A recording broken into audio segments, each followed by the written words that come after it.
Okay.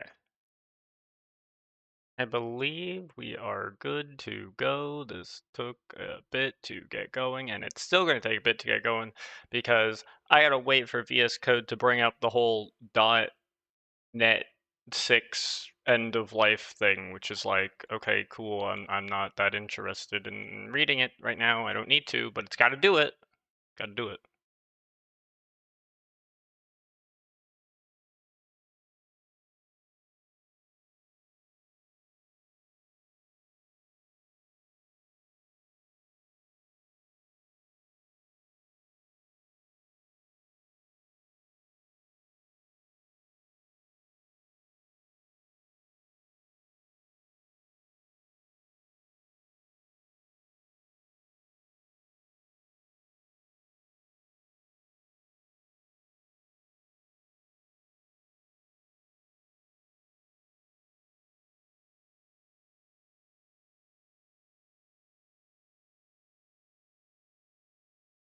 All right, but we might be good.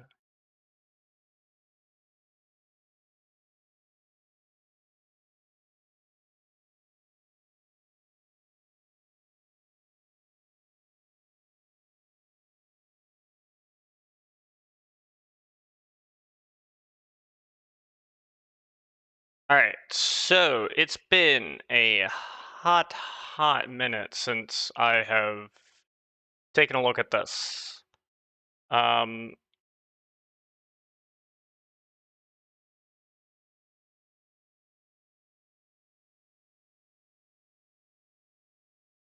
you wanna work?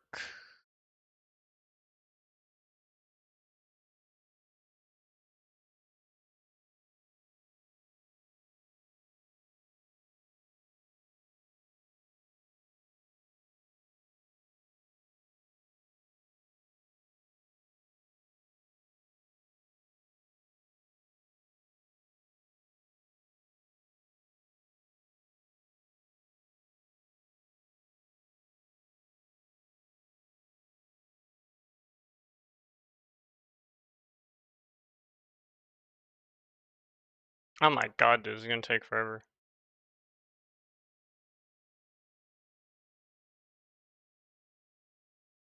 Wait, what the heck?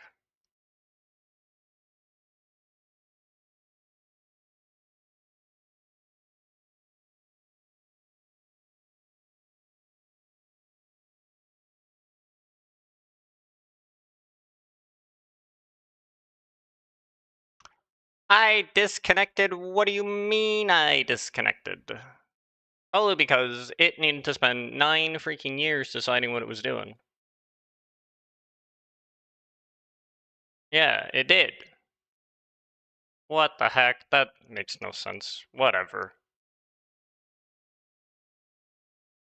Okay, here's where we're at. I can actually bring this down here. And I don't need this analyze box.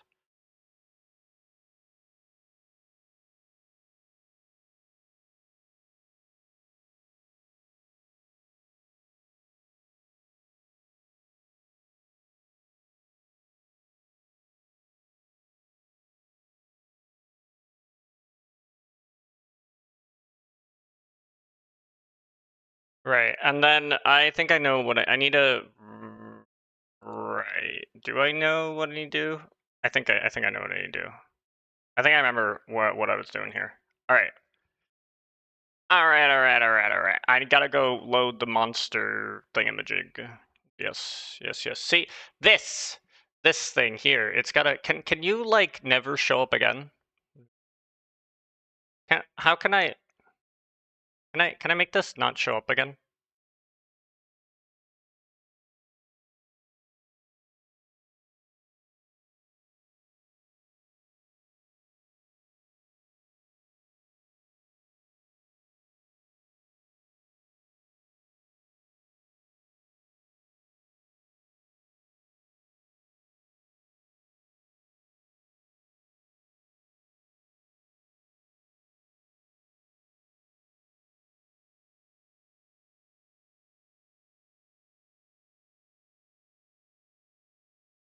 Hold on, I'm getting like way too lost in this sauce right now. I'm fixing that. I hate that shit showing up. It's so annoying.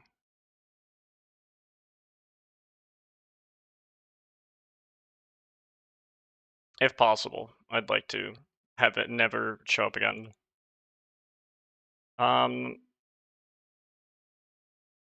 Fuck, I have unpacked it, right? Is it in the data folder? Monsters dot whatever, probably.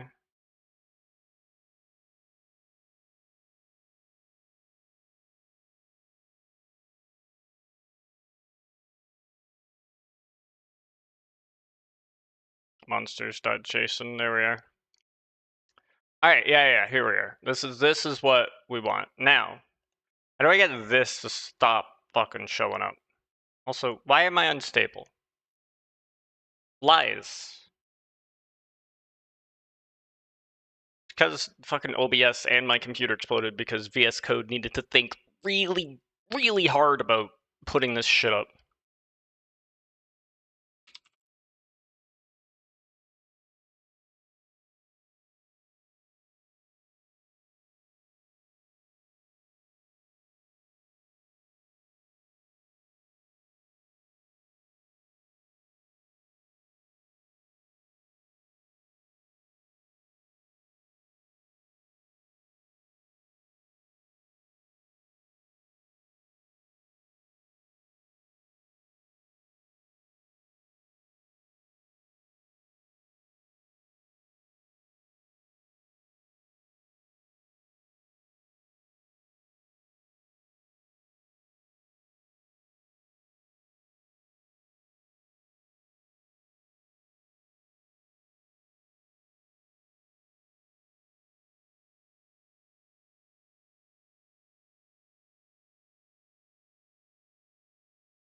Yeah, I know it's end of support. Can I have this thing stop showing up?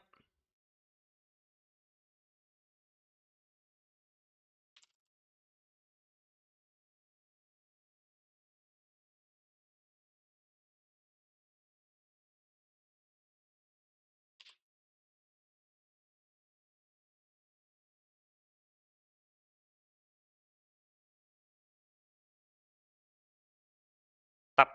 Shove it up.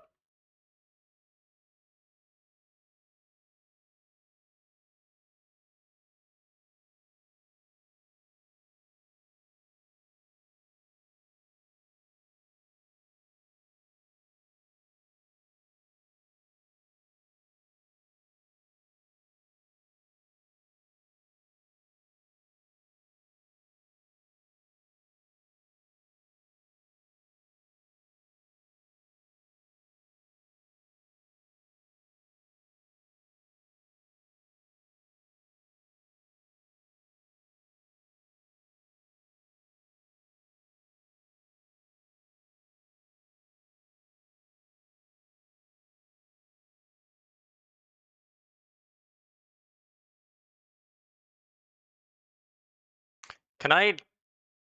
It's in the extension, right? Fuck, brother, that's so fucking dumb. It's this, right?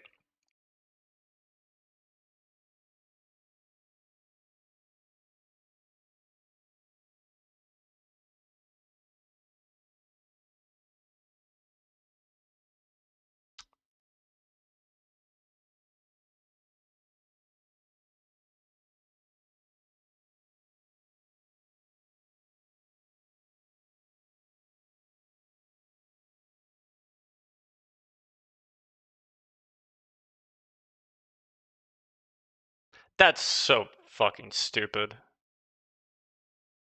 I would use modern.net if Stardew Valley used modern.net, but it doesn't, so I just have to see that warning every time I start up VS Code. I think I'm going to punch someone. I think I'm going to just aggressively punch someone. I don't know who. Well, someone. Someone getting it.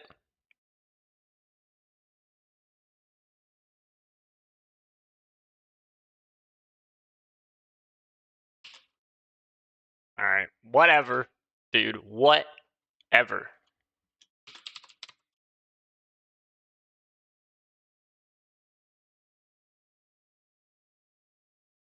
Anyway, resistances. Or Shadow Brute.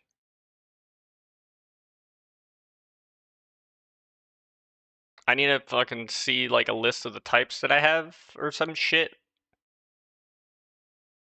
Wait, no. There's no underscore. It's just gotta be space there.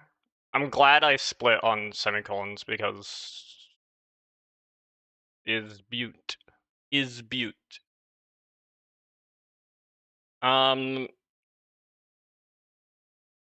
Shadow Brute. Alright, so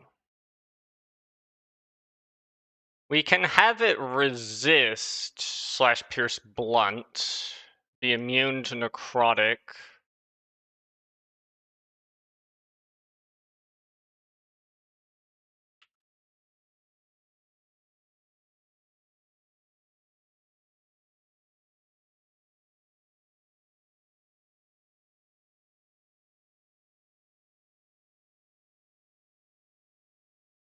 And then what?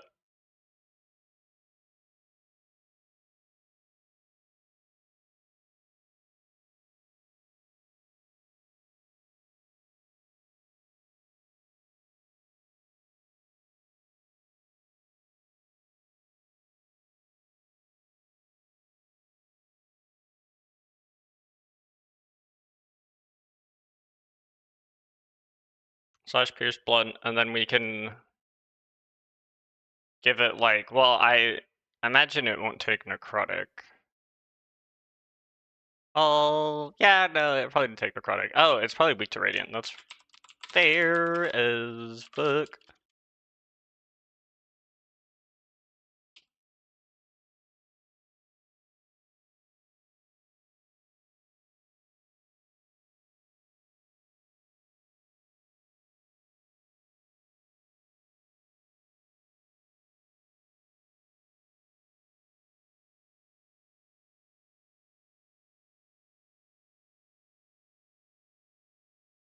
Now, there is other data here. Oh, well, there's a Shadow Shaman, which I should probably do. There's like a Shadow Guy and Shadow Girl, which I believe are...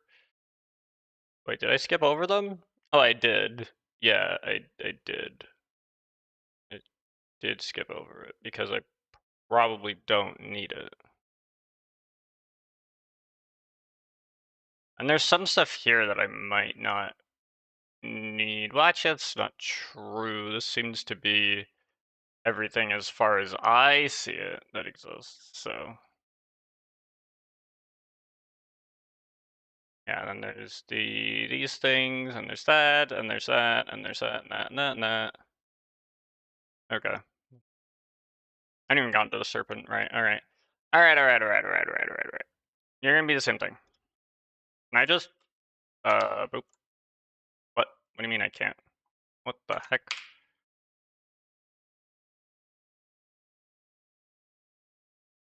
Oh, what are you doing?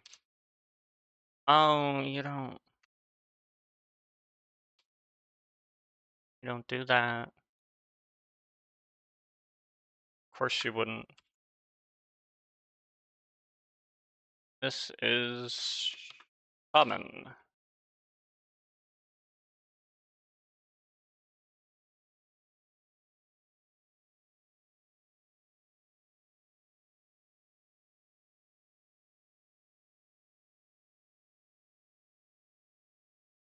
I think the skeleton warrior is also unused. and the game just uses a regular skeleton, I would hazard a guess that that's probably what it does. But I don't know. So I'm putting the skeleton warrior in, and I guess I'm probably and then I'm putting the skeleton in, and they're gonna have the same resistances, so that they're the same, like, whatever.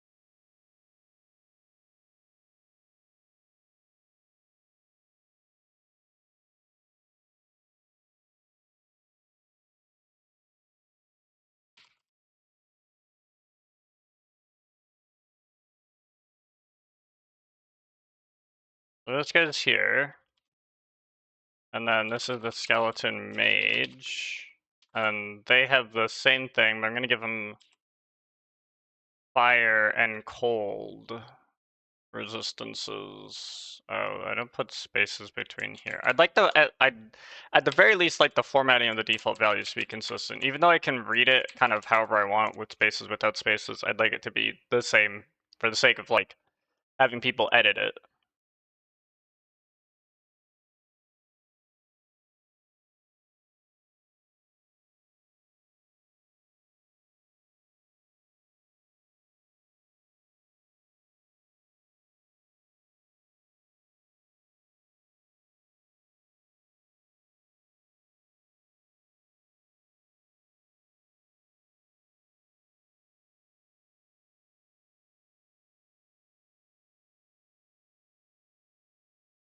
Now this thing is interesting.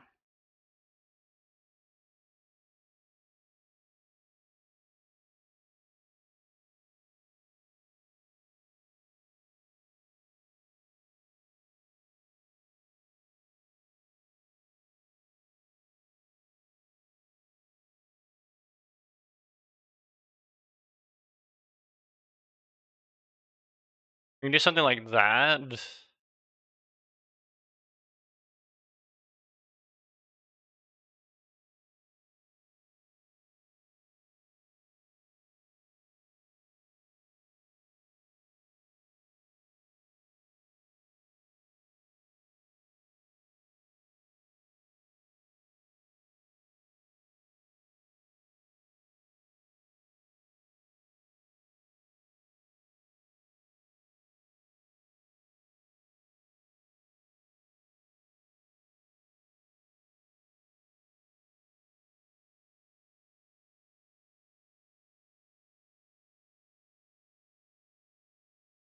The spiker doesn't actually need anything because it's resistant to everything.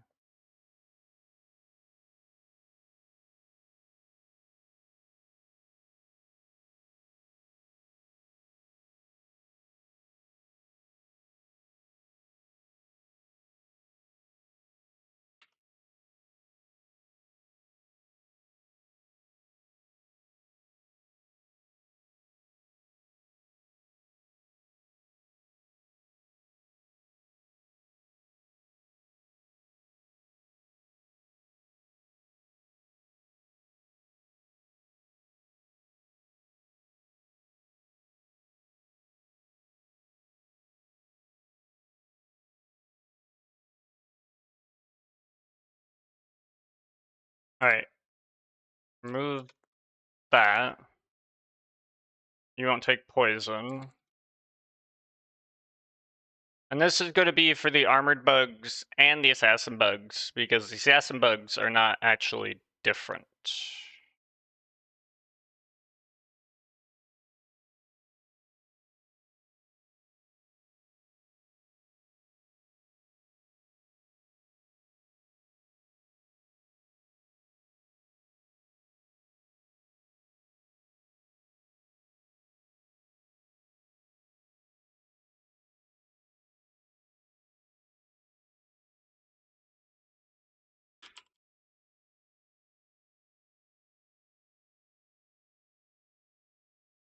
I think necrotic makes sense here.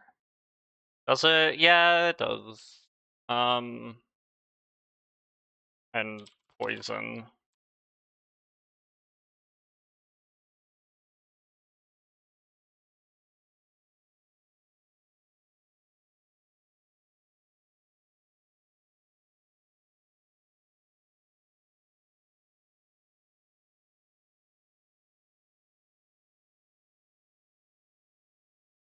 We'll keep the me simple.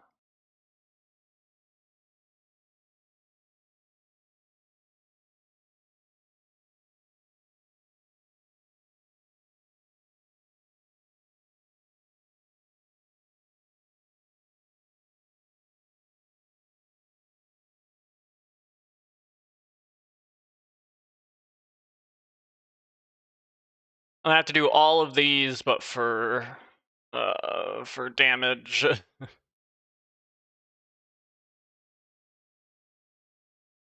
Which is lovely.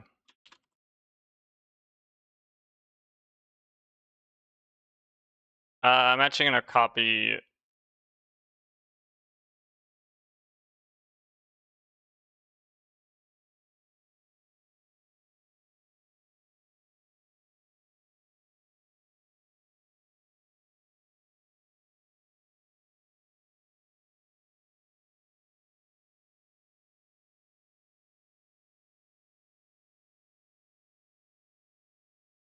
I just realized because the big slime is different. There's no different like stats. The big slime always has the same thing.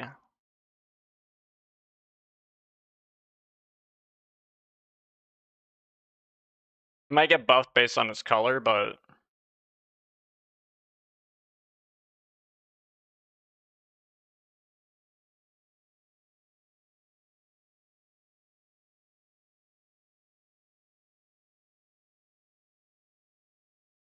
I think it makes sense to copy this.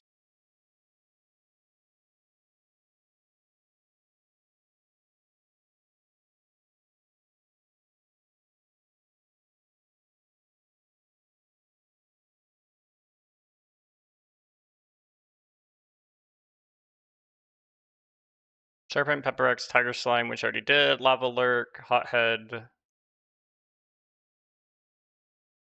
Magma Sprite, Magma Dougie, Magma Sparker. I already did the False Magma Cap, Dwarvish Sentry, Putrid Ghost, Shadow Sniper, Spider, Royal Serpent, Blue Squid. So there's still some. Let's see, what do we got left? We got the Serpent.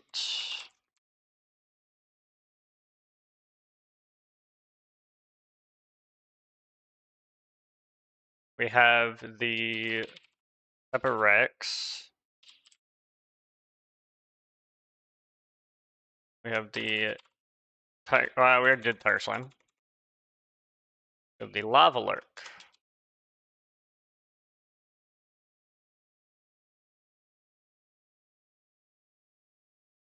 We have the Hothead.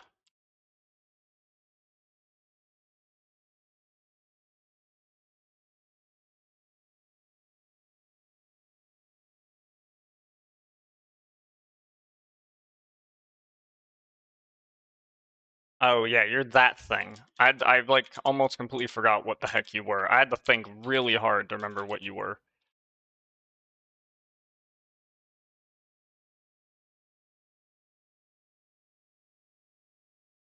Magma Sprite. Magma Dougie. Nope, don't clone it. What are you doing? Magma Sparker.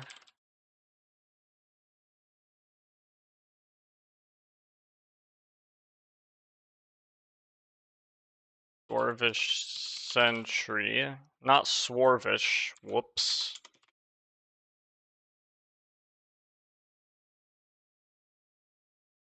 And then Putrid Ghost.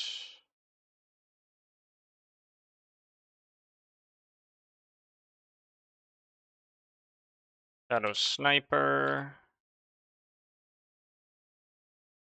Wait, did I already do the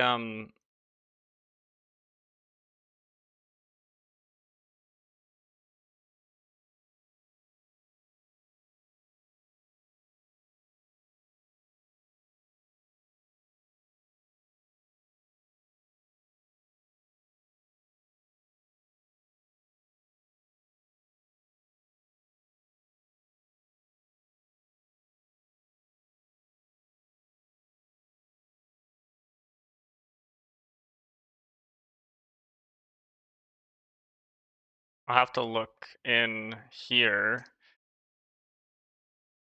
The metalhead doesn't have any variants.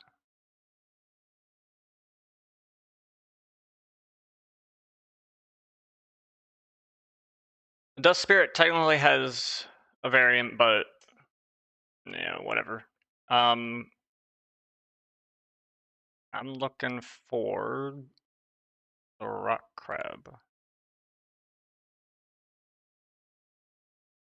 Right, and then we have individual things for the golems, right? Yeah, stone golem, wilderness golem, iridium golem, which I already have.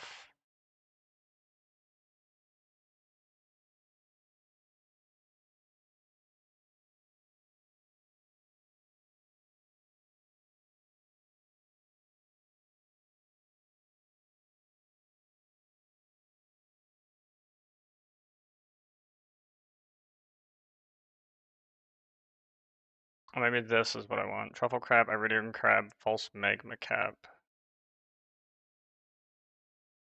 Make stick bug. The name becomes a stick bug. So I need to actually create something for the stick bug. Right, and that's important. So we're gonna put that here. Stick bug. But see, the stick bug just, I guess it inherits probably like whatever.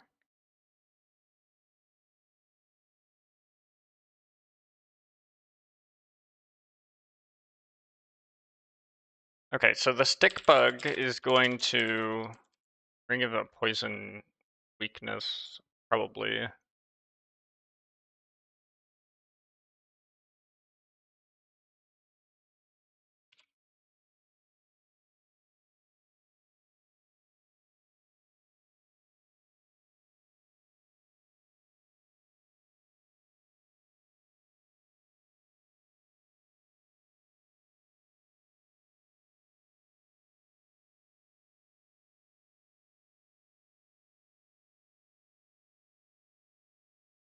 Oh, and I guess probably fire too.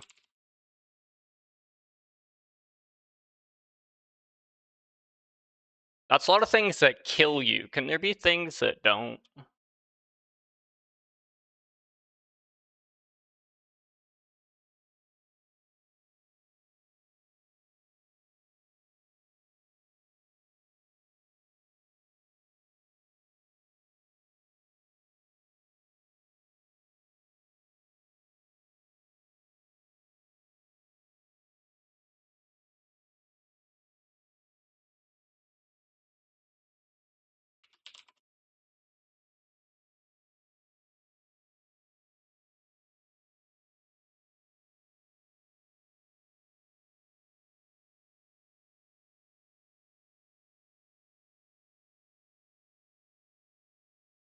Okay, so then what else can you take? I mean,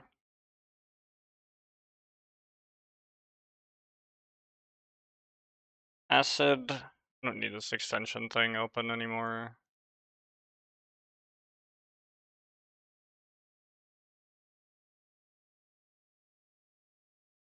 Need different damage types. Cold, fire, force, lightning, necrotic poison, psychic, radiant thunder. I mean, yeah, that seems reasonable.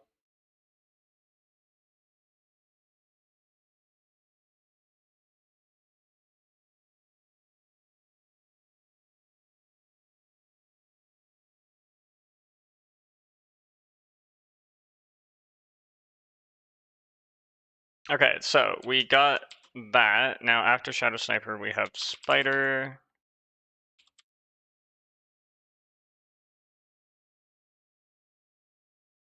We have Royal Serpent.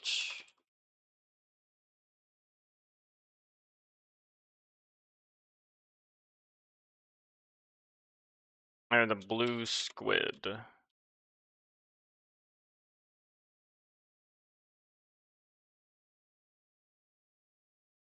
This seems to be a list of probably all of them. I mean, I'll have to look here. Right, so I already know the different bat variants. The big slime, I don't think... Yeah, right, so I can see here in the big slime file that it cares about its color, and then that determines it multiplies its damage and its health by certain things, and then gets its color and whatever, and based on that, it creates some stuff, which is fair and reasonable and all this other stuff.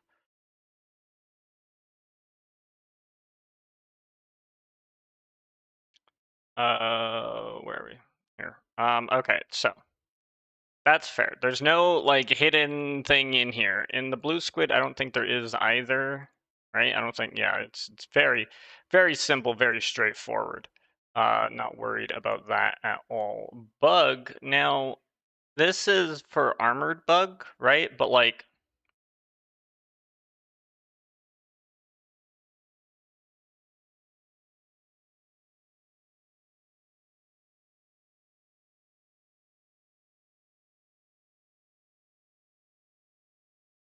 yeah, see, it doesn't actually go super crazy.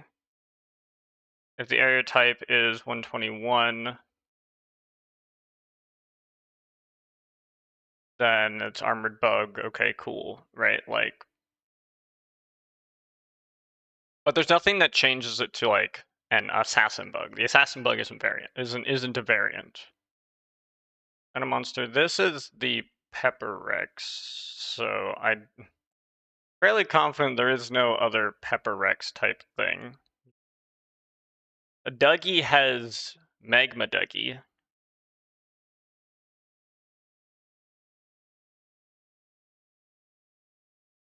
Dust Spirit doesn't have anything for stuff, so that's fair. River Sentry doesn't. The Fly, I don't think there's different variants for the Fly. I think the Flies are all the same. I think all it does is the hard one just draws it green. Oh wait, no, it draws it like a B or whatever, right? But that doesn't do anything. The Ghost, there is the Carbon Ghost and the regular Ghost and the Putrid Ghost. I already had the Putrid Ghost, so I don't need this.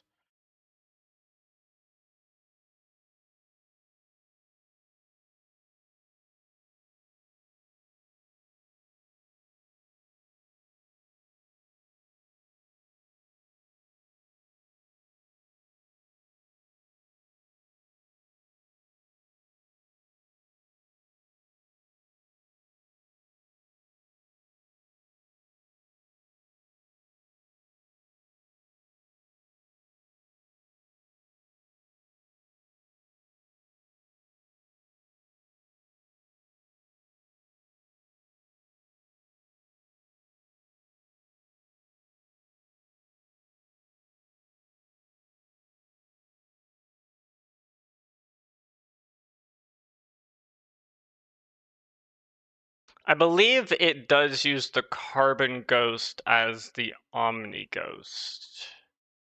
I believe. So that's why I have this here. I mean, they are the same resistances, so that's fair. The only difference is that the Putrid Ghost would resist acid. This makes sense. So the green slime has different variants for that, which I've already taken a look at, so we're good there. There is hard grubs, but nothing strange there. Hotheads are... I don't see them having any variants at all, neither the lava lurks. They're pretty straightforward.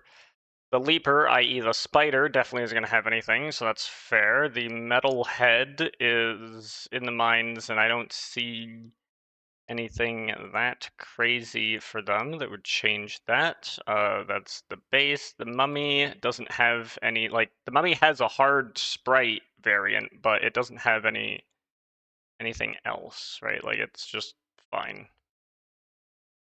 The rock crab has the stick bug thing, which we got.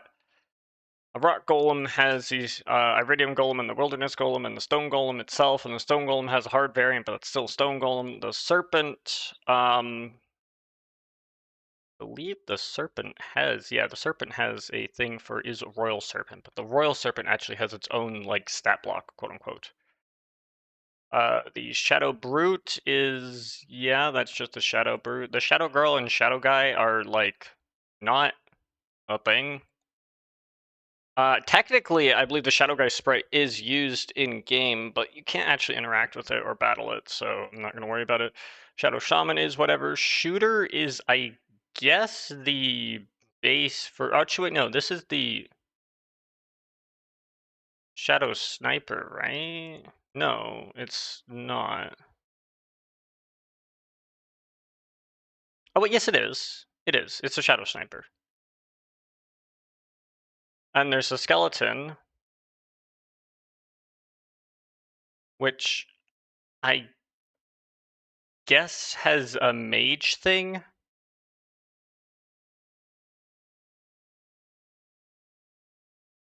But no, surely not, right? Like,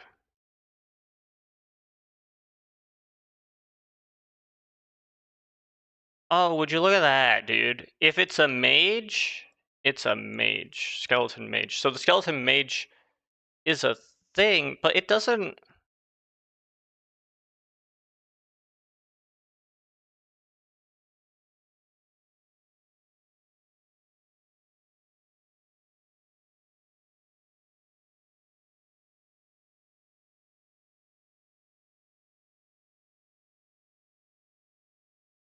It uses that for that, but I don't think it uses it for anything else.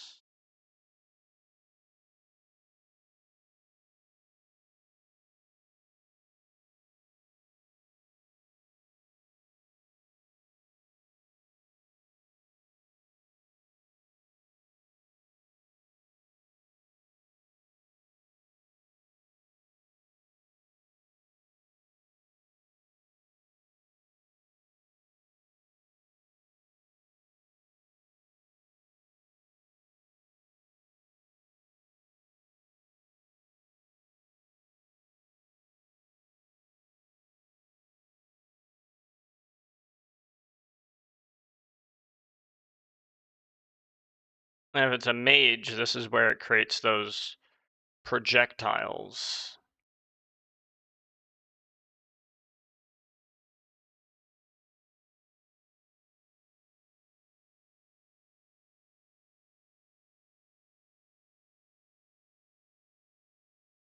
So I might need to have a separate thing for the skeleton mage and put it outside, because although it exists in the monsters.json, I don't know if it's actually used.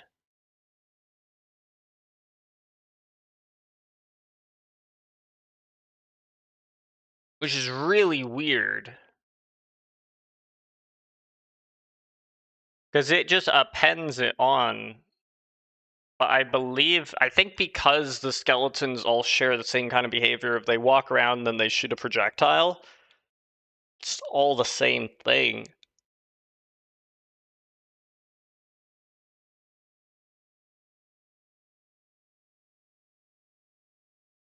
Um,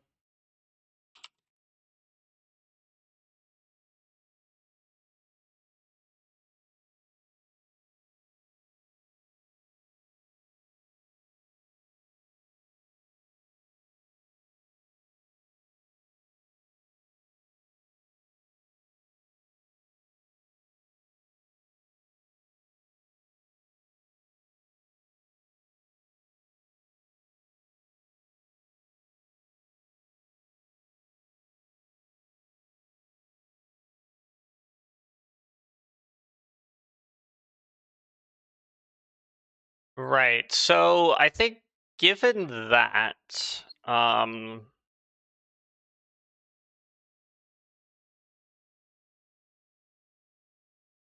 they are just a skeleton. So I need a separate thing for it, and I need to treat it differently. Um,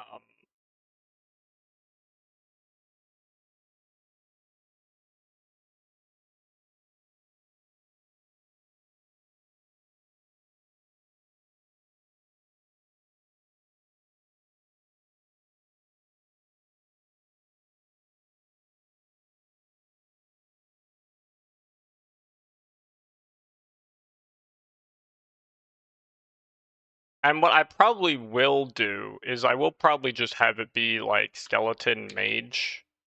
I'll probably just add that as a thing. Like when I read the config, I'll probably just read the cursed doll resistances and have it just be cursed doll and then this, and then I'll just do skeleton mage and then this, and I'll still have it in the same thing. And then when I go to retrieve it, I'll need something that can decide what it is that it's retrieving the value for before it goes and tries to actually retrieve that value, and then that's when it's going to check for the cursed doll and the skeleton mage, right?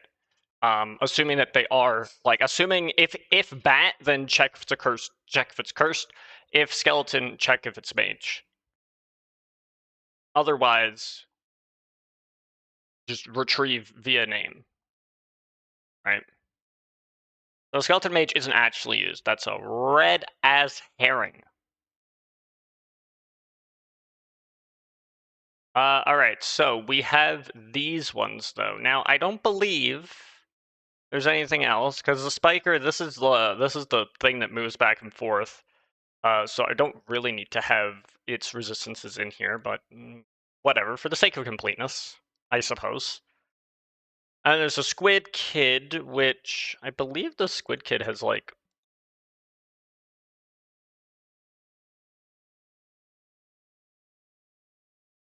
I don't know, but we have the Squid Kid here already. The projectiles is going to be really annoying, but I'll probably try and do the projectiles after the monster resistances, just so that I can try and get them all, because I'll have all the monsters in front of me. I know which ones will shoot projectiles and which ones won't. And then I know the projectiles in the slingshot, right? So that's not that bad either. Although I think those are different config fields. Yeah, they are. They're different configurations. Anyway, so the serpent, I think the serpent should definitely have a fire immunity. Can have a cold resistance.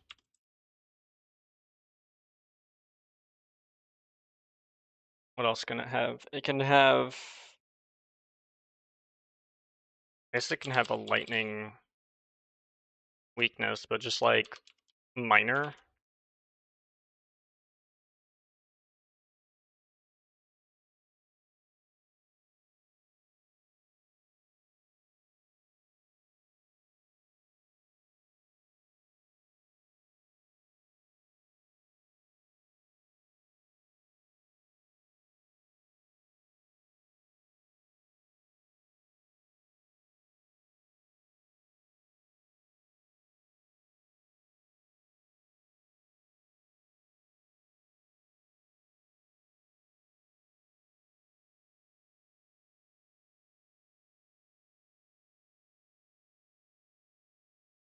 We have doot doot doot. And then I need... what other types I want to use for the serpent here?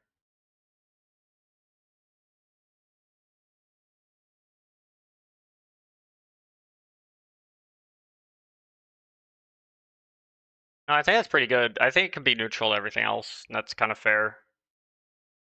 You just bring something for lightning for a little bit of a buff, or psychic if you want to do a little bit more damage. But you don't bring fire. It's interesting because the mummies definitely do take fire, but the serpents would not take any fire. So on the same floor, you would have to be careful. Even though serpents don't really spawn on mummy floors.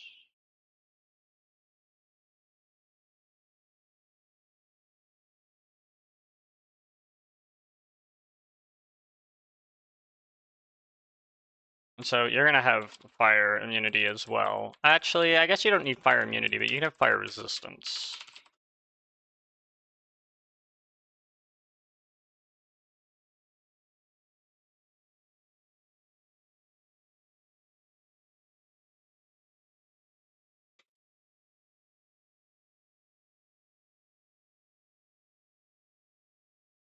Wait.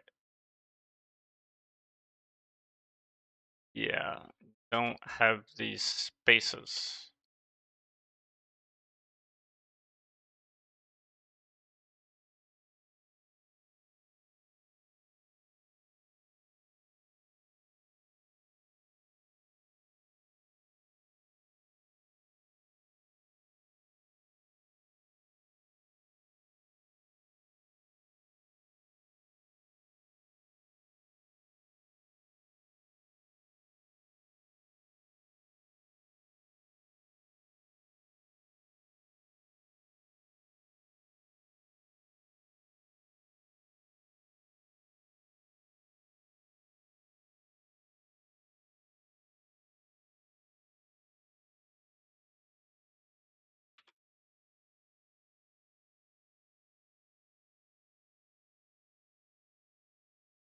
I don't think they're gonna have any immunities. Maybe I can give like a bludgeoning resistance. That seems fair. Now you would 100% be fire here.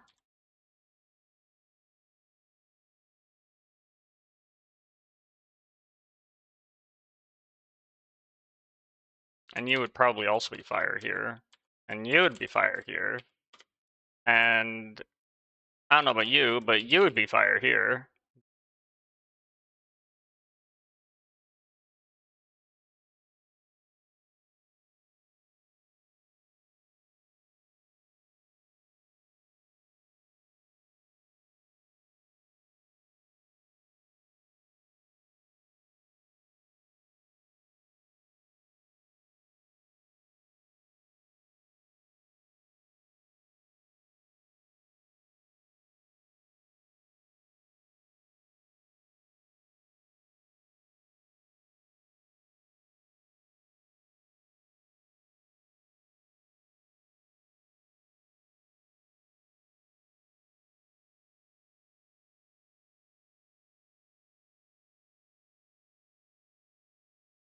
Oops, 0.25, there we go.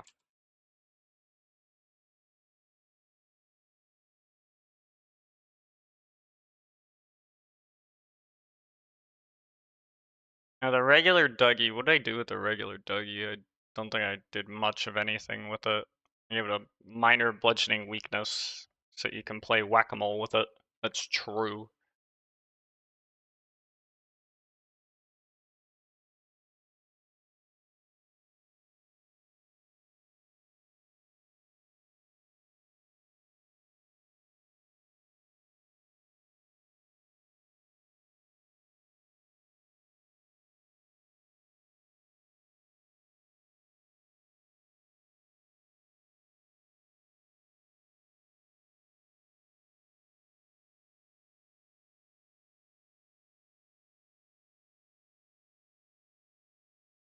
And the Dwarvish Sentry.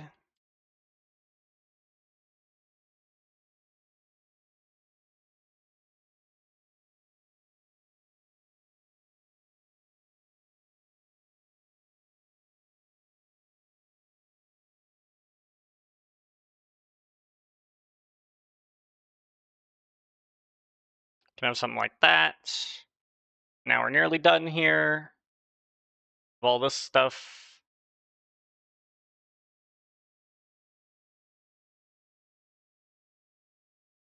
Now the Shadow Sniper can have basically the same resistances and stuff as the Shadow Brute.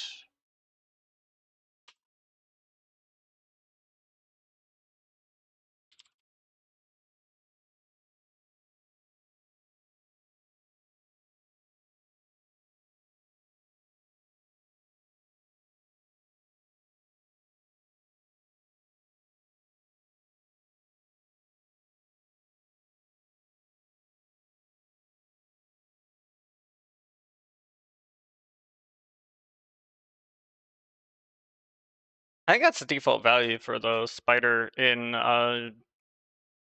Minecraft for DDD. I think it's something like that. You know what we can do? We can check and just copy it.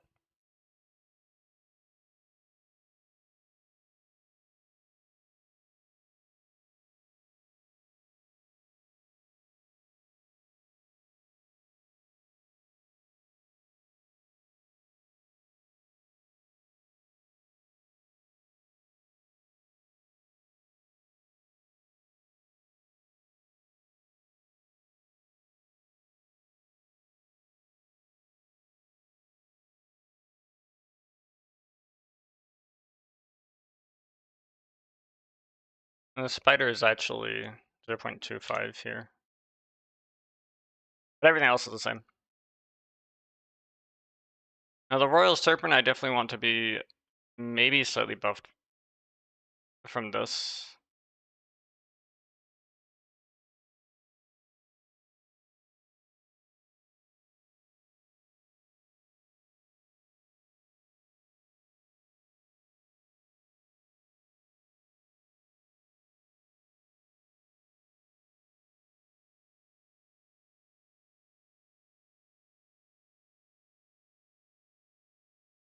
And now the squid.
Alright, there we go. We have all of this and this. Those are all the resistances.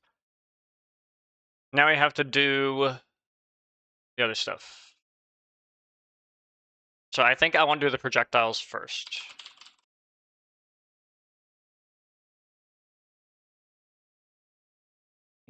Currently Java pilled right now.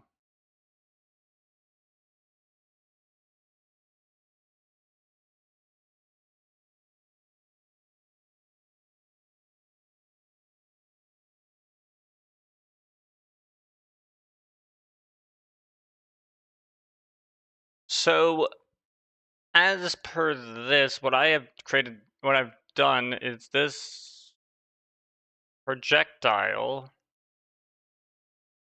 I believe the projectile configuration converts the key, which would be a monster, into, I guess, a string for the projectile.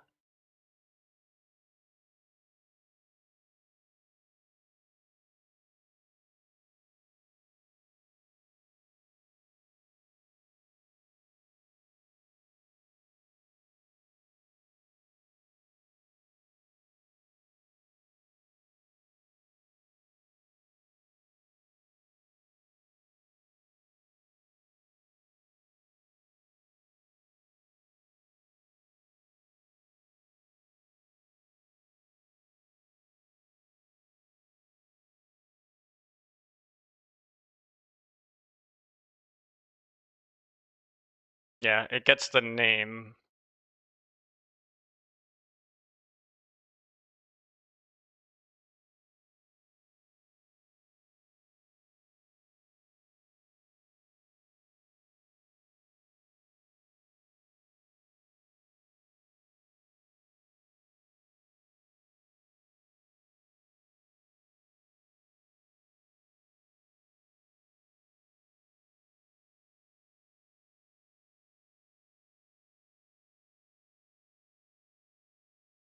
So now I have to look at all of these to see which things shoot projectiles, and then try and figure out how to tie the projectile they shoot to themselves. So the first one on the list is the putrid ghost.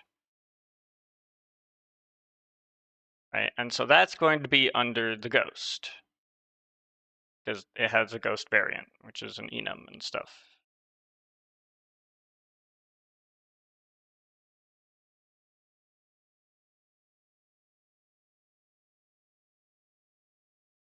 And so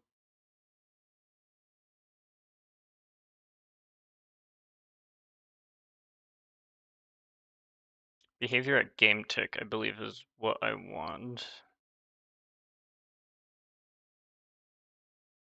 Yeah. Do all that shit.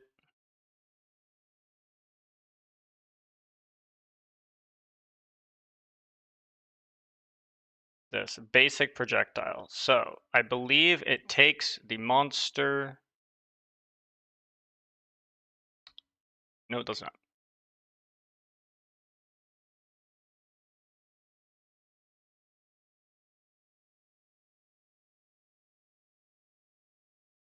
What do you mean?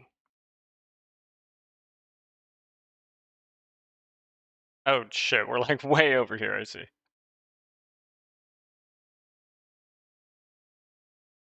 But it takes what do you mean?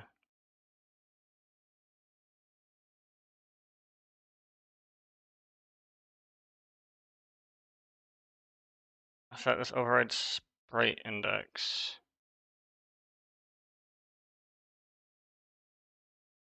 Starting position, collision sound, bounce sound, firing sound, explode, damage monster's location. Firer, the character who fired the projectile.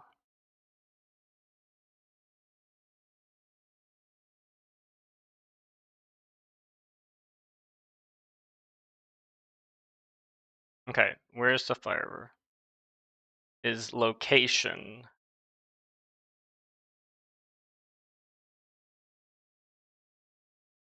Explode false, damages monsters false, based on current location, this. Which I believe is the firer. And then the collision behavior is null.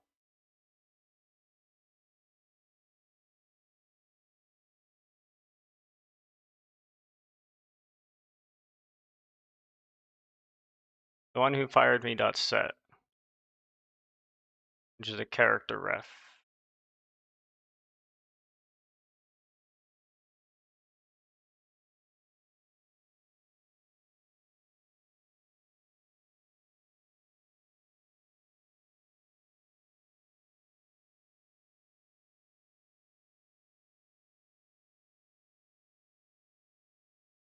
So I can do like putrid ghost, and then I can have the damage that the projectile does, which should just be poison. Right? Okay. We're good. We're good. Moving right along. After Putrid Ghost, boom, boom, boom, boom, boom. None of you guys shoot anything. Neither you, neither you. You do. But you shoot a fireball. So now we check the behavior at game tick. This shoots a basic projectile, it passes it in, so I can just put the fireball in.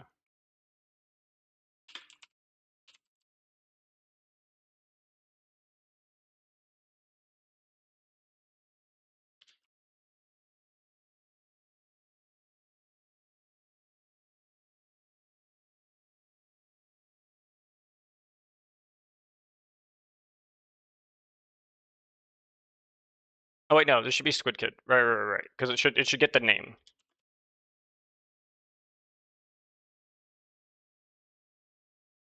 Right. Next one. Who does throw stuff? Skeleton Warrior is like there, but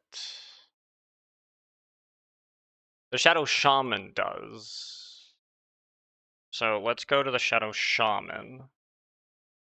I just want to make sure that it's all doing it the same way. Which I believe it would be debuffing projectile, passes in this, good shit, about a boop.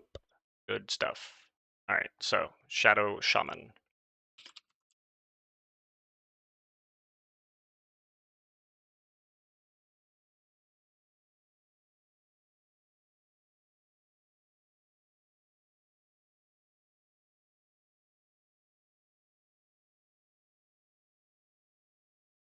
Necrotic, indeed.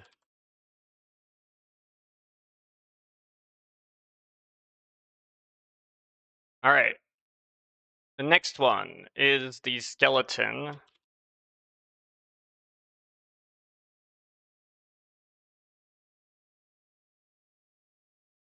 And of course, I'm going to have a specific check for the skeleton mage ice projectile.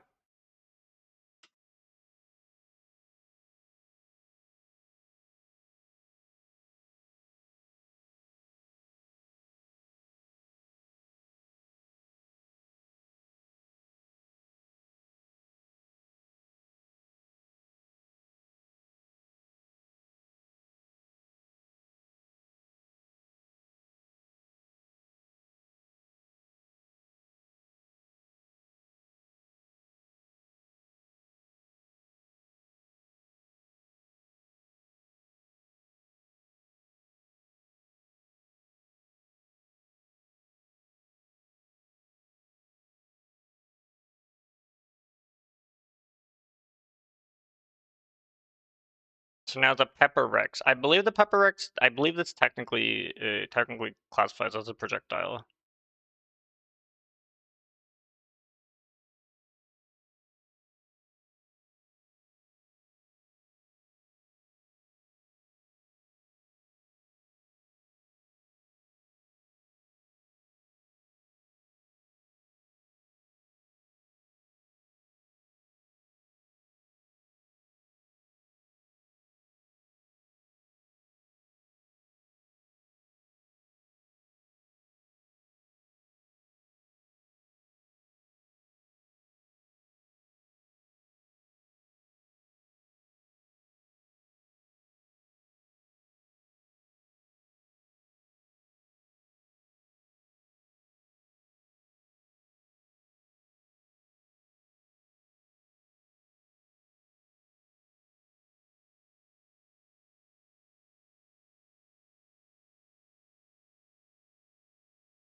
It gets the player, and then it damages them.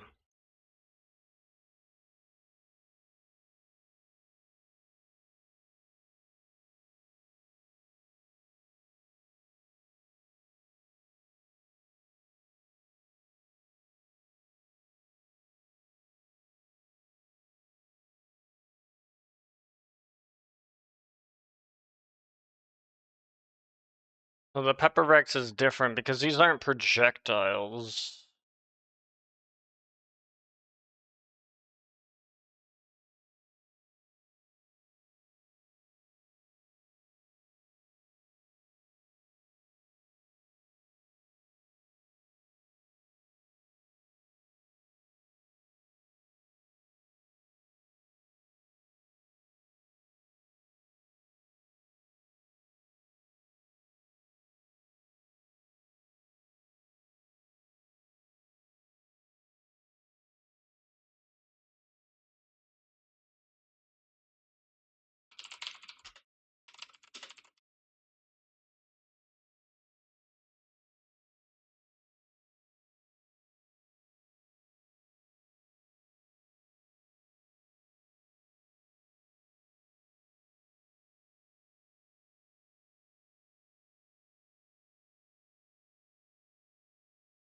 So I'll probably want to treat that differently. So we were at the Pepper Rex. The Lava Lurk, that's easy. That one's just here.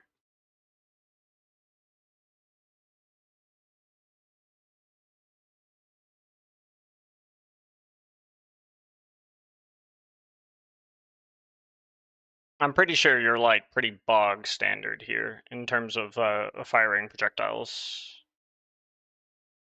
Yeah, basic projectile. Pretty easy, good stuff.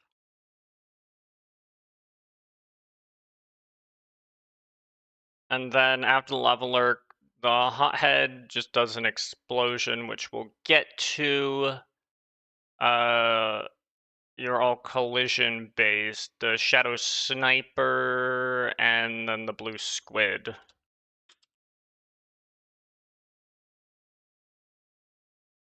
Which is a debuffing. They're both debuffing projectiles. I know that much.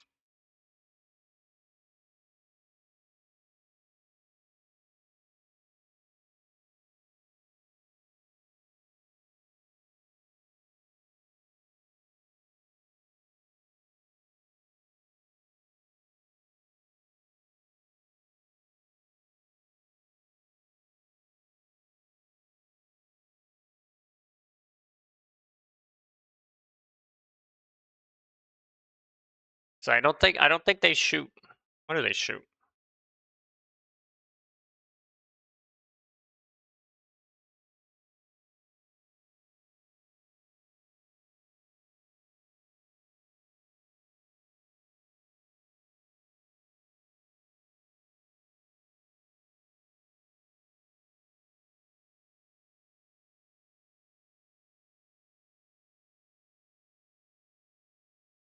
Okay, yeah, no, that's fine. This is good. So those are the projectiles. I have the monster projectiles now, but now I need the slingshot projectiles.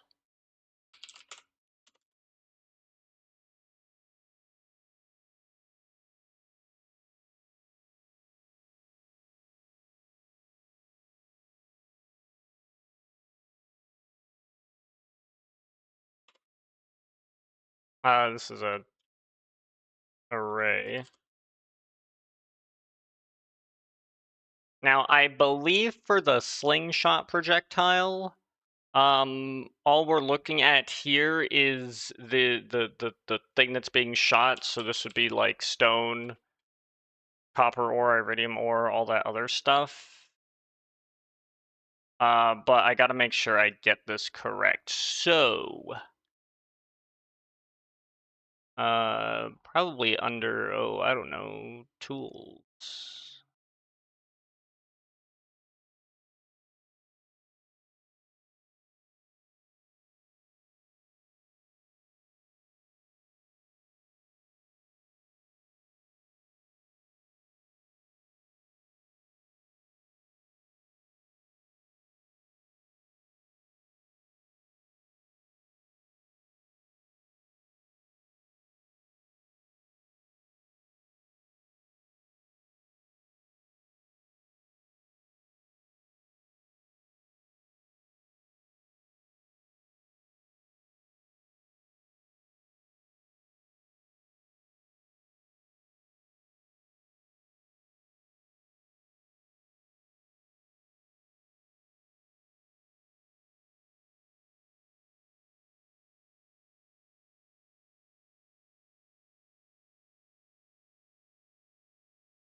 Ammunition.item ID.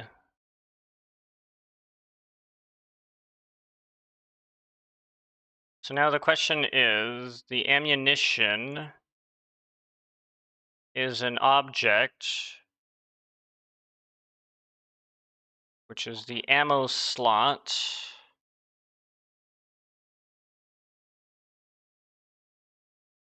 Which,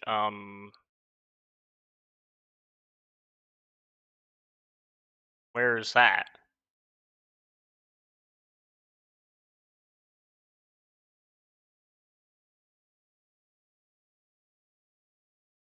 Oh, it's attachments. which are just objects.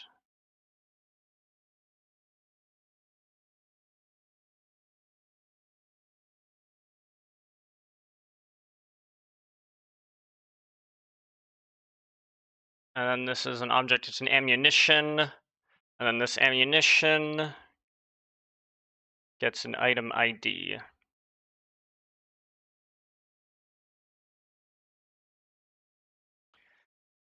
This identifies the item data, not the instance itself. For example, wine and pufferfish have different item IDs, but 2 instances of wine have the same ID. Yeah, I know that. Note that flavored items use the same ID as their base item, like blueberry wine and wine. They should only contain alphanumeric underscore and dot characters.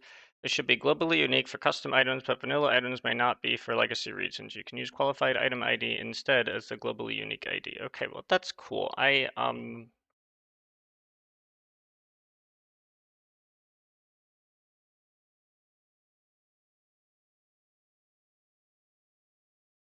I believe the attachments is something to the tool, yeah.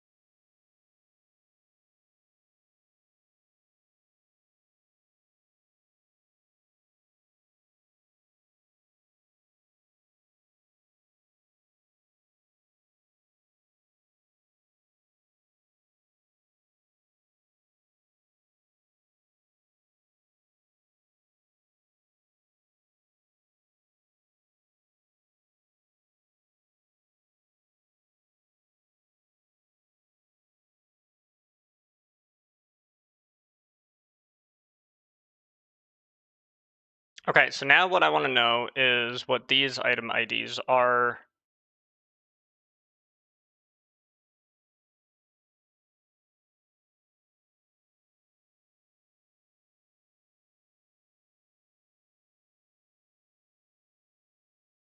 What am I looking at here?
Okay, so what are these items? I assume it's probably the base stuff. So let me get.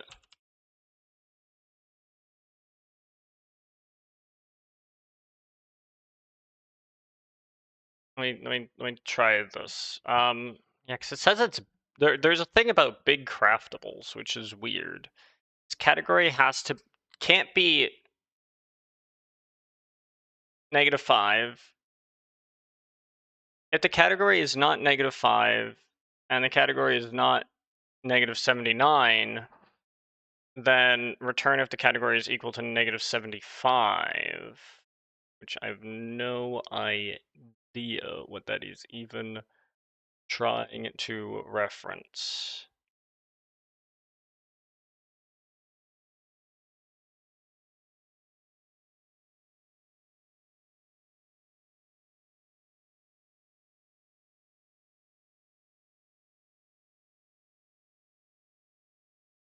What?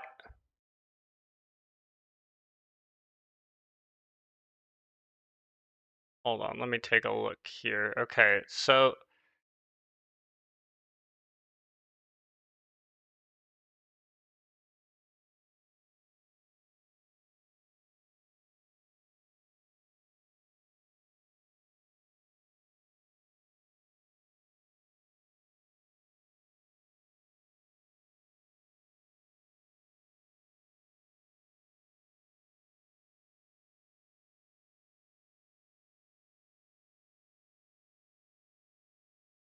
what is this qualified item ID?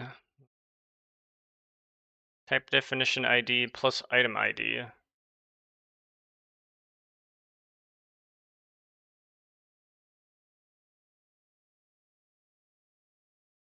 O.category. Yeah, what are the categories for the different items?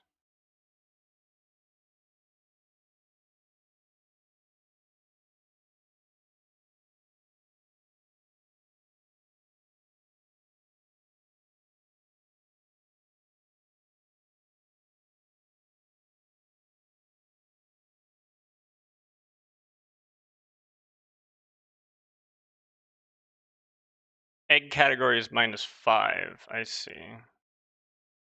No, I want you. No, I want you. I want you. I want you here still.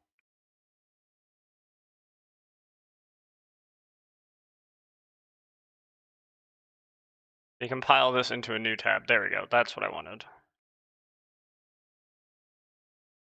So the egg category is -5. So it says if it's not -5 and it's not -79, which is fruits,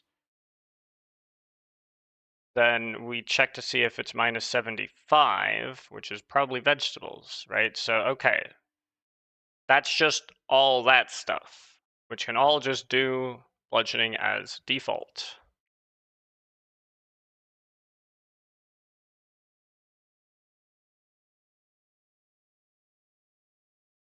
Otherwise, you can't attach it. So that's how they handle all of that stuff. So then there's these things, right?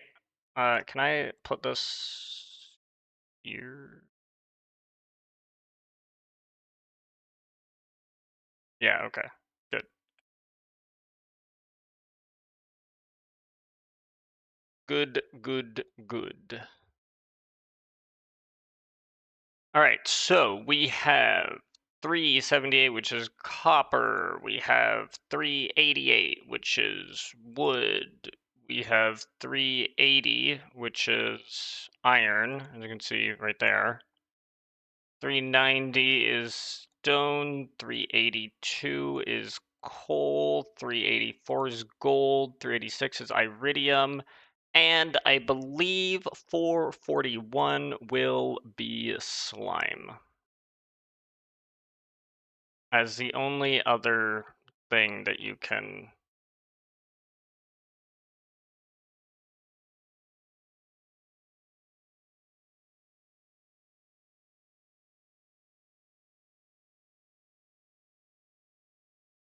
I'm gonna check it. I can check it here. So what was it? 441? What?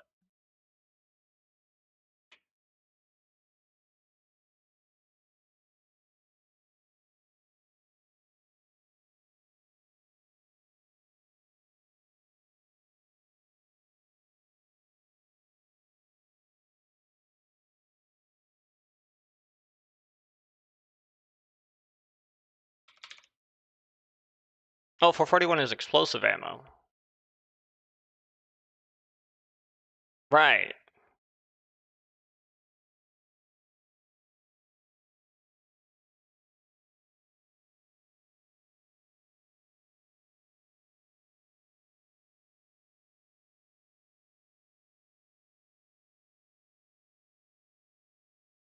Can you not shoot slime? Oh no, you can't.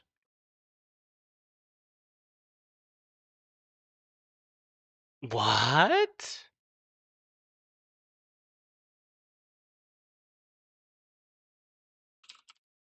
I could have sworn you could use slime.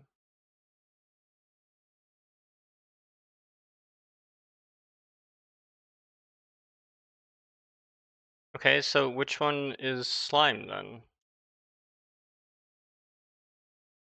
766. Okay.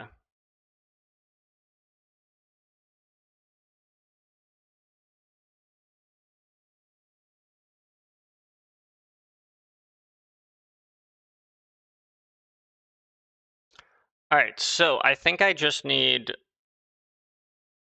this. I mean, everything is bludgeoning. It's just 766, which should be acid.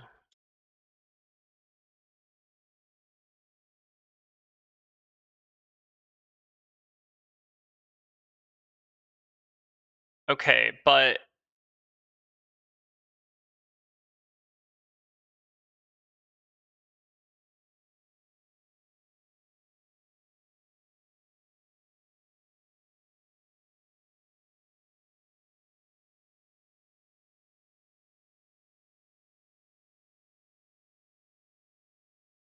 alright, and so because that just explodes on impact for the explosive ammo doesn't actually have any impact damage, but it does. It has this. But I believe it explodes for that damage.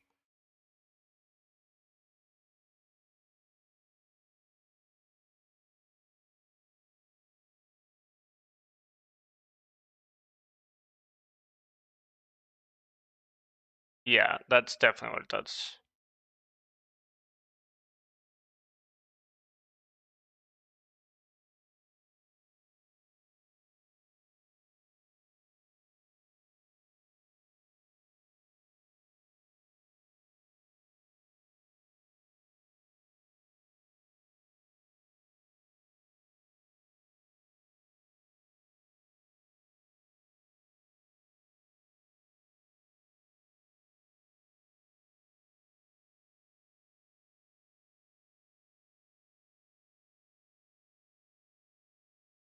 I believe 386 was iridium ore, right? Yeah, it is.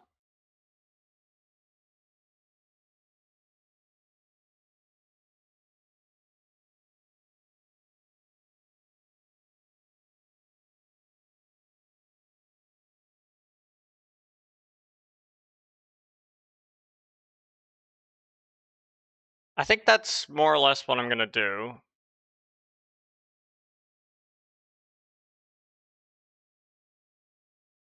Is just have that be like everything else will be bludgeoning. I don't see any reason why anything else would be different.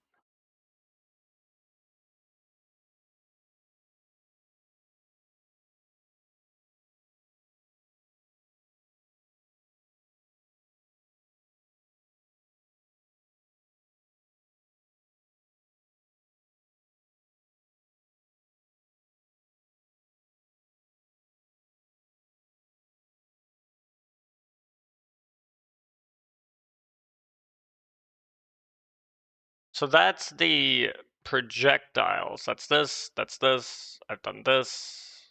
I still have these. And the monster damage is honestly the easiest one to do next because there's less monsters than there are fucking swords and shit. Now, granted, probably a lot of the swords and stuff are just gonna be just straight bludgeoning damage. I can't make them all unique because there is a metric amount of these weapons, so we definitely can't do it for everything.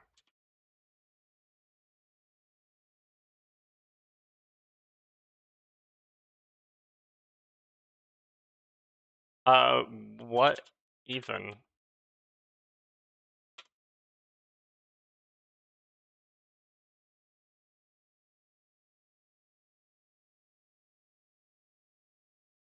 Alright, so now this is gonna be hopefully easier.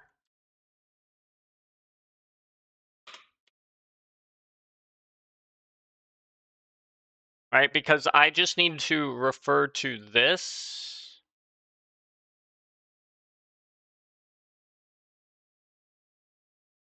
Right? I just have the same thing, and then I just got to remove all of this stuff.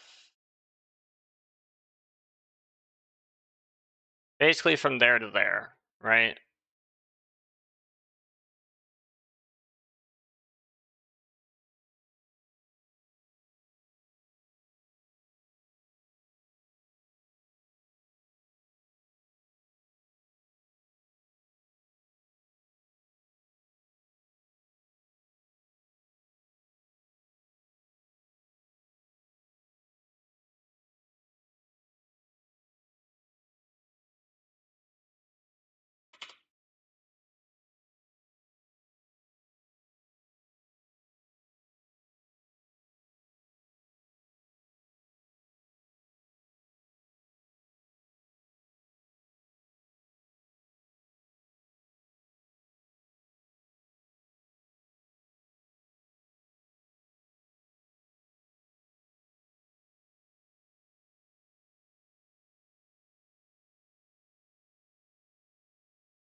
All right. Got all that cleared up.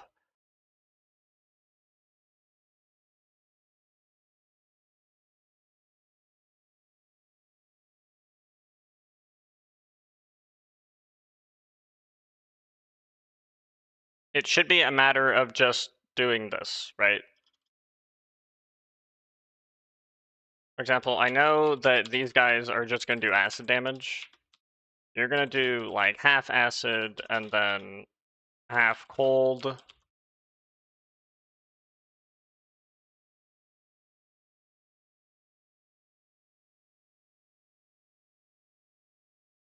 Now, the thing is that the sludge also doesn't take fire damage.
The hell was the dust spirit hit you for? Probably just blunt. Like, I don't even know what this thing is.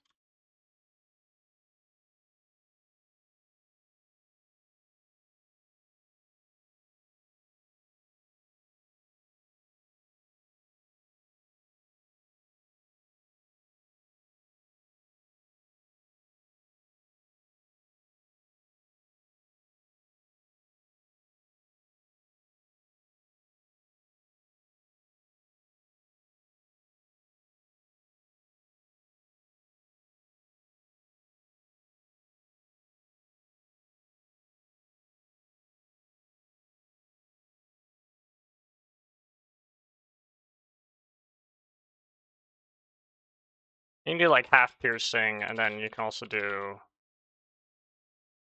poison, like half poison. Keep putting these spaces.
A lot of these are just collision-based damage.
And then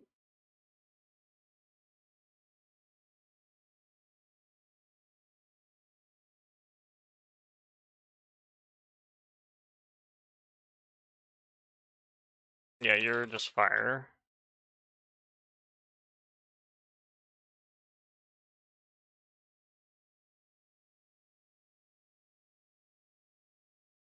A lot of this collision damage is probably just one, or just blunt. The shadow whatever.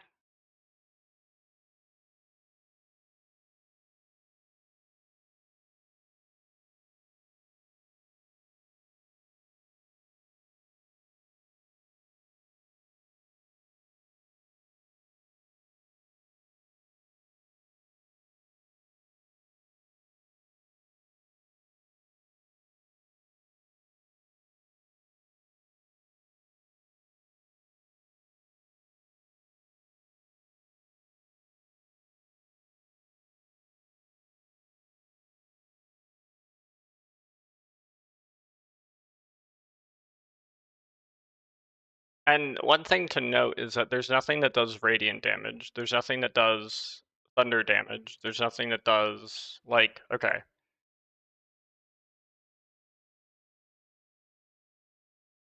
Lightning damage isn't dealt. Radiant damage isn't dealt. Thunder damage isn't dealt. I would like the default values to at least include those three types. So I would need lightning, radiant. Radiant's going to be tricky.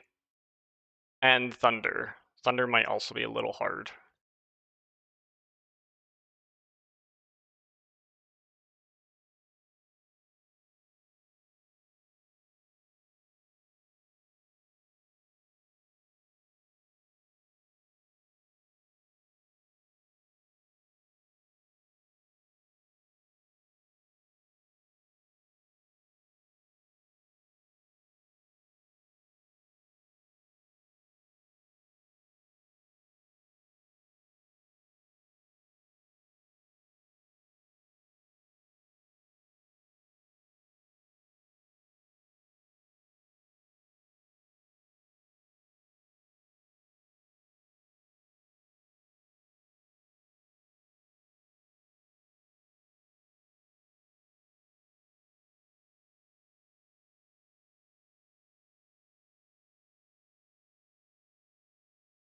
I can't just like force them to do the damage that I want them to do. I mean, you could maybe be lightning.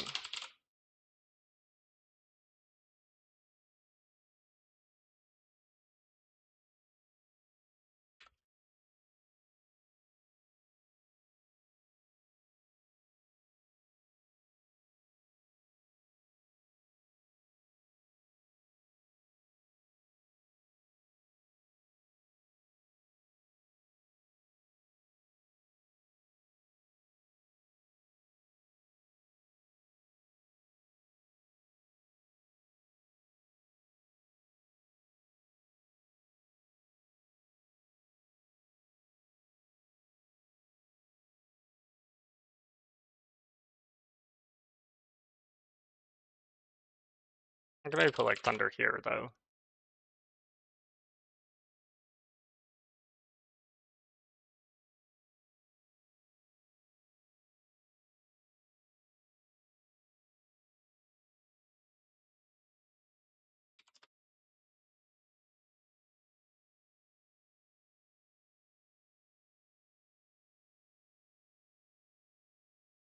So assuming that that's good, this means that there's no radiant damage being inflicted, but genuinely, I can't see anything here doing radiant damage. Nothing here is wholly in the slightest. So we're just gonna have to say no to that. I'm gonna have to hope there's at least a weapon that can do radiant damage. There's like a Crusaders something or other that we can have work. So that's the monster damage, which is great. That then leaves the armors and the items. So this is going to be all the tools and all the melee weapons. Now, I don't know if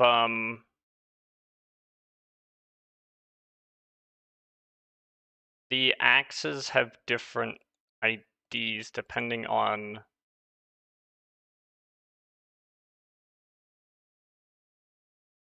They do.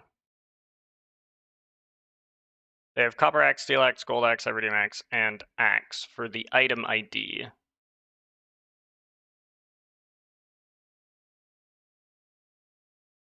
So that's something I guess I do want to know. Yeah, it's just that. I mean, okay. Can you damage monsters with a hoe? I don't think you can.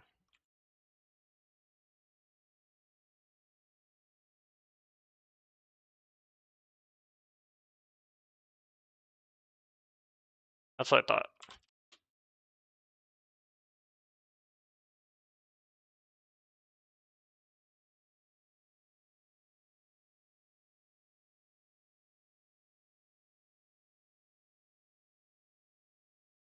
So I would need specific things for each axe type.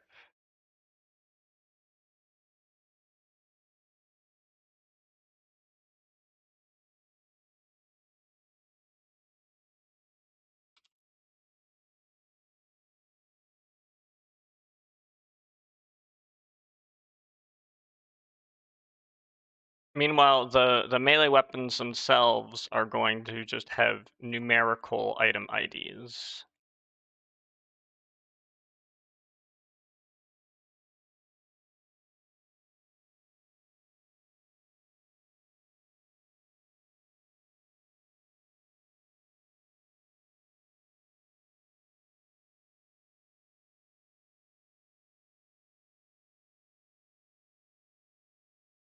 We have a long fucking list ahead of us.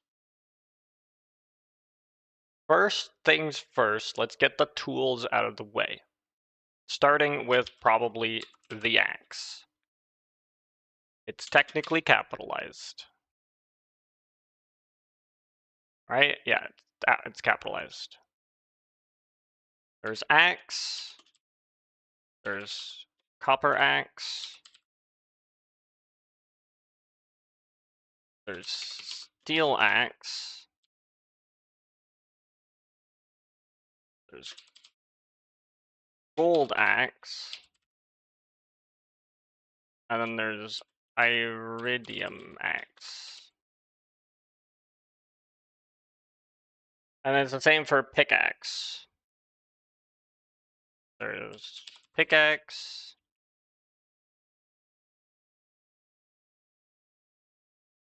Copper pickaxe. Steel pickaxe.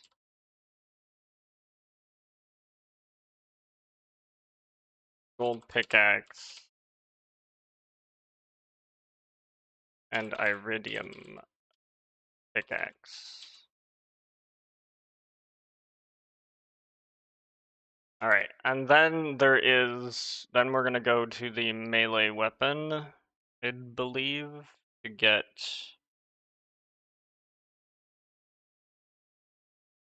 the scythe. The scythe is 47. The golden scythe is 53. And the iridium scythe is 66. All right, so those are all the base tools that can actually deal damage.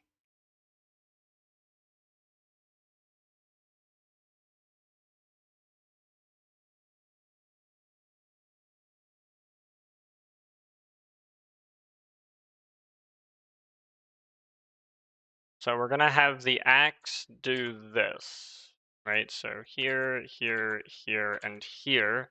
The pickaxe is going to be our standard piercing weapon. And the scythe is going to be a standard slashing weapon.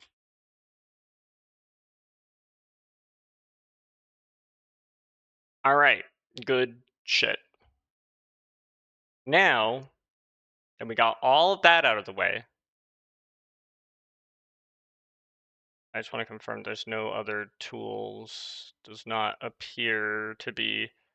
Now I go to the weapons. There are a lot.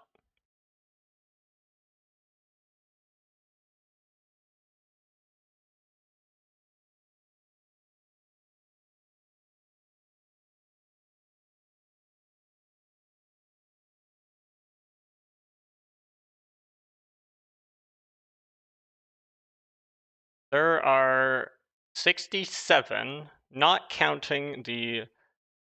And so, not counting the scythe, golden scythe, and iridium scythe that I literally just did, there are 63. 63. Right? See, now it's just zero thing. 1, 2, 3, all the way down.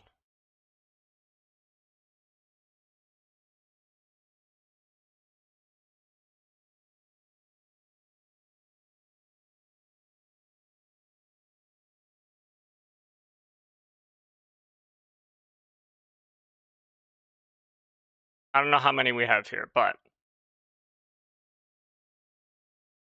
let's go 0, 1, 2, 3, 4, 5, 6, 7, 8, 9, 10, 11,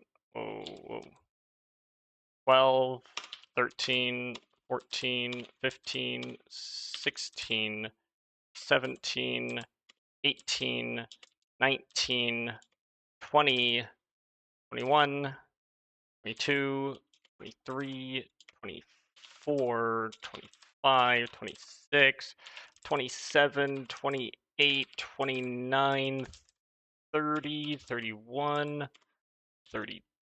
That's not right. 32, 33, 34, 35, 36, 37, 38, 39.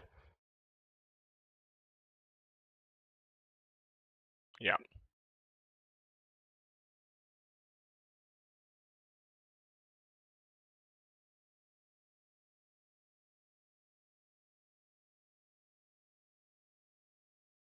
Forty, 41, 42, 43, 44, 45, 46. 48, 49, 50, 51, 52, 53, 55, 56, 57, 58, 59, 60, 61, 62, 63, 64, 65. We don't have a 66 that we need because we already have 66. So then that would be it. I don't know if it's 54, it's 53, whatever. It's the same shit, right? Like, whatever. So 39, 40. All right, so I need to skip 47, 53, and 66. 40, 41, 42, 43, 44, 45, 46, 47. I have to skip 47. So 48, 49, 50, 51, 52. I skip 53. And read 54, 55, 56, 57, 58, 59, 60, 61. Whoa, not 361, 61, 62, 63. I miscounted something horribly along the way. 10, 11, 12, 13, 14, 15, 16, 17, 18, 19, 20, 21, 22, 23, 24, 25, 26, 27, 28, 29, 30, 31, 32, 34, 35, 36, 37, 38, 39. Oh, there's another 39 here. There's a couple of 39s here. Whoops, well that explains that.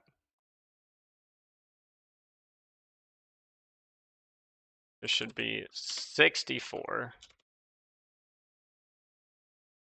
And then 65. All right, good shit. Now just fill in all of that. How bad could it be? Probably pretty damn bad. It's probably gonna suck balls. How can I do this in a way so that I can make sure I can still keep an eye on chat? I can do this because I don't need to see the IL spy for this. This is just data entry. Congratulations. Welcome to data entry. All right, so that is the Rusty Sword. Rusty Sword is slashing. Silver Saber, guess what? That's also probably just slashing. So this here is the Dark Sword, which does have vampiric, so we'll have it do a touch of necrotic. I'm thinking slashing for 0.5 and necrotic for 0.5. Holy Blade, which is 3, that's going to be slashing for 0.5 and probably radiant for 0.5. Maybe we even do like a 7.5-2.5 split, just because I'm pretty sure that's probably going to be like your only source of radiant damage, so we might as well make it kind of huge. And then this is going to be slashing 0.5.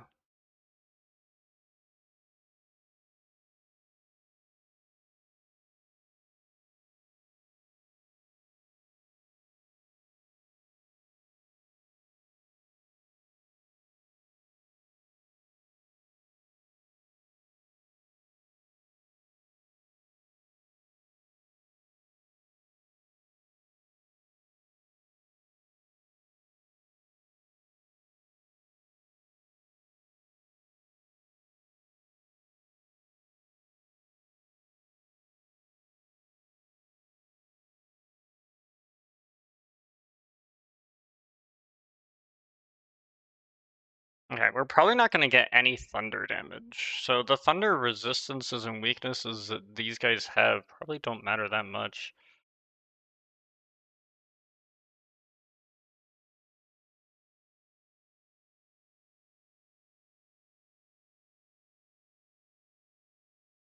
We'll have something do thunder damage, sure, fuck it.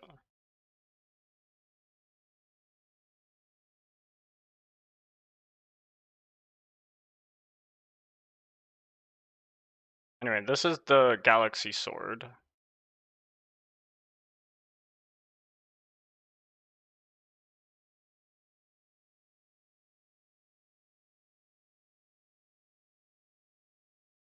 And then the Bone Sword, which is probably just slashing.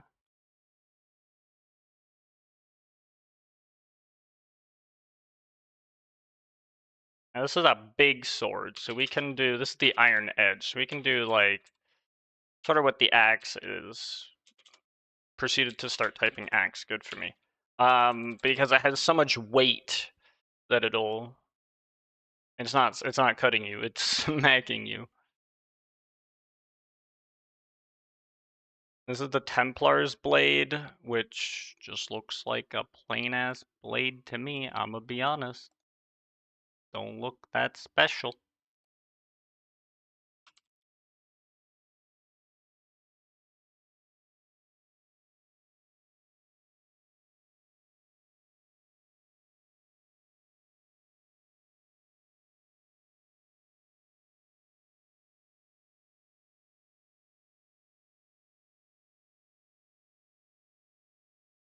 Alright, what's 8? 8 is the Obsidian Edge. That's probably just slashing, I'm gonna be honest. I don't see that doing, like, anything else.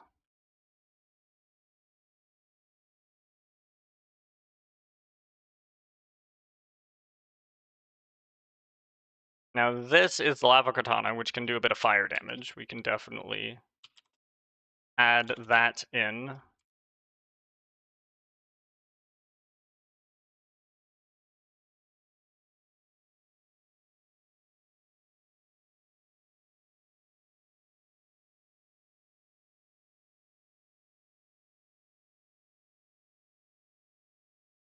And then this Claymore is going to be the same as this.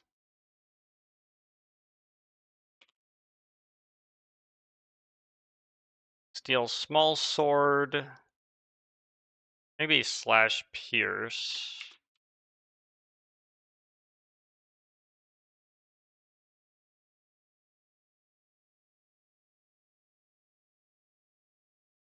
Wooden blade is going to be slash blunt. This is basically the wooden sword Minecraft thing from DDD, so that's just going to be that. The insect head can probably be poison. I'm probably just going to make this just full-on poison. Neptune's glaive can do, we can have that do like cold damage. That can be like half slash, half cold.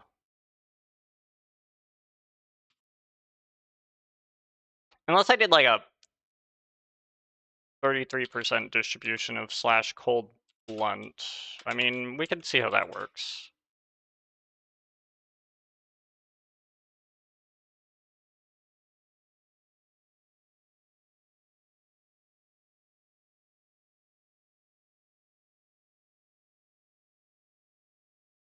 Now, when I create this, the question is going to be,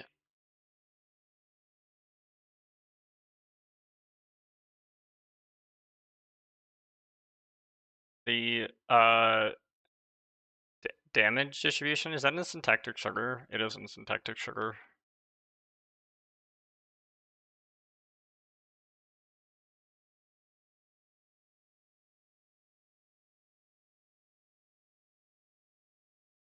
Of weights tolerance, if it's greater than that. So I'm going to be adding 0.33, 0.33, and 0.33. Or sorry. Yeah, 0.33, 0.33, 0.33. Which is going to be 0.99.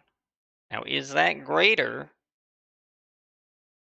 -1, the absolute value is going to be 0.01, which is not greater than 0.01. So I'm going to say that probably works, but I might just add a little bit more just to like really narrow it in so that we're not on that. Because it depends on, that would then depend on floating point precision. How it chooses to add it might be like off by just a touch. This way it'll lock it in pretty good. That's a lot of spaces that you don't need there. All right, 15 is the Forest Sword. I don't know what to do with the Force Sword. Probably Flash Blunt.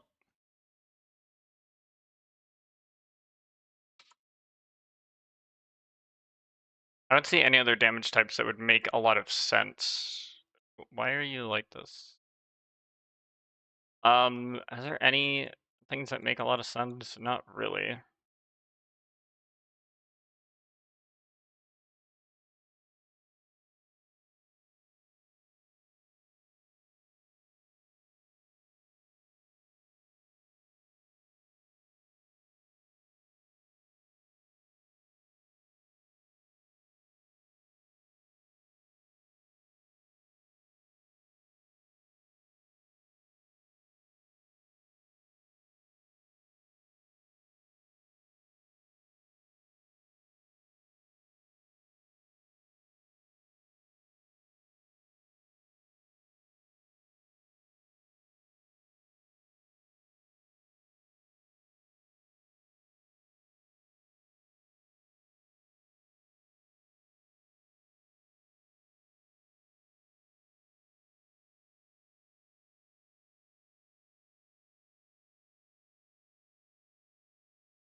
Yeah, it's probably just slash blunt, I'm gonna be honest.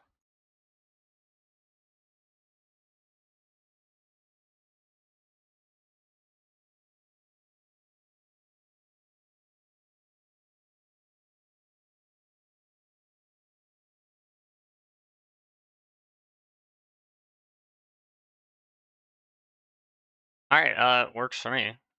So 15 was the force sword slash blunt. Now we're getting into daggers, because we're at the carving knife, which is just going to be a raw piercing. And we have the iron dirk, which is also going to be raw piercing.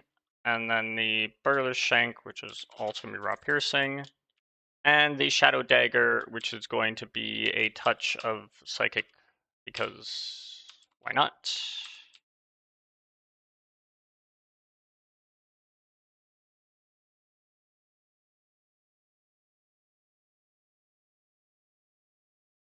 And then the elf blade, which is probably going to be just raw piercing. A crystal dagger.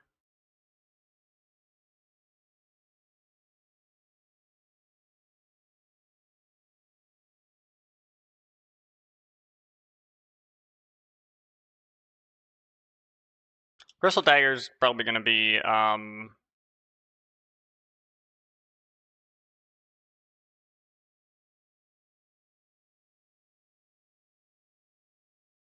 just piercing, I'm guessing.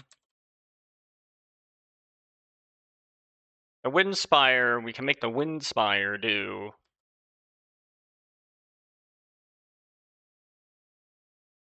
lightning and thunder damage, probably. We may just do a 50-50 lightning and thunder. Isn't the wind spire dog shit? Hello, how's it going? Let me see. Wind spire. Isn't this thing like complete garbage? Yeah, it's 1 to 5 damage.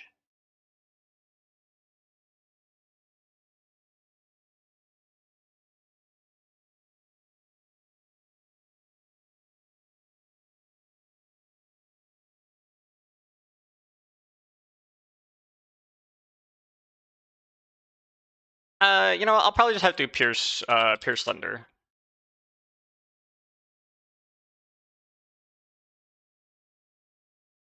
Right? Okay. So that's Windspire. Galaxy Dagger. So I have a plan for the Galaxy and the Infinity weapons. All right. So you're gonna be boop, also force, just like the other thing. Wooden club. Okay, so that's all the daggers, like literally from like here to here. Not even from like here to here was just fucking daggers. Now we're into clubs. So this is going to be the wooden club, which is going to be blunt. Alex's bat is also probably just going to be blunt. The lead rod. The lead rod is made of lead.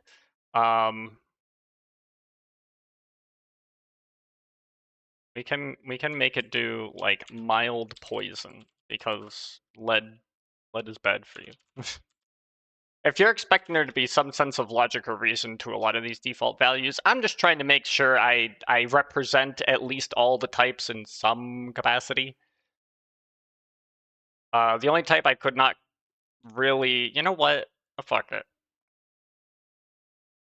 I have made an executive decision to make you do radiant damage. There, now every type is represented here. Every type is represented in monster resistances. And I just want to make sure that every type is represented in weapon damage so that, like, everything is everywhere. My god, the lead pipe is bad for your health. I never knew pipes were so dangerous. I've got one right for you. Don't worry about it. So that's the wooden mallet, which is going to be blunt. The slammer is probably going to be blunt. I don't think the slammer has like any specific description that makes it, that lends me to believe, oh no, it should be this kind of damage. An extremely heavy gavel that'll send flows flying. Flows. So in other words, bludgeoning damage.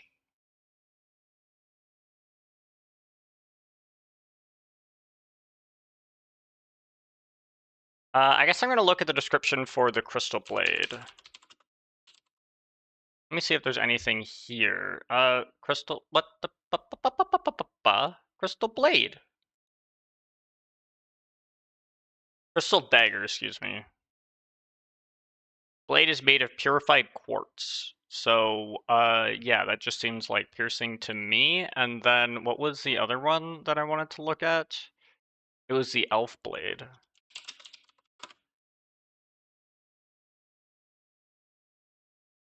And the forest sword.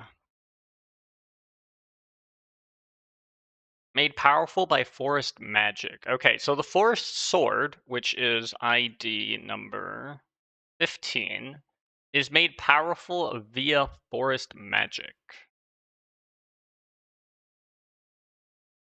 I'm gonna be honest, I'm not sure exactly what type would represent forest magic.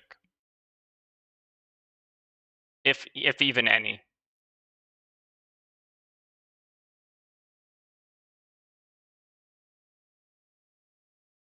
So, grass type an option? No, we don't have grass type.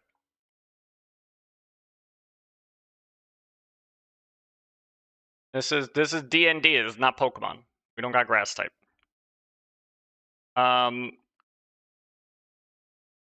Okay, we'll see. All I want to do is make sure that everything is covered. So 29, this is the Galaxy Hammer. We know that this is going to be blunt and force. And now we get to Sam's old guitar, which is probably just blunt. We have the femur, which is probably just blunt. The slingshot doesn't actually have any damage associated with it, so we don't need that.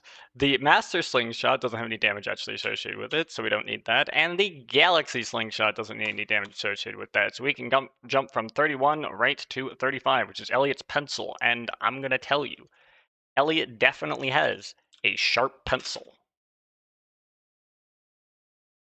And that's probably it. Harvey's wrench, that's just going to be bludgeoning damage. Harvey's mallet, that's probably just going to be bludgeoning damage. Penny's friar. I can make this do some thunder damage.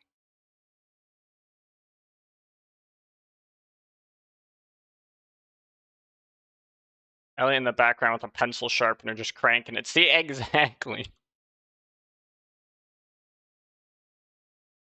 And then this will be just a touch of thunder, 0.25. That's for Penny's friar. Leia's whittler.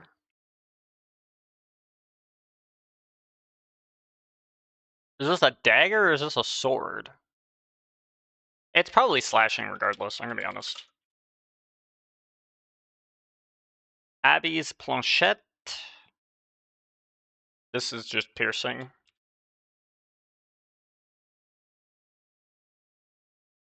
That is 100% a stabbable object. Seb's lost mace is blunt. It's a whittling knife, I think. It looks like a sword. It is definitely a whittling knife. It is a sword. In game, it's actually a sword. So, okay, yeah, slashing seems appropriate, I suppose. I don't know why I closed that tab. God damn it. Seb's lost mace is just going to be straight bludgeoning. I don't think I have any reason to suspect that should do anything else. Haley's iron, though. This is just going to do lightning damage. We need that lightning represented somewhere. Pirate's sword, I'm going to be honest, this is just slashing.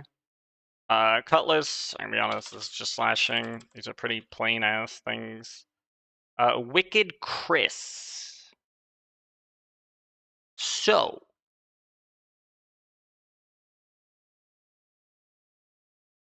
I do need to make sure that necrotic is covered. Do I want to put necrotic there? That seems decent. That seems okay. We can put necrotic there.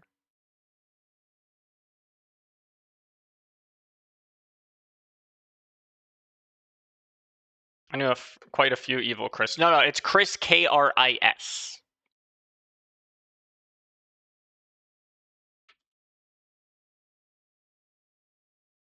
We have this be piercing and then like 0.5 and then necrotic for 0.5. I don't think there's really anything here that has a necrotic weakness, which inherently means that picking this weapon would actually be bad. Because, for example, we have a necrotic immunity here, we have a necrotic immunity here, we have a necrotic immunity here. We have a necrotic immunity here. I mean, I guess outside of those things, that type goes through pretty unresisted. For example, against the grub, or the fly, I'm tired of this fucking pop-up, it's gonna kill me. You would like a quarter of your damage would only be resisted by the bug, or the fly, excuse me. So that seems pretty good. I don't think lightning really appeared too much in monster resistances, just against the bats, which means that Haley's Iron's actually pretty damn good against the lightning bat. There's a lightning bat? Since when? No, the Iridium bat. I don't think there's much lightning. I mean, there's lightning against the serpent, which is also pretty good.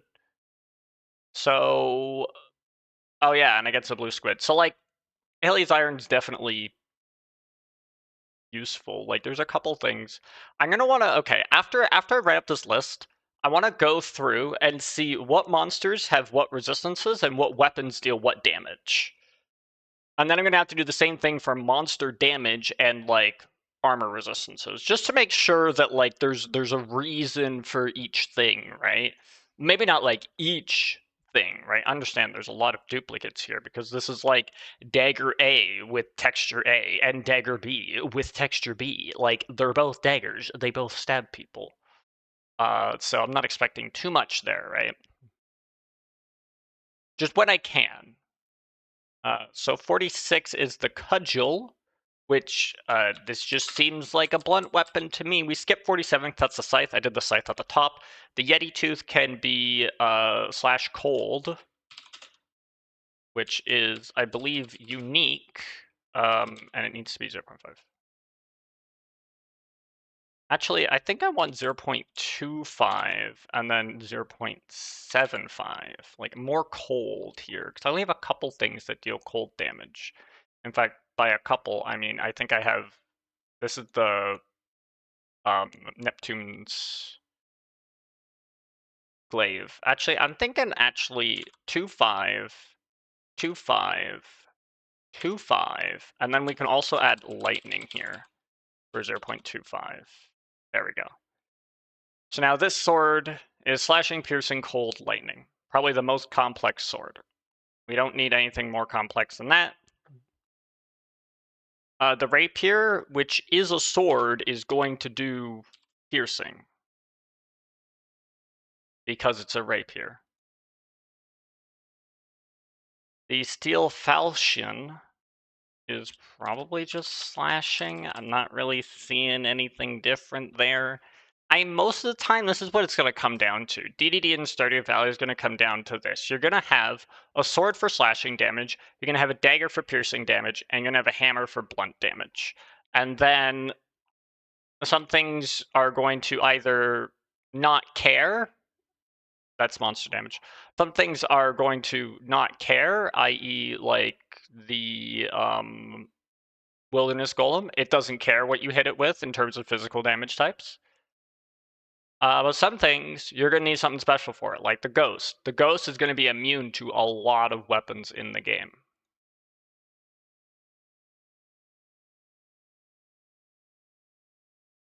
Right?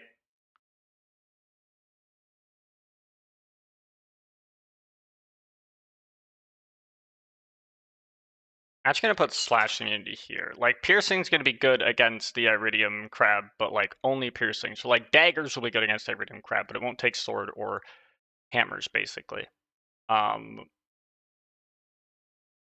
Just to add a little bit of variety, inject a touch of variety. Variety injection, one might even call it. They probably don't call it that, but that's fine.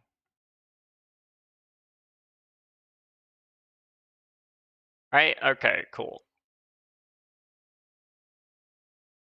So now we're on 50, which was Steel Falchion. 51 is the Droken Trident. The Broken Trident, which is going to be piercing. Tempered Broadsword is probably just slash blunt. I haven't had a slash blunt in a bit. Slash blunt. One of you guys.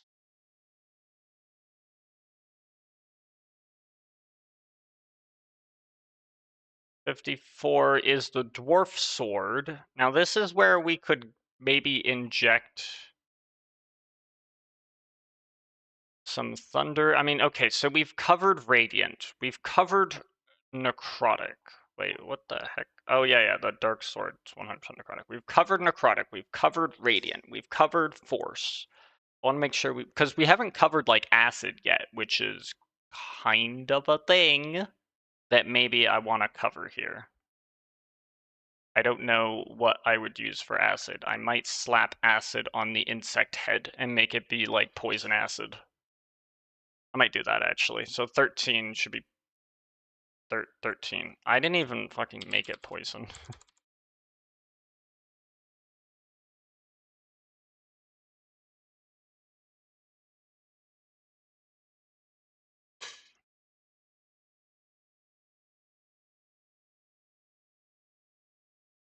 And the Forest Sword, I'm going to make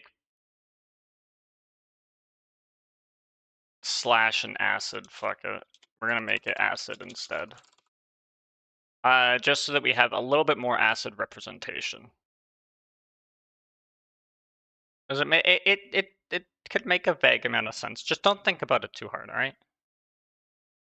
So the Dwarf Sword. This is where I want to know their descriptions, because their flavor text could actually be helpful. Dwarf Sword, Star Valley, okay. It's ancient, but the blade never dulls. Never, ever? Okay, so this is just slashing.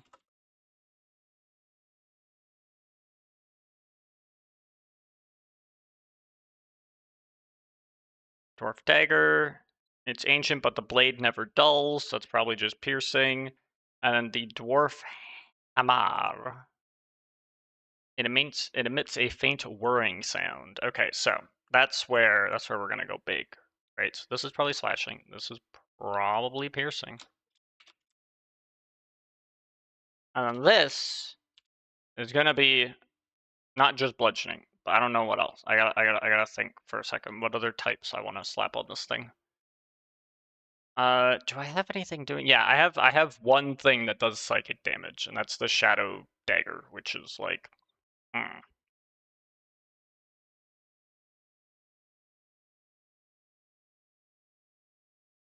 Currently, every type is represented, so I guess that's okay.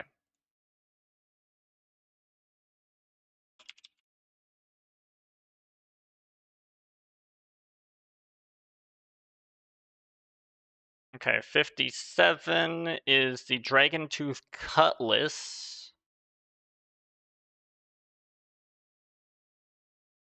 Blade was forged from a magical tooth.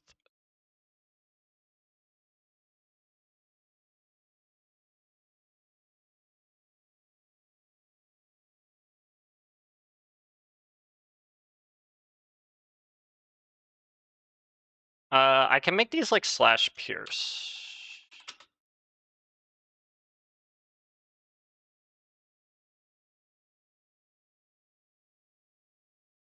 Same with the Dragon Tooth Dagger.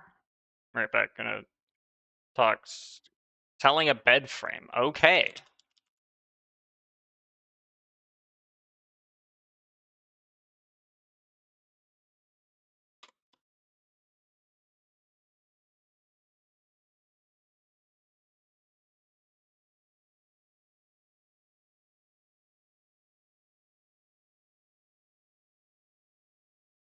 All right, so that's the dragon tooth weapons. Now we have the ossified blade, which is made of bone.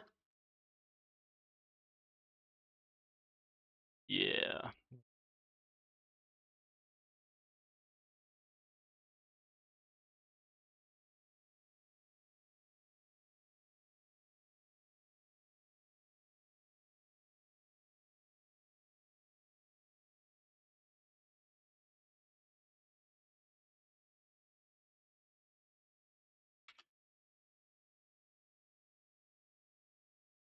I do want to give it another type.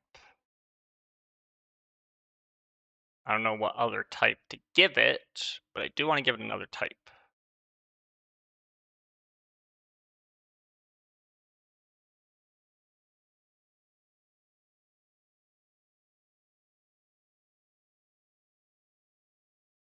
There might not be another type I can give it. I probably just have to call it this and move on with my life.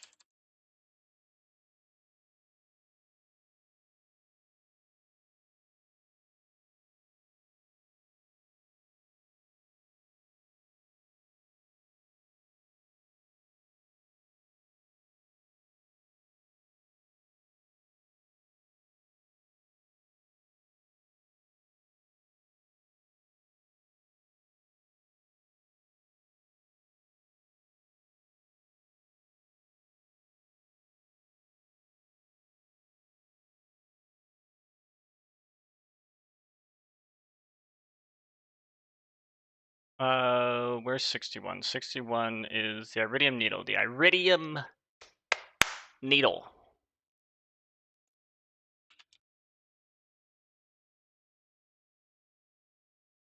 Definitely adding another type to this.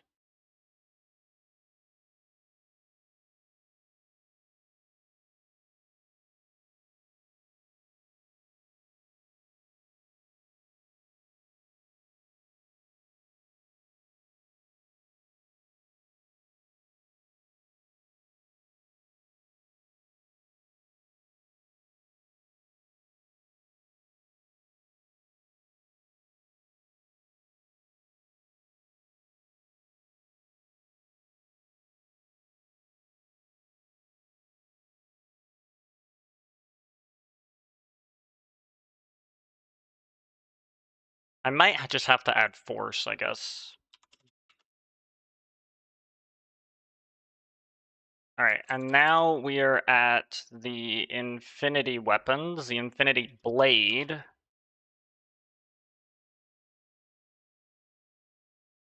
It's gonna basically drop the force damage.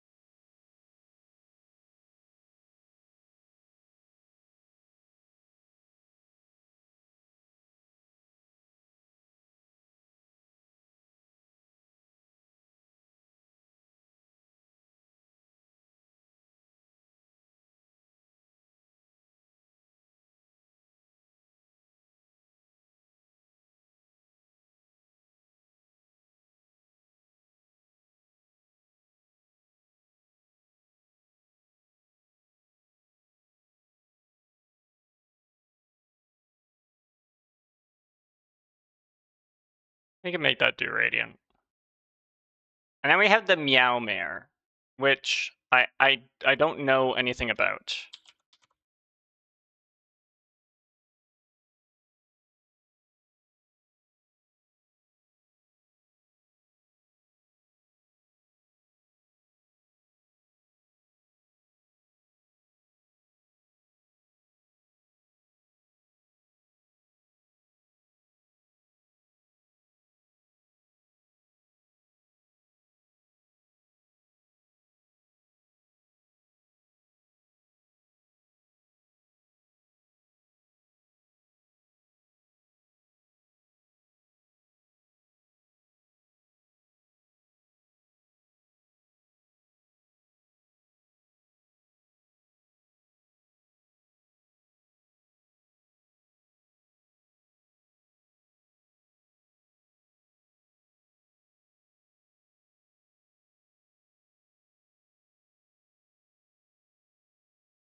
I guess I probably just have to have this be slashing.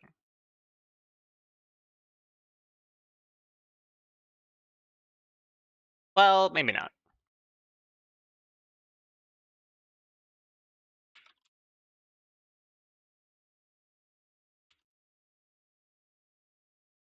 I can have be psychic, I guess, for the meme damage. And so then I should probably change this type.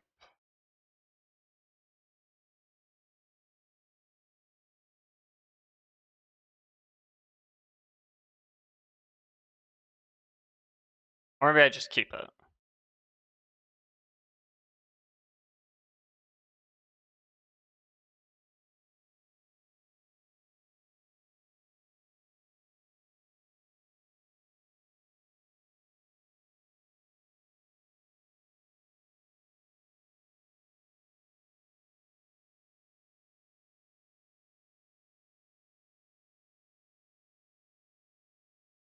So now what I want to know is, so like you don't take fire, you resist fire, you don't take fire, you're weak to fire, okay.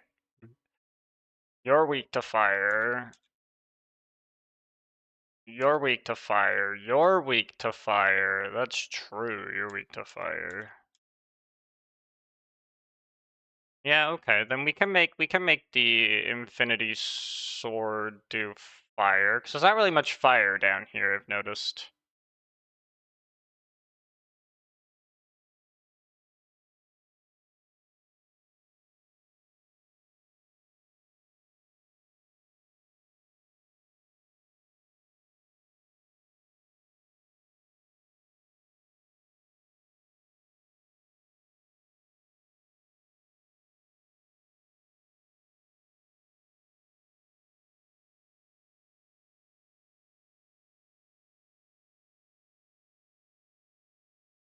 Alright, and that's all of that. Now I have to look at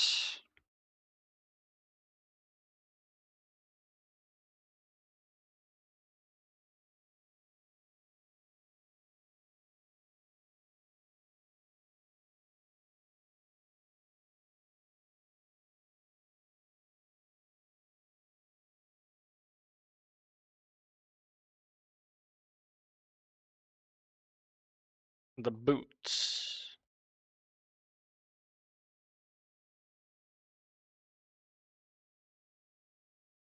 Now, is this configuration, is this like clothes?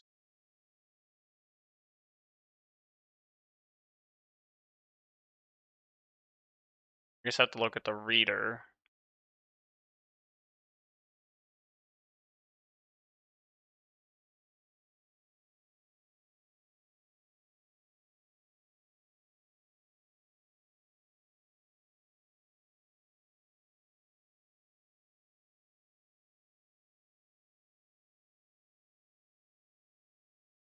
Clothes resistances. Alright, so some of these clothes definitely should provide something, but not all of them do.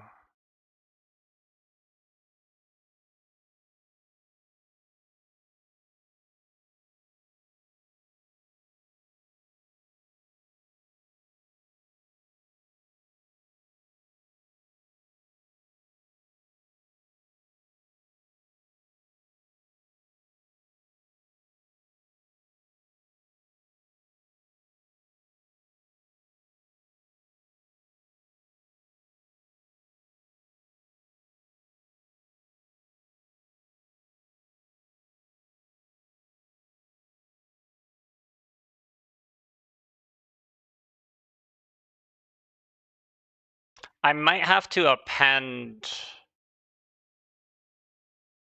a W in front of this stuff.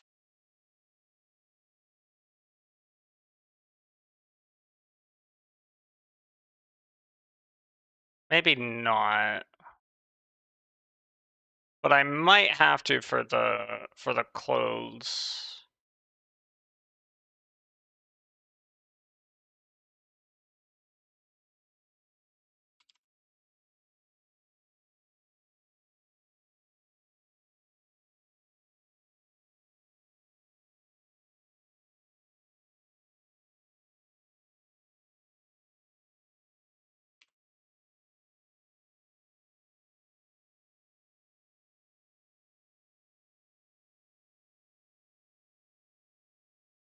So all the boots definitely have to have something.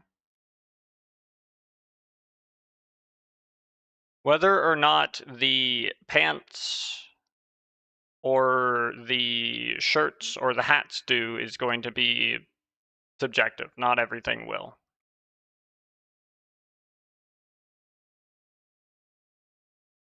But there's a lot of these, and obviously not all of them need to provide anything.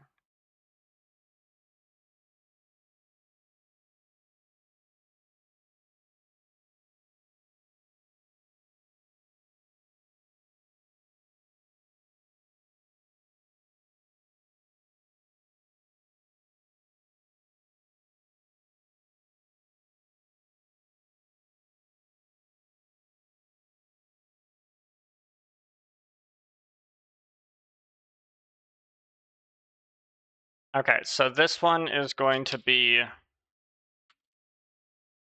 B504.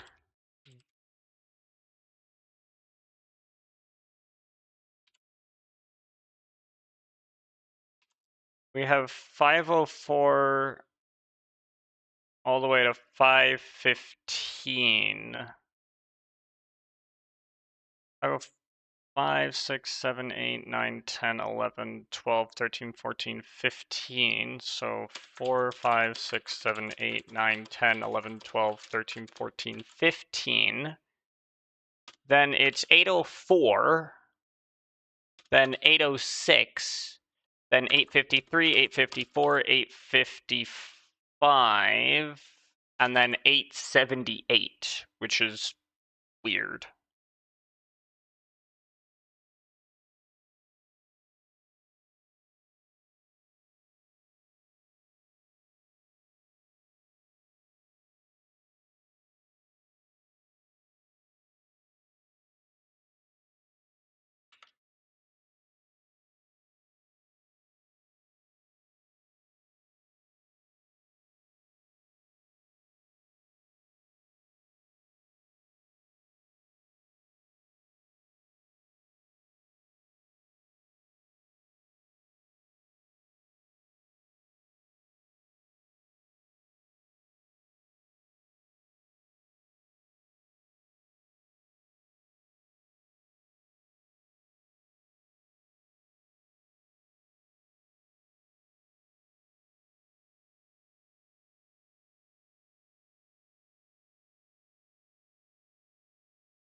So if I do that and that, I can have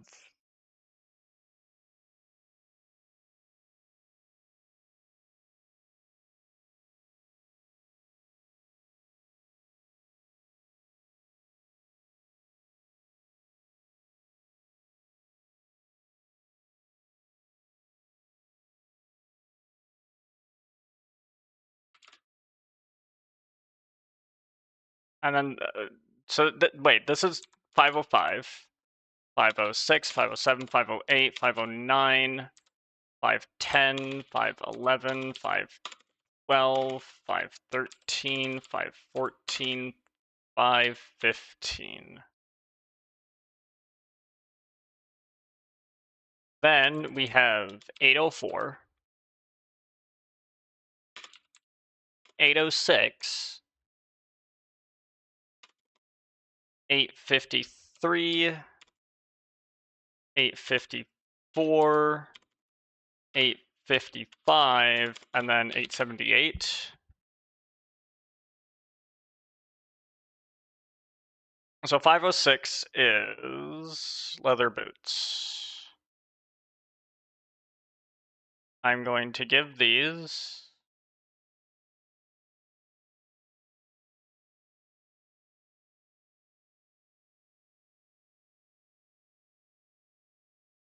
same as leather, which is to say mostly slashing.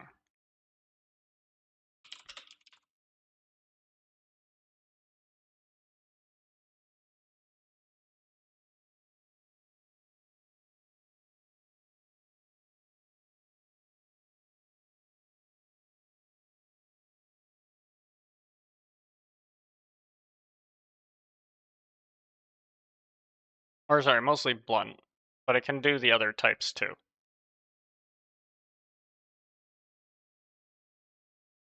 Work boots are going to be somewhat similar.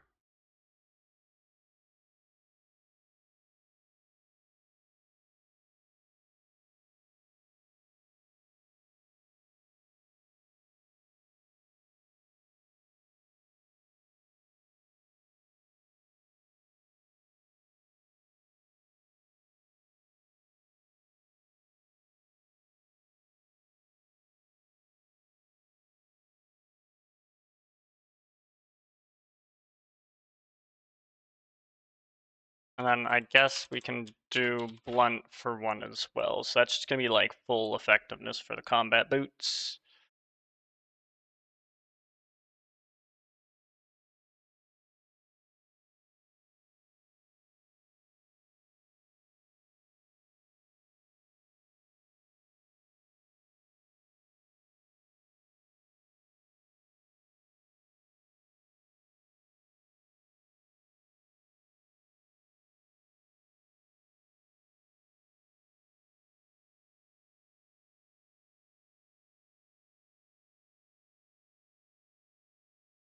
Okay, so the Tundra boots can have mainly blunt and cold.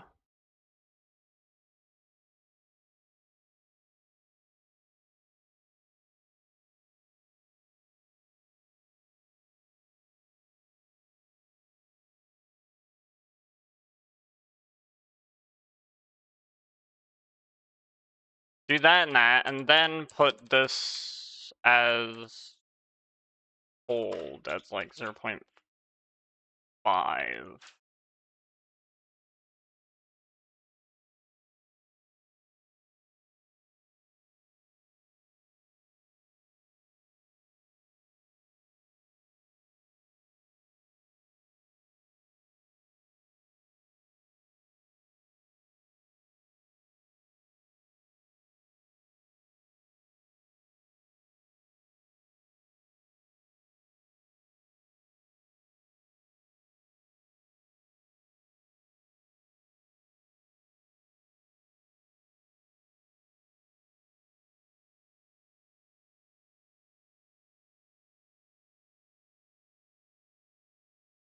And 511 is the dark boots, which can protect against necrotic.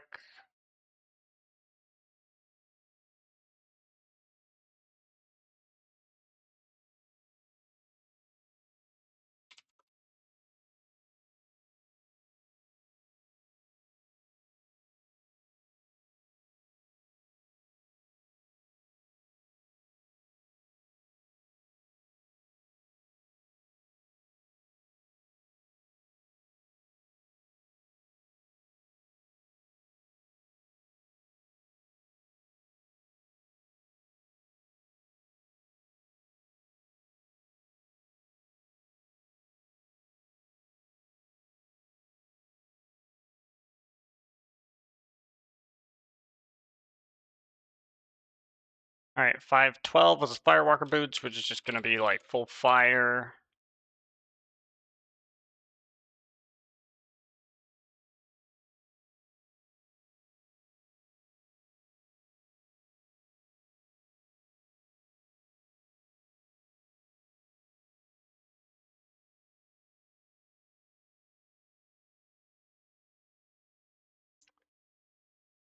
Five 13 is the Genie shoes, which can protect against force. This makes sense.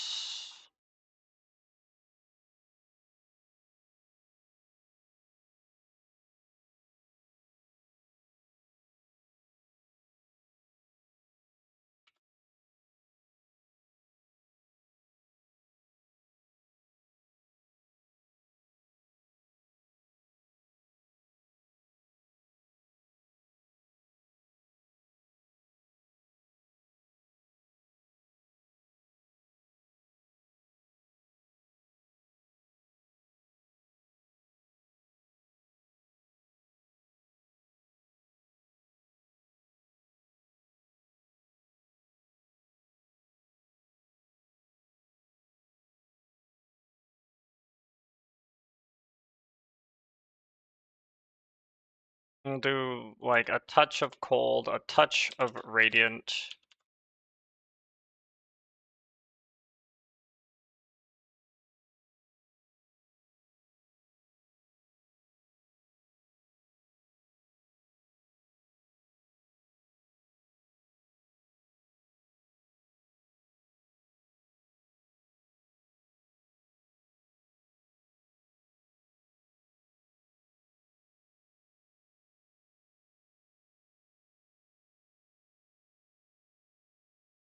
Cowboy boots are probably going to be mostly the same as leather boots, I'm gonna be honest.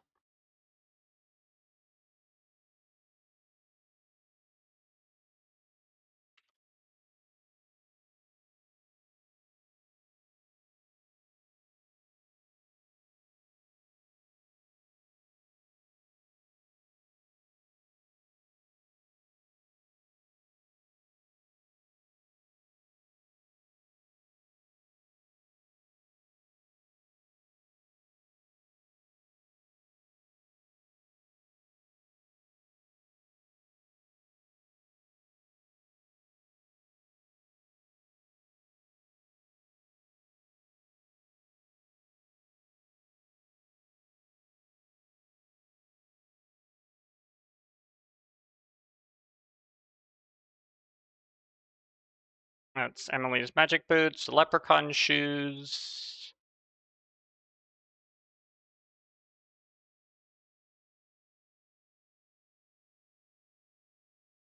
And protect against that.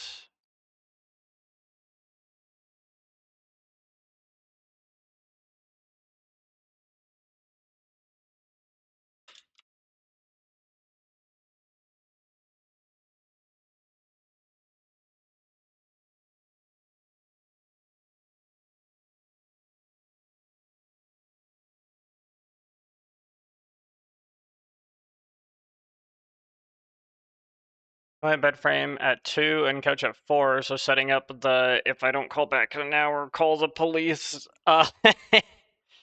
Fair, valid.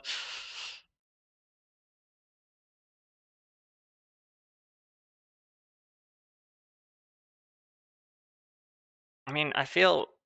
Wait, this is Cindercon shoes, and then mermaid boots, and then dragon scale shoe. And then that, and that. Yeah, gotcha. Okay, cool.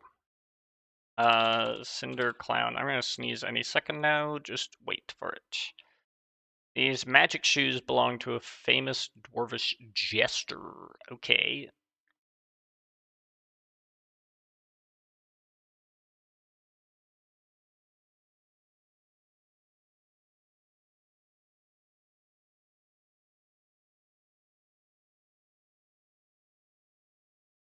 I might want to add like standard types here.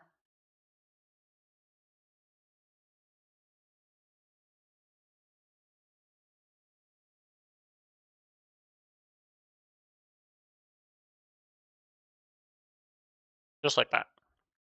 No piercing. So this can have force.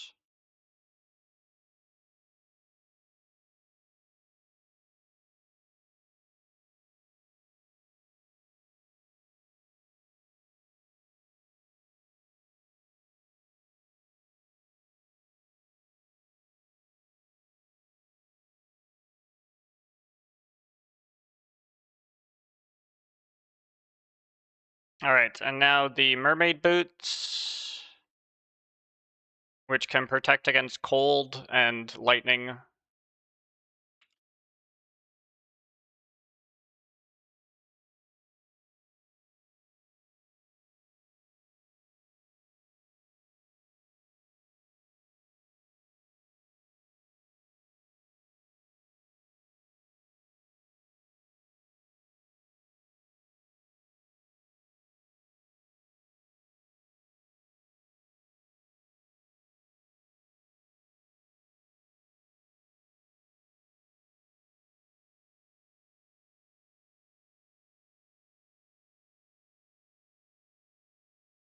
This can provide full piercing effectiveness. It can provide full fire effectiveness.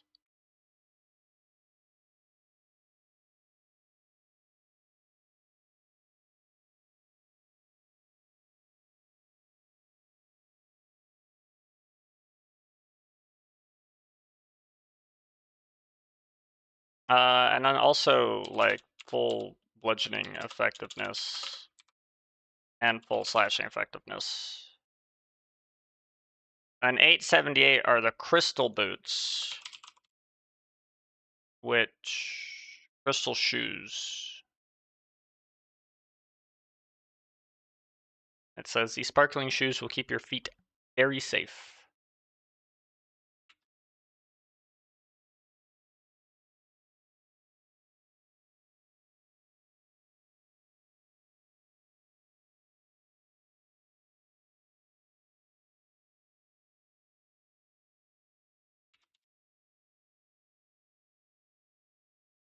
And what else I want to give it here?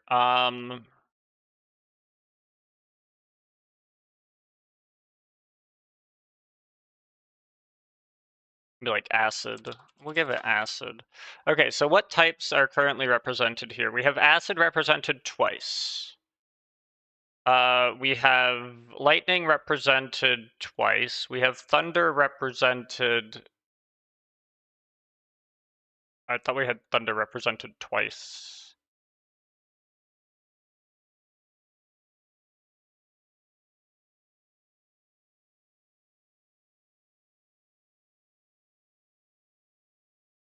We don't have thunder represented twice. That's fine. And then we have cold represented a couple times. So that's fine. Fire is represented a couple times. Necrotic is represented at least once. Maybe only once.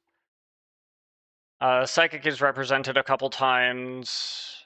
Force is represented a couple times. Radiant is represented at least once. Poison is represented here. So I think I got all the types in the boots. Now, I'm not going to just do boots, right? I don't think I have any reason to do any of the pants.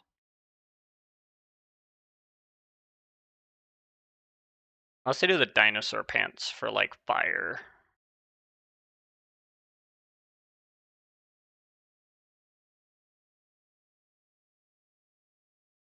Which I might.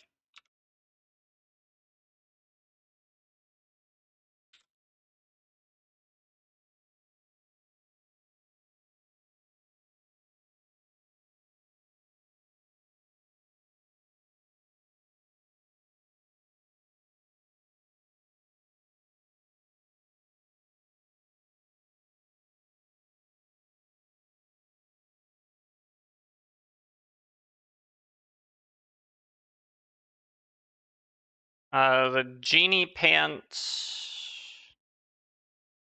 I might not do anything for, but I might do stuff for the prismatic pants and the prismatic genie pants, and then maybe the lucky purple shorts. So that's going to be E15.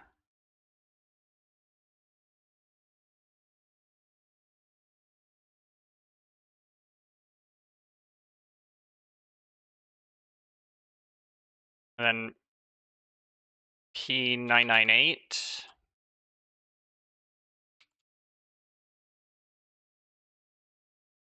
I didn't even put these in parens, good for me.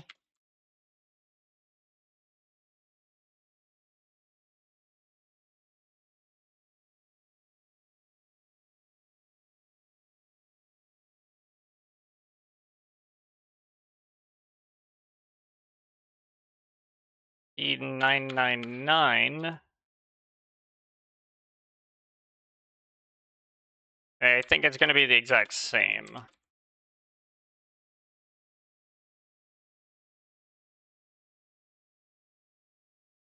And now, if there's any shirts here that I feel are reasonable, I might.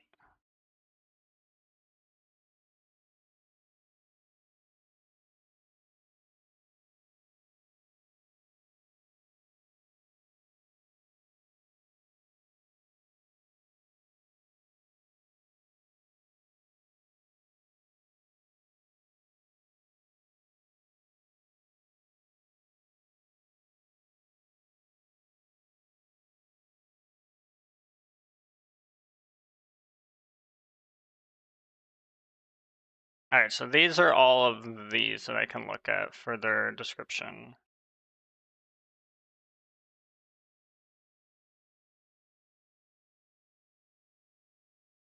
Okay, looking through here, seeing anything that looks like it should give any sort of thing here. I mean, I guess I could do like this green tunic for adventurer stuff, but because it says it's fit for an adventurer, but I might not do that.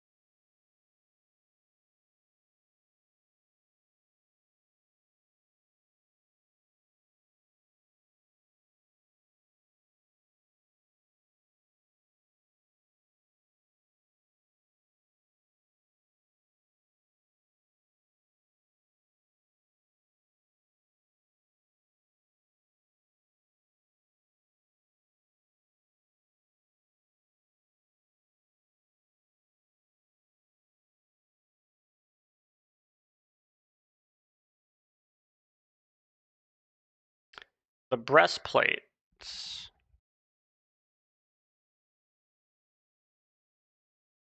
is definitely something that I will do. I want to check to see if there's anything else.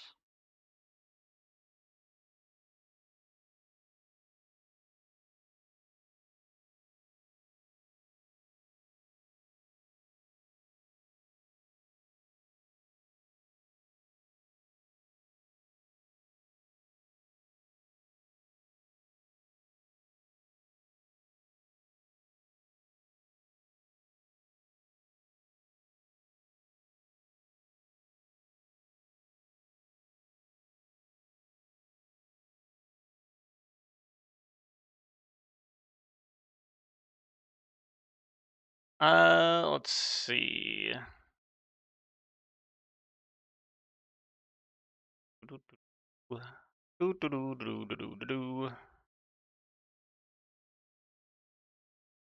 can definitely do that.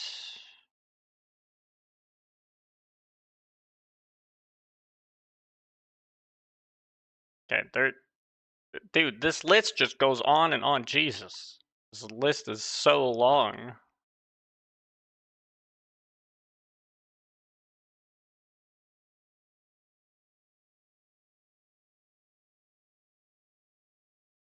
Okay, where are we at? Let's scroll down, down, down, past all of this stuff, past all of these shirts that are just plain shirts that don't matter that much. The Emily's Magic shirt I'll probably do something with. That seems reasonable. Okay, so going here. This is ID 1127. And the boots, which I believe was 804, I did some of that, so I can do something slightly different here.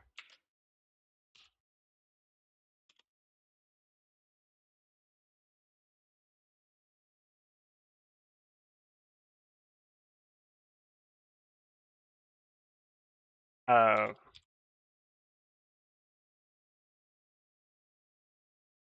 okay, so that's Emily's Magic shirt.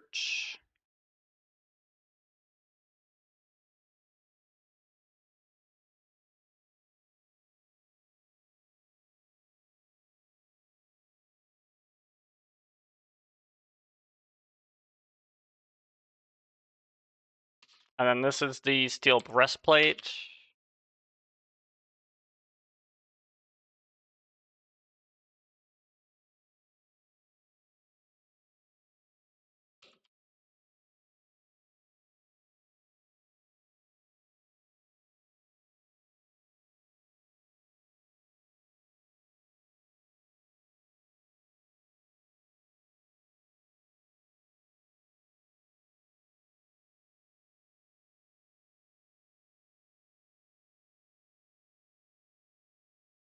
1149 is going to be the same thing, but slightly less effective. These are going to be 2 5s. And then, whoops, that's S1150 is going to be 7 5s. And then 1151 is going to be the same thing where they're all 1. Full effectiveness.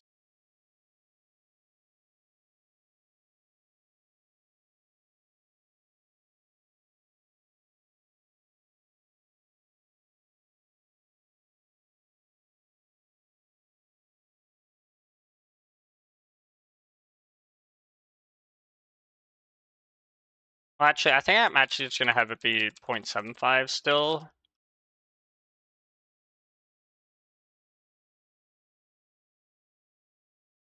But we'll also add force for 0.75.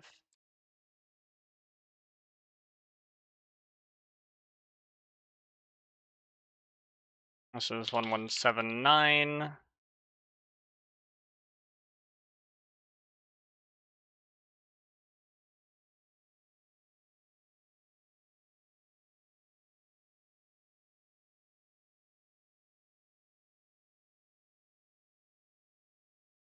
All right, moving all the way forward still.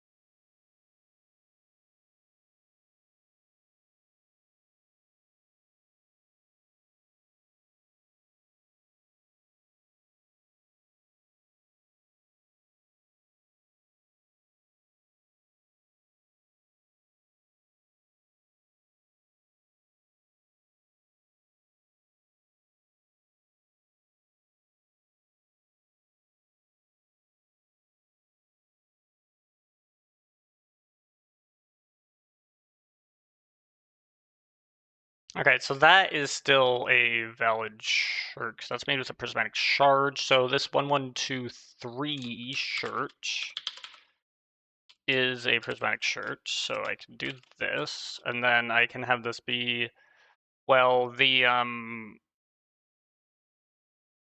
should definitely be, like, mainly force, right? Like, or maybe not force.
That's a raincoat.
1997, 1998, and 1999. Because this one is made with Magic Rock Candy, so I definitely want to give this some stats.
I think that's it, actually.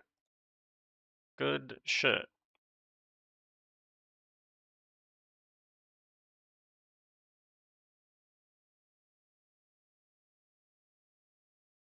And maybe there should have been more shirts that I could have given stats to, but I don't care. Now we get into hats, of which there's thankfully not that many. At least not as many as there are shirts. Like, my goodness. And there's also trinkets, which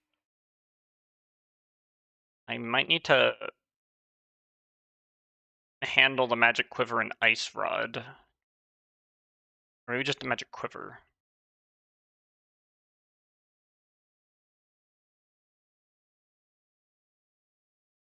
But we'll get to that. Now we're looking at hats to see if there's anything here. Most of these hats probably aren't going to do anything. But I know at least some of them will. For example, hard hat, probably give bludgeoning. So this is at 27.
Because you could have this, and that's 0.75, and then you could have this, which is like 0.25, and that would give you like full bludgeoning effectiveness, and then if you have like this. Yeah, I might need to reduce some of these values across the board now that I realize that you can like mix and match some of them, obviously.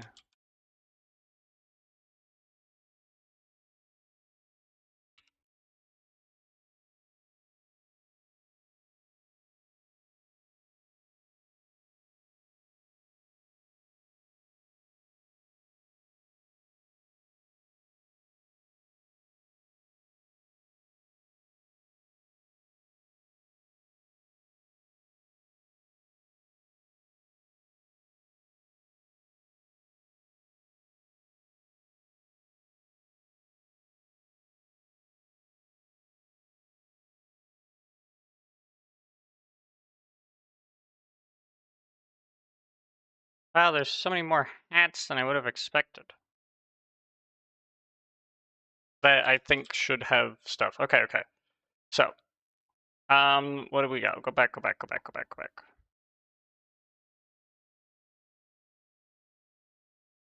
Mushroom cap can have something, and then we can give something to the knight's helmet, which is 50.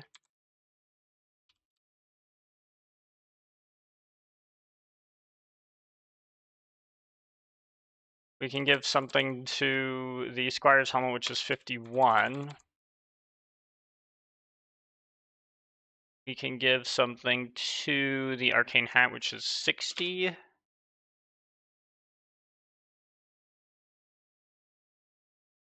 We can give something to probably the golden mask, I guess, which is that.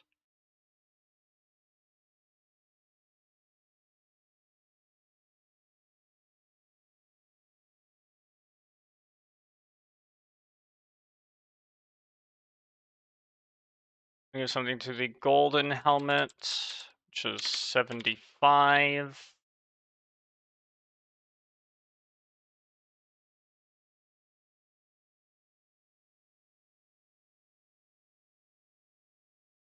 We have something to Key's hat, which is 82. Something to the key mask, which is 86.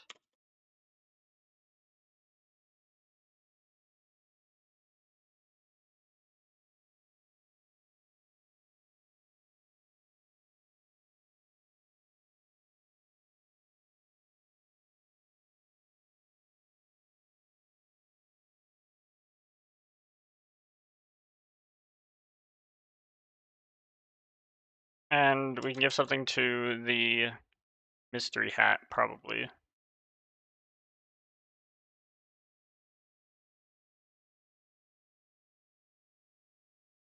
Maybe the infinity crown? Sure, why not? Mystery hat. Infinity crown.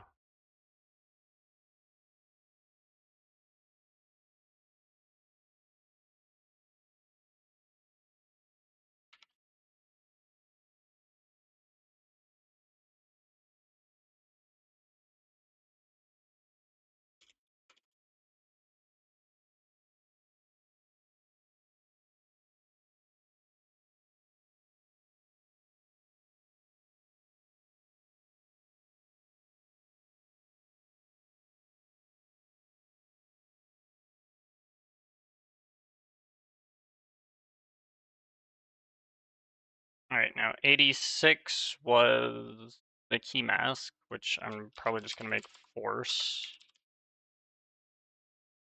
This is also probably just going to be force.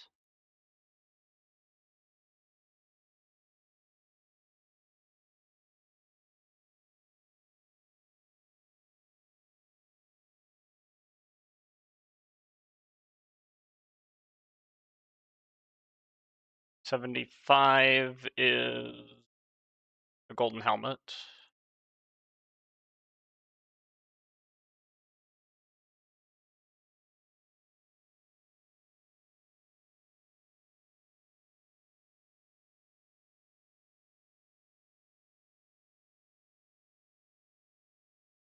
This one is the golden mask, which I can probably make like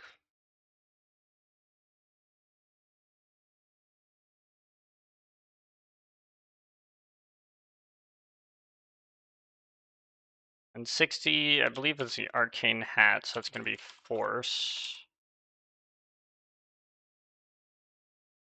51.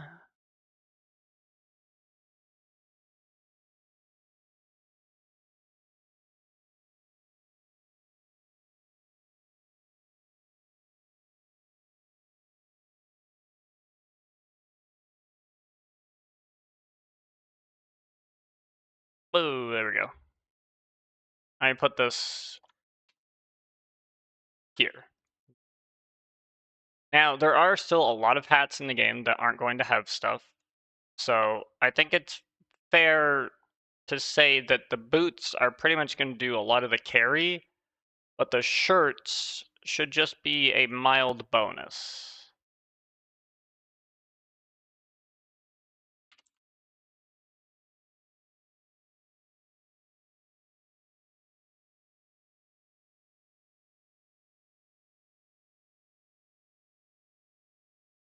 Aren't all boots supposed to carry you? I mean, they're supposed to be your main source of damage reduction. Yes, they carry you, technically.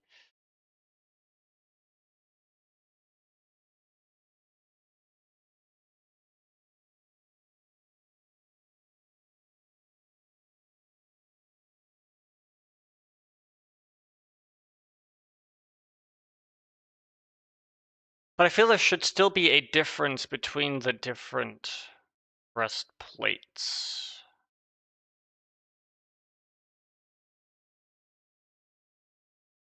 Like, this one will provide force. The copper one's slightly less. The steel one's like this.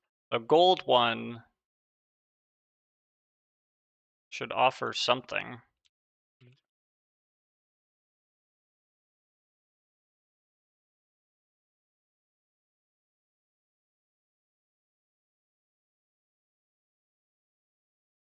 I was finally enough talking about walking, but damage reduction doesn't mean it serves the same purpose. I mean, yeah, right? Like, I get you mean you were talking about walking, right? Like,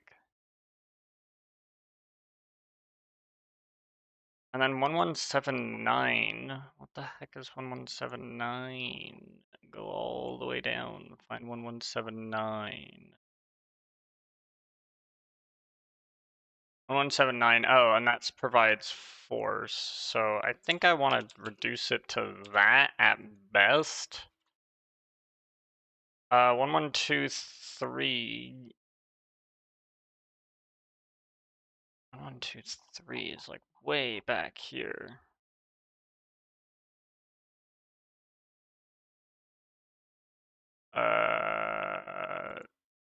That's just a random shirt. That's not what I wanted it to be.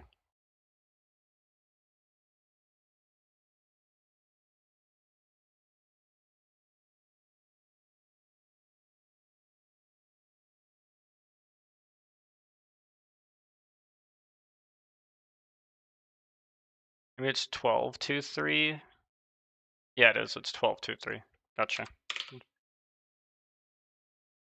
That's reasonable. This I will just reduce to this.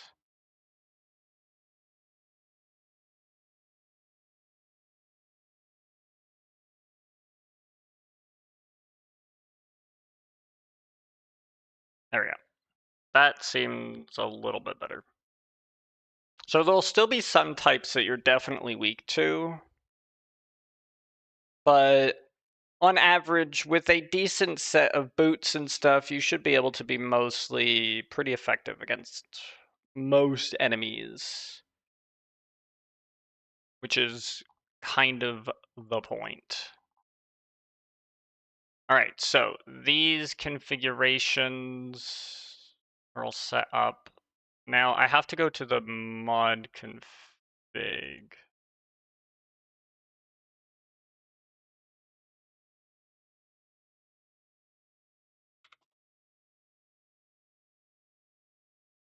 This is going to be weapon damage.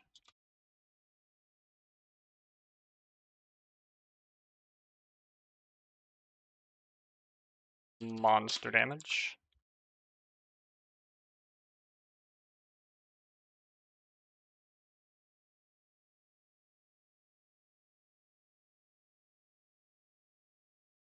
This is slingshot projectiles.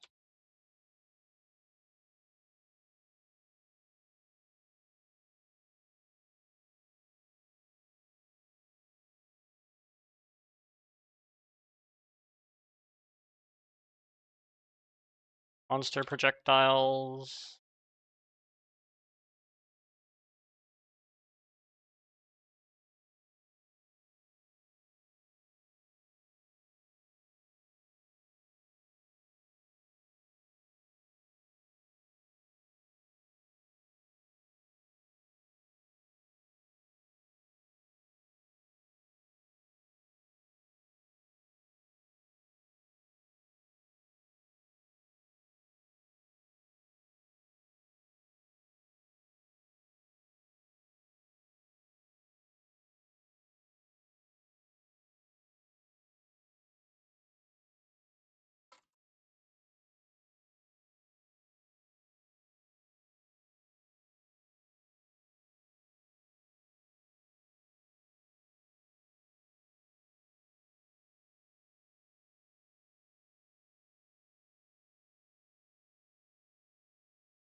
We're in the wrong thing. It's not crystal resistances. It's gonna be the Pepper Rex fire damage.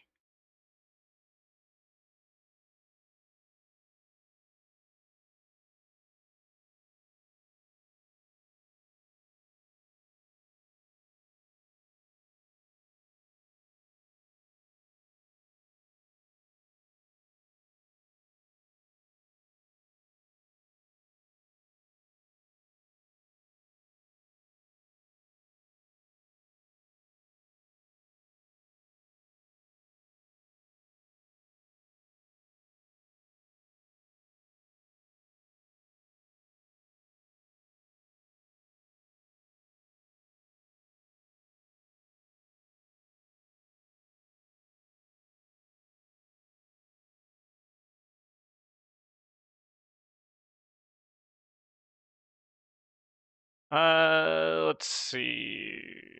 This is the skeleton mage resistances. Resistances, my lord.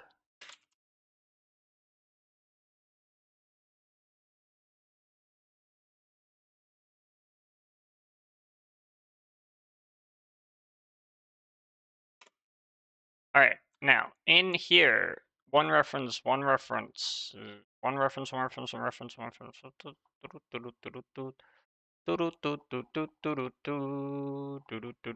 Okay, everything has been referenced. There's only two real categories here, the damage category and the resist category. And we have all of that. Okay, good, which means it should load up and everything should also be good. Right? Good stuff.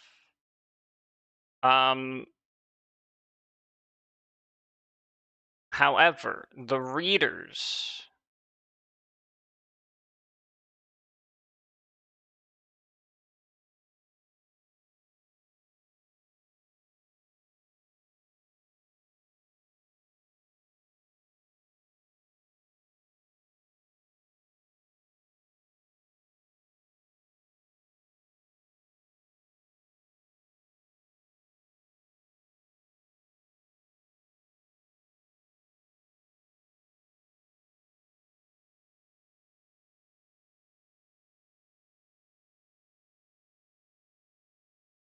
I'm gonna have to queue up separate config readers that will read and then add that to that.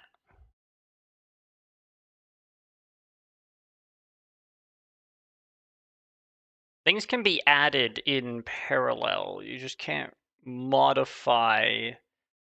You can't be trying to read from it while it's being modified, because you're going to get a concurrent modification problem. But if they're all just adding it to the same thing, then it's fine. I mean, sets might have interesting issues, but we don't have sets, so I don't care. Well, I mean, it is a map, which inherently maps sets to sets, but one way to find out. Okay, so damage distribution configurator, yup. But what about the explosion?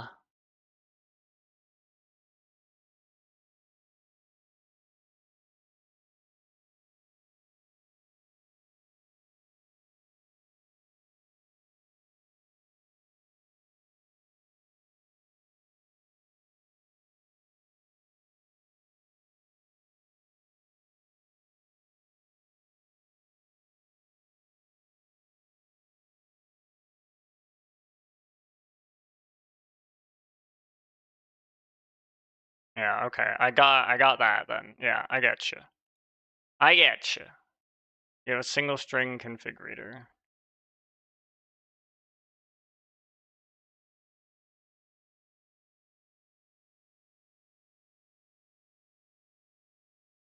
A configurator instance. Where is this referenced then? Oh, distribution config registry. In it. If present, get it and then queue it. Right. Yeah, for all the things that. Gotcha. Gotcha. Okay, so we're going to add a couple other stuff. New DDD single string config reader. It's going to need a name. This is going to be the cursed doll resistances. Wait a second. If I just do that,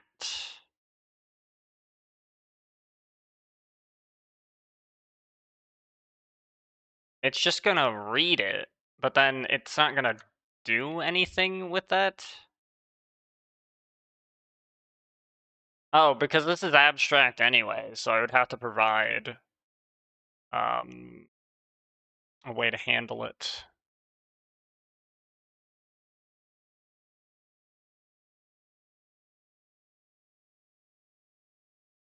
Config getter is going to be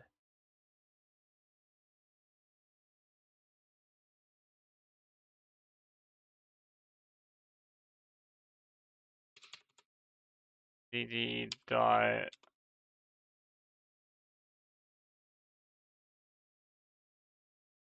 sync damage config dot resistances dot curse doll resistances.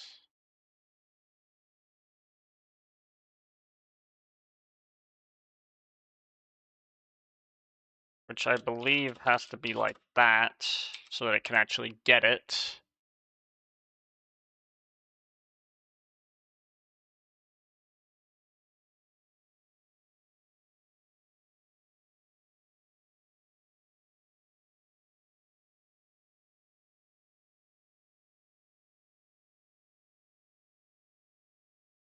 Yeah, it does that, and then it does that. That's what I thought.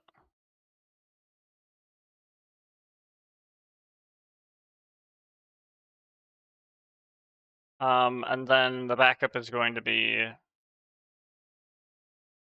damage descriptions dot no, default values.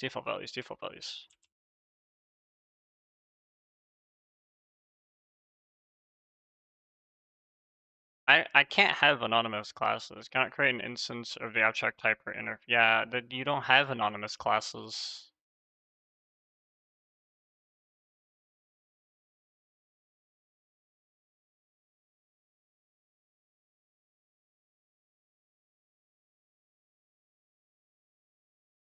That's right.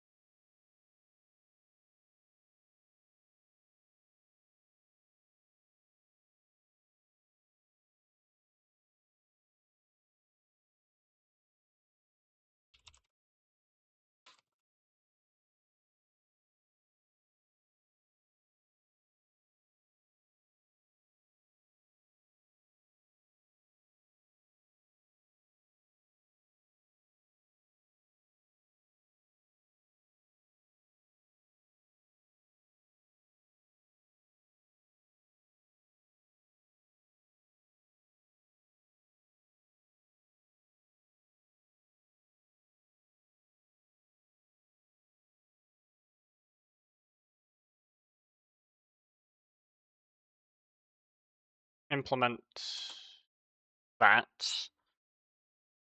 And then I need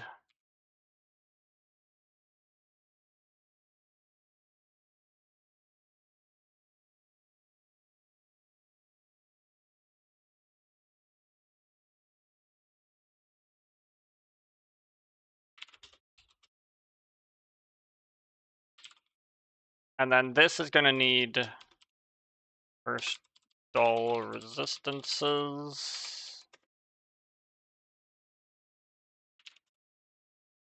Oops. Whoa. That.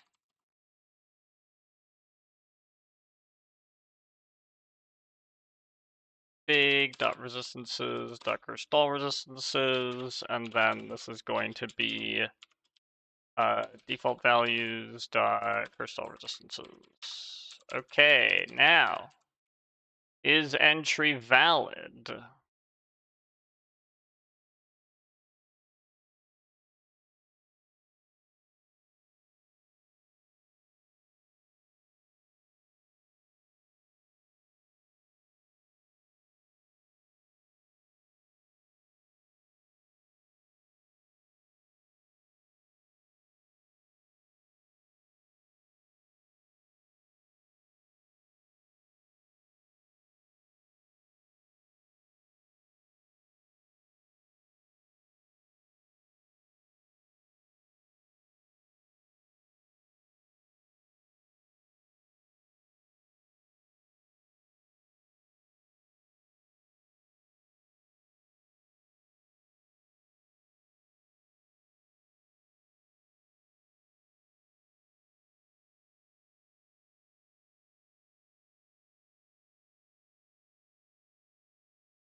So I parse it into, okay, so I check to see if it's valid when it reads it.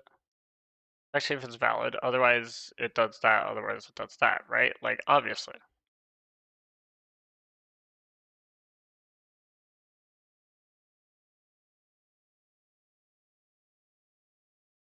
You think I want to see this fucking thing? New cursed dull resistances reader. Boom, there we go.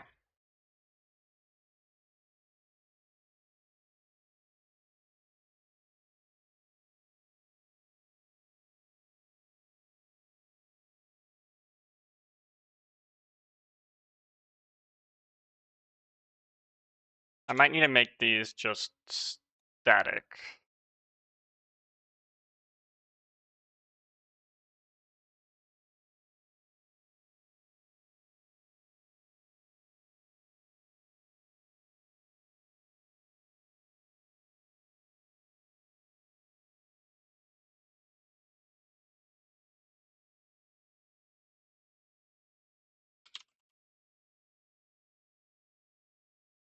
I also now realize that I'm being way too specific.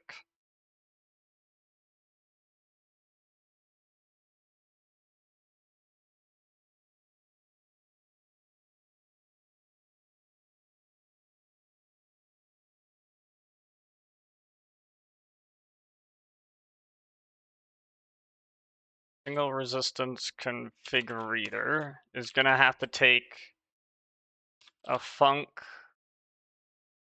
which is going to get a string.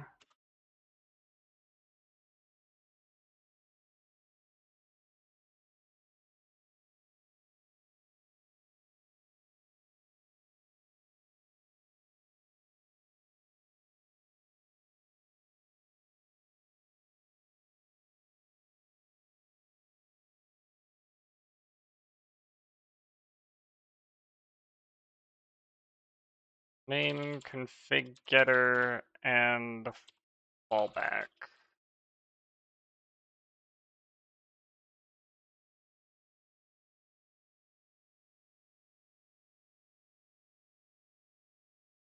And now I do this, where I do protected override bool is entry valid, where I want to check if it matches. So I want to check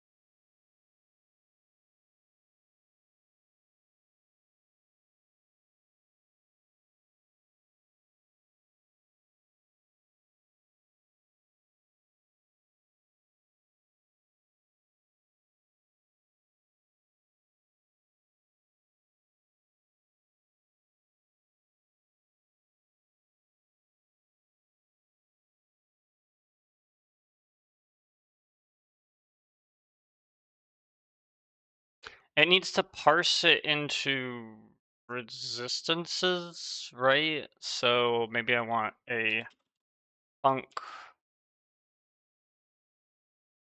or I guess a key.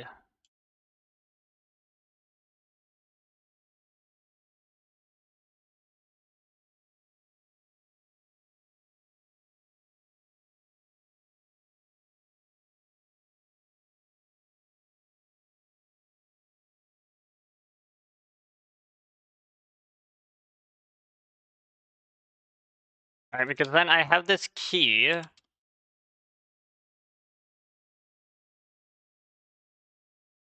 I can use this key later.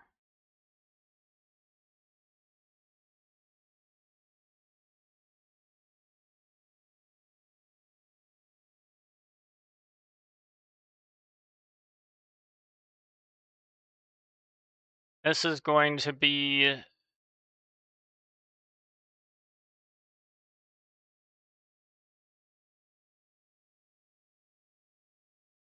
resistances config reader.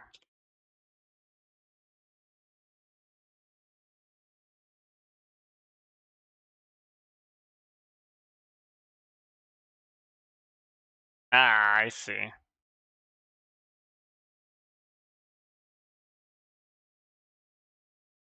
I can't get the resistance regex because it's not visible. Or resist regex. I'm gonna say it's not visible. Inaccessible due to its protection level. I would have to make it public. Oh, I don't want to make it public. Dude, that's cringe.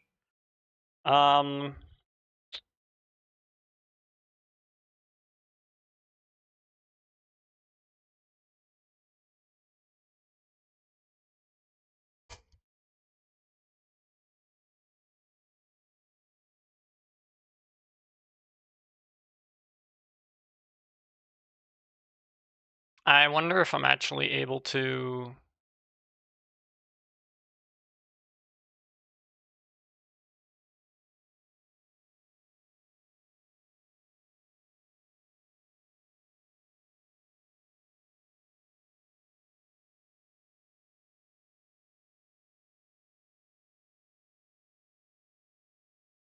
I might not be able to.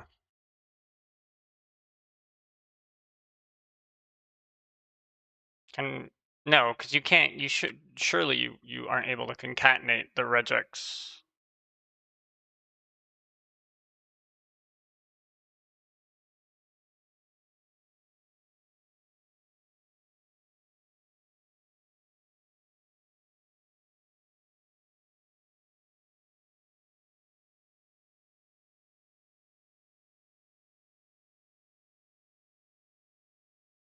Oh, I see.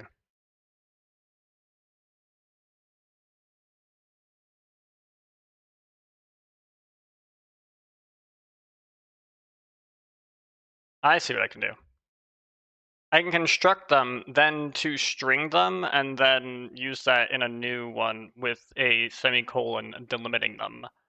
So we can actually go here I do need to grab this, but I don't want it to be like this unless I have this as a subclass or like a nested class, but I don't like that. So in that case, I feel it's only actually reasonable to bring these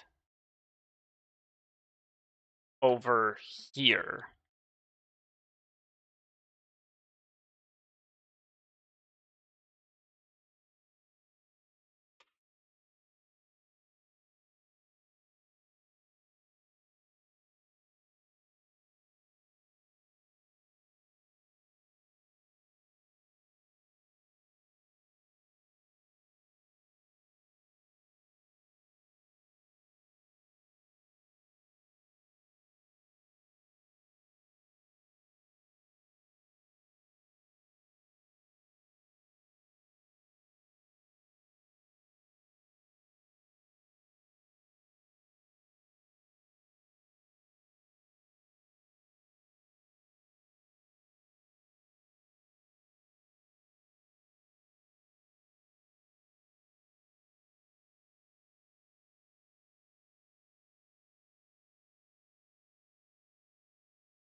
If I do this, it's gonna say, yeah, it's gonna say 0 references. So I can now get rid of that, like that, perfect.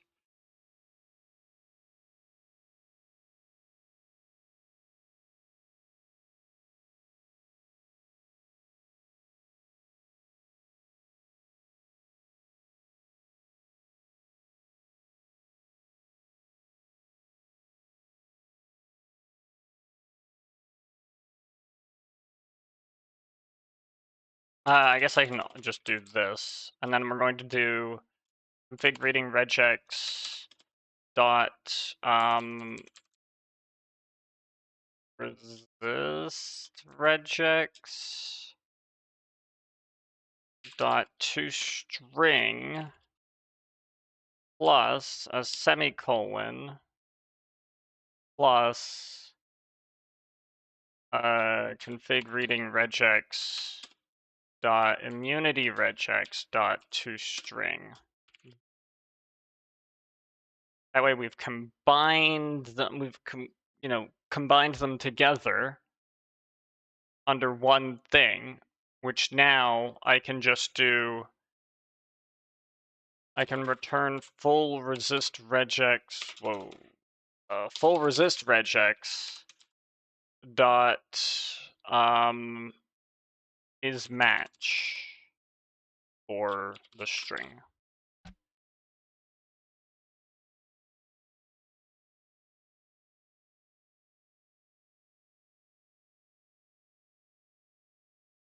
All right, and then I'll need to provide a implementation for parse entry.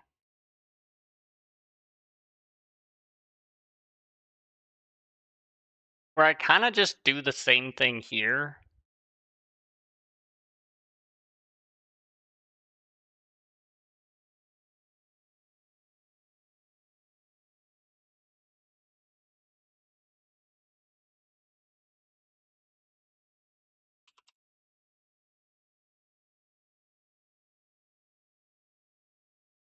Holy moly.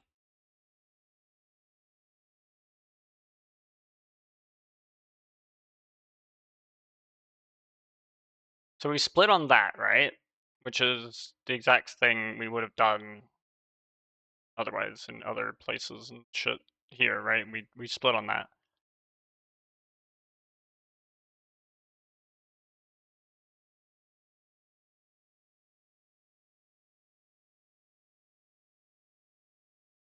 And then what I want to do is I want to parse this into a set of resistances. So I can get a dictionary of idd damage types and floats. Right, because I can pass primitives like that, yeah. And that's going to be config reading regex.parse config reading utilities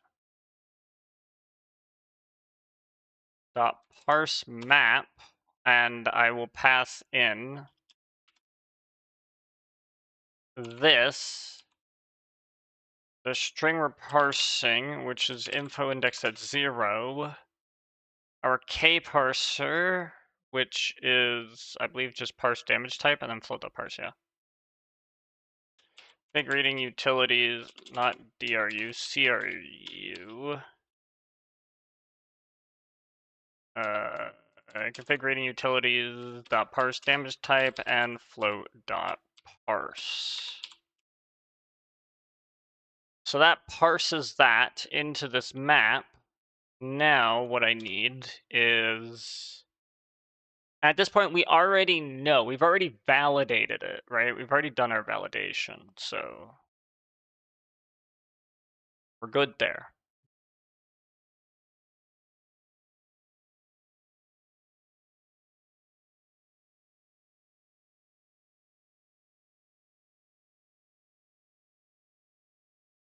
This map parsing config reader will return that, and it goes into this multi-entry, which has the config here.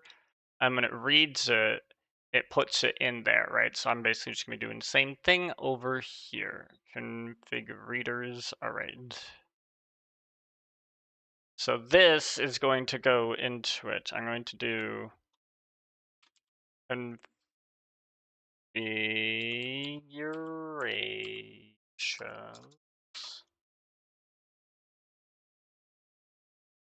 Holy moly. Configurations dot, this is under resistances, so it should be under monster resistances dot put, and I want to put the key, and then I want to put the new resistances, right? Where I do this, right? I put the dictionary.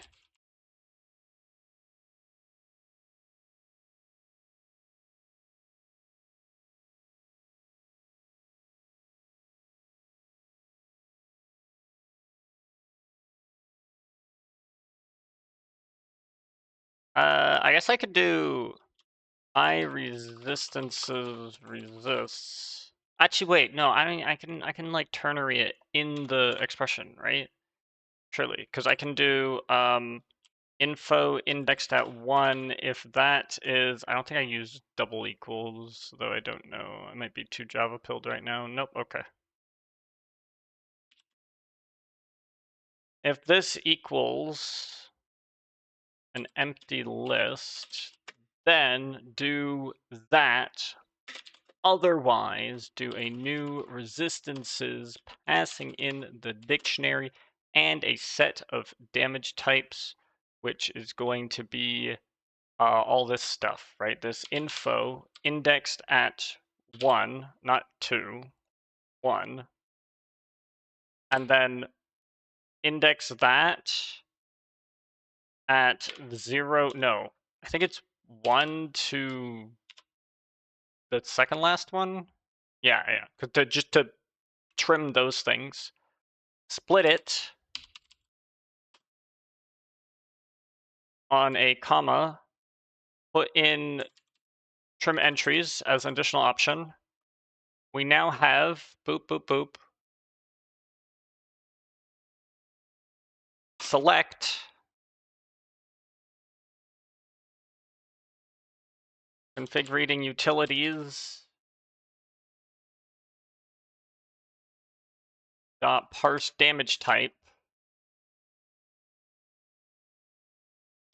dot to hash set. Look at that. Beautiful.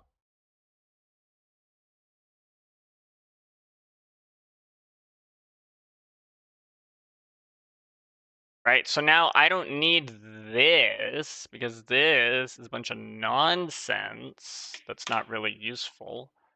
I now go into here and I change this to a single string resistance config reader. The string being, this will be the cursed doll.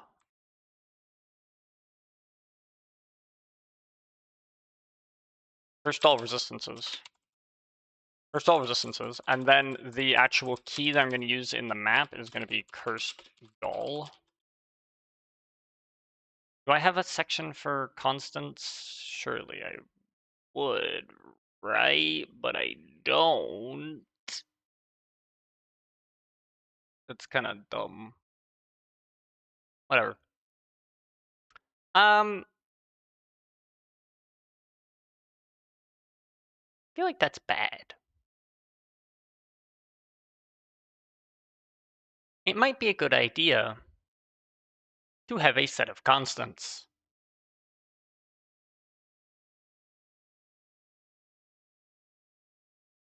We're gonna put this right at this level.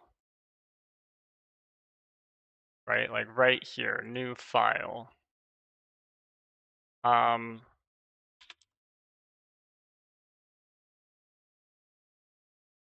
Boom, this is going to be an internal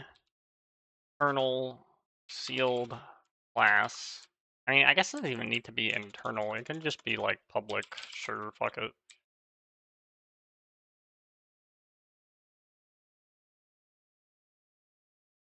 What are you upset? Oh, wait, yeah, namespace this. Did I namespace that? Yeah, I did. This is namespace distinct damage descriptions SDV. Now that I have this, what I want to do is I want to have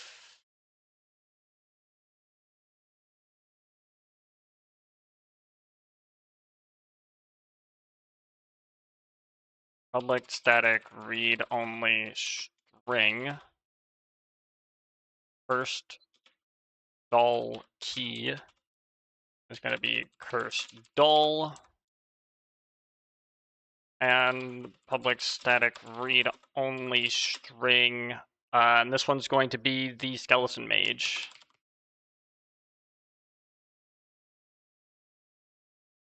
Mage key is going to be the skeleton skeleton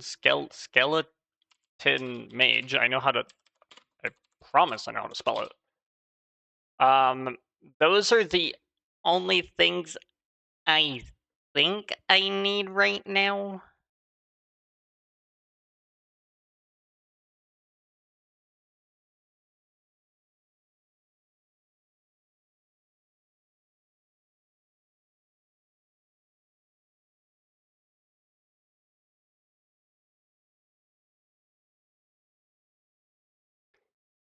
I know what the version would be because the version would be whatever I retrieved from the manifest. So I don't need anything like that. I don't really need mod ID. I mean, do I need mod ID? I mean, not really. Monitor.log.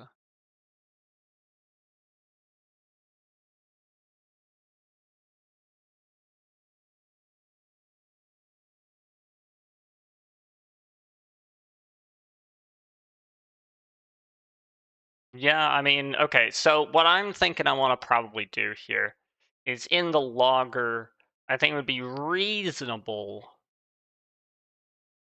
to have the message show a couple like other stuff. So,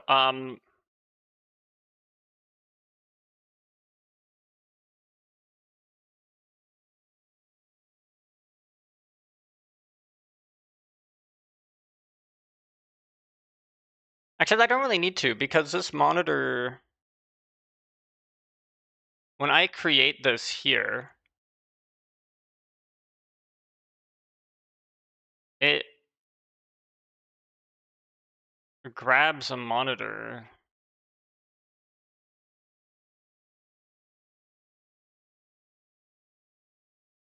You know what? I'm still gonna do it anyway.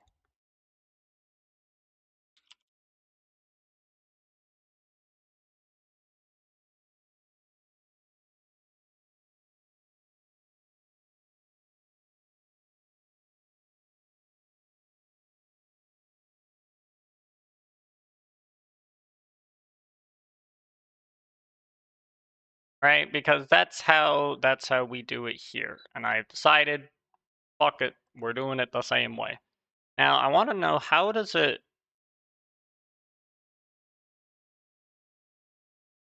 log normal? What is your log normal?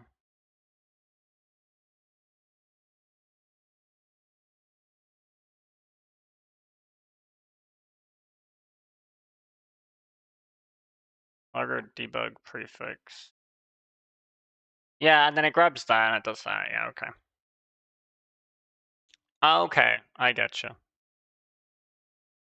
Grab my logger.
And then this is going to be modconst dot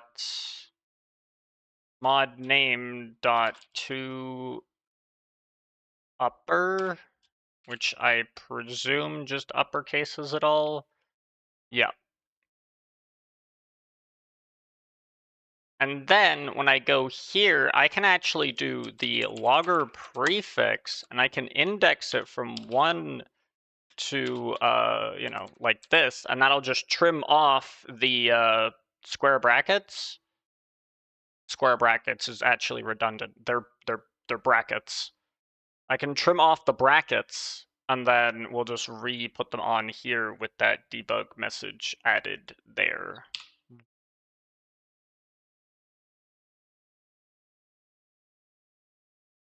So when I do this, I can log the logger debug prefix plus that.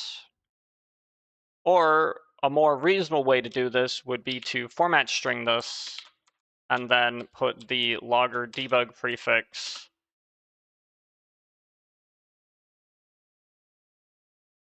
and then the message.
It should make it easier to find stuff in the snappy log, because I just look for that in block fucking letters. Right? Cool. Awesome. Right? Beautiful. Good shit. So now I don't do this. I do modconst dot curse doll key. And I do that so that when I try to retrieve it later during damage calculation, I don't make a typo because it's the exact same reference. This config getter is going to be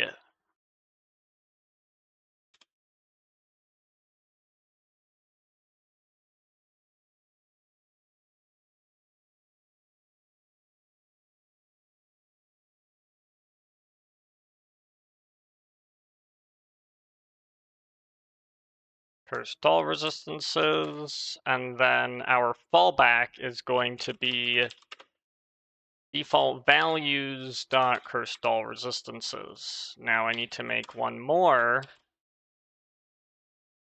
single string resistance config reader. I need the name, which is going to be the skeleton mage resistances. Modcons dot skeleton mage key. The config getter is going to be resist cat dot skeleton mage resistances, and then this is going to be default values dot skeleton mage resistances.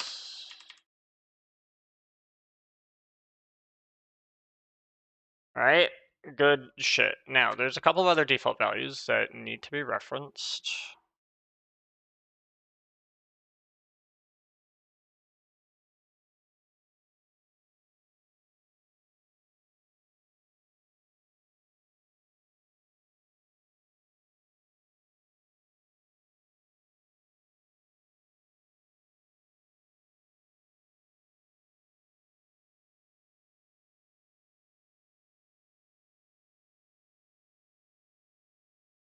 Right, and that's going to be these two, the Pepper Rex Fire and the Skeleton Mage Projectile. Now the Pepper Rex Fire is going to be probably going to try and put that under a predefined distribution, actually. Yeah, that's probably what I'm going to do.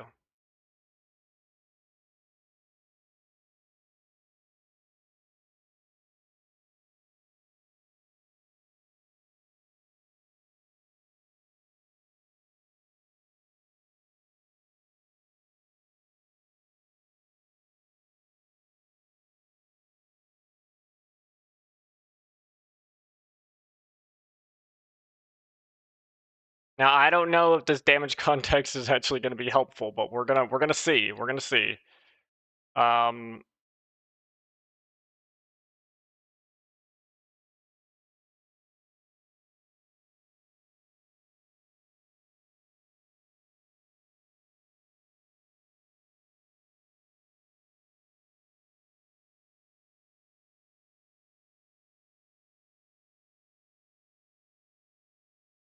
We're gonna go here. We're going to can't I do like Alt Shift P? No, Control P. Can I implement? Dang it, dude. I don't remember the thing for it. I probably just have to do like this. Implement interface. Yep, that's fair.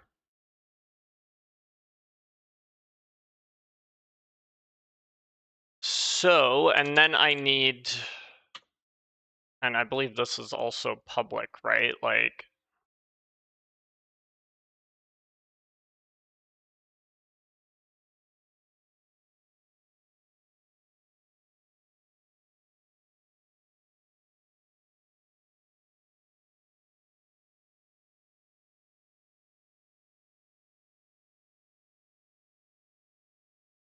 yeah, it's public. Okay, yeah. Pepper Rex Fire Distribution.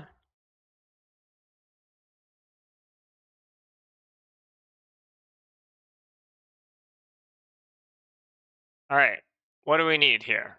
We need a couple things.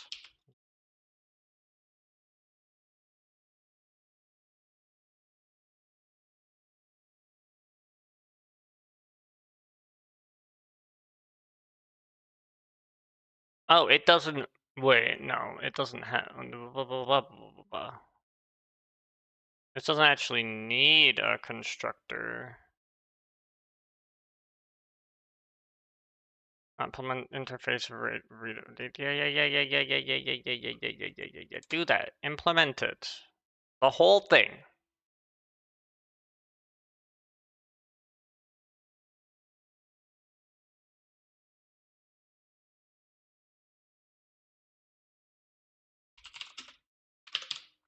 I think I want that to be checked last.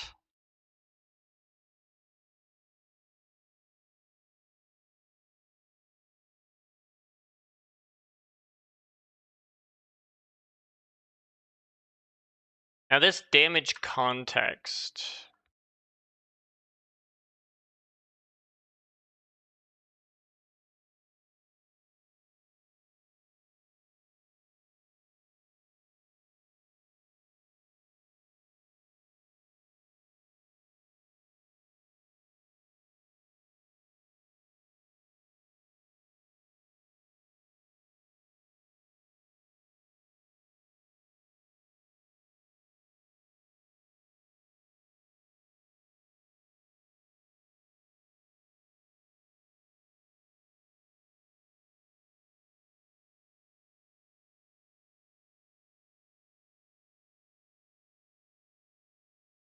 A participant would have to be a defender. There would be no attacker.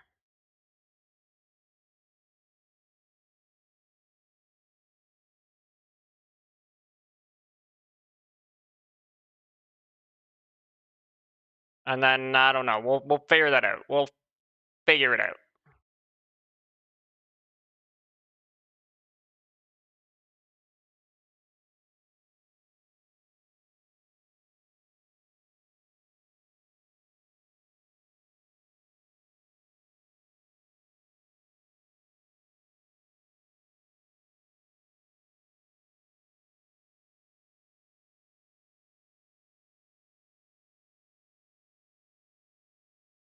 It's always enabled.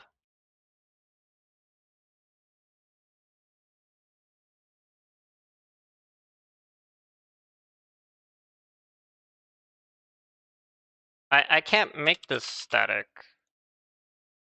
Wait, I can?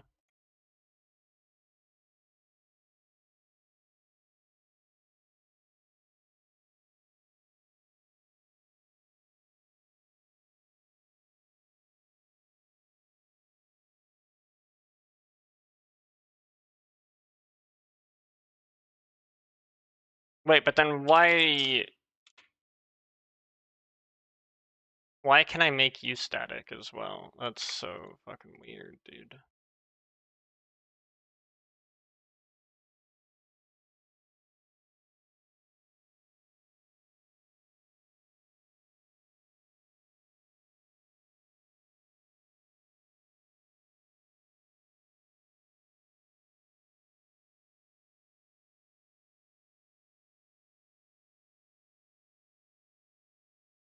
Wait, so why does this have 3 references? And this has 3 references. But this doesn't.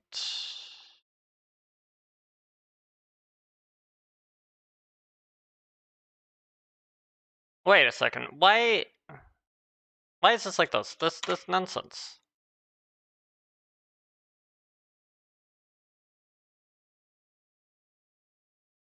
This nonsense too.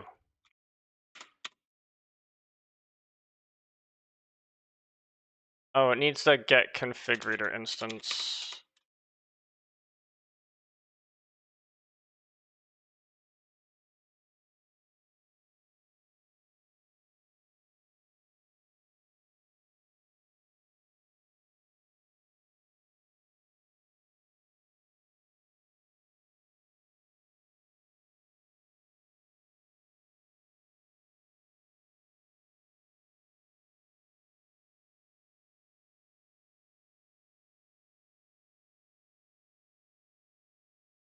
There we go.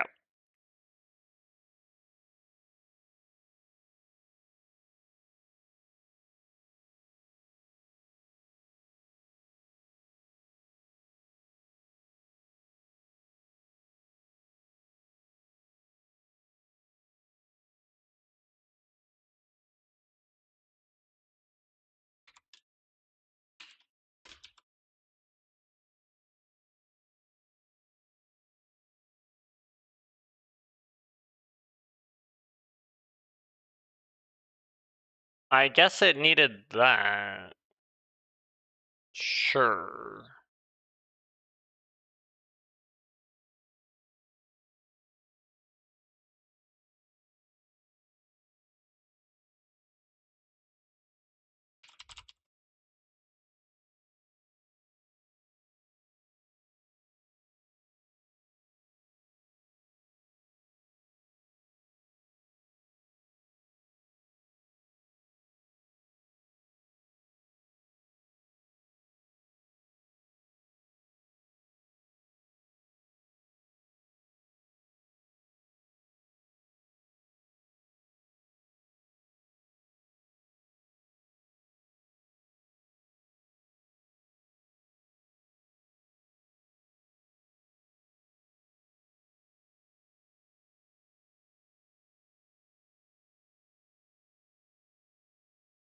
This is technically different.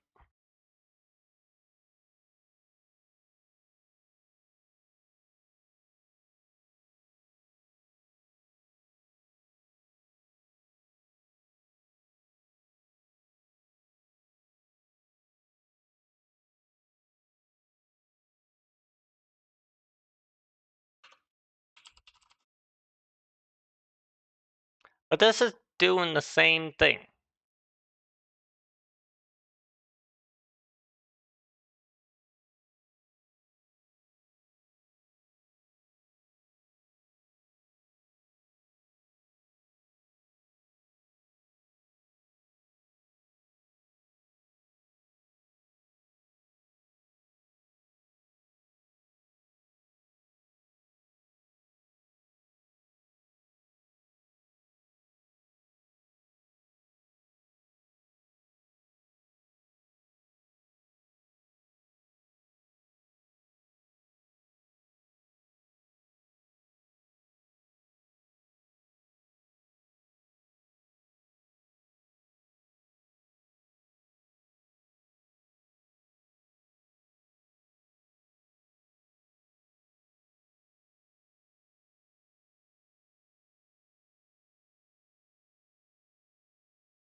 I could probably put this here then, I guess. If I have a single resistance config reader, I can do a single distribution config reader.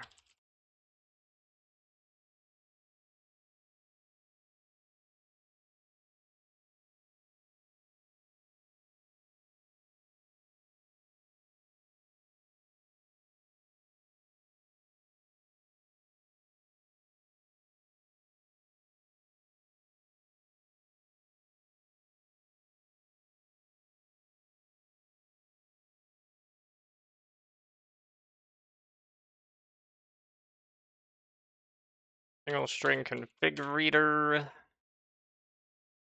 And then this is going to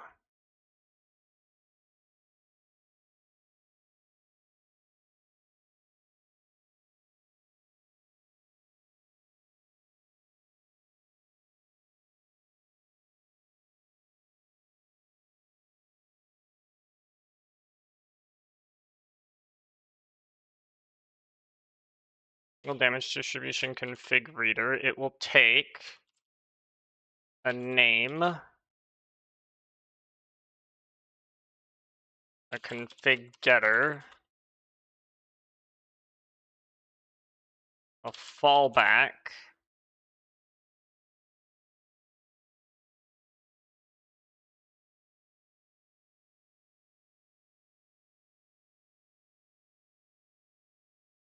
and then I think it's an action. Yeah, it's an action.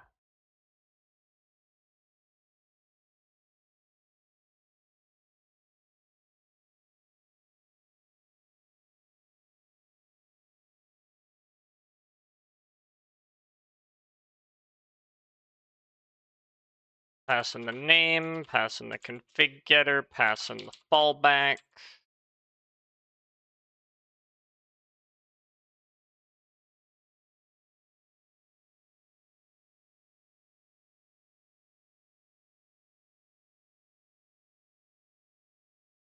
High damage distribution. So we're going to have an action here, right? This action is going to be what we do after we're done reading it. And because that's the only thing that really matters here, right? That's the only thing that will differ between all of these things.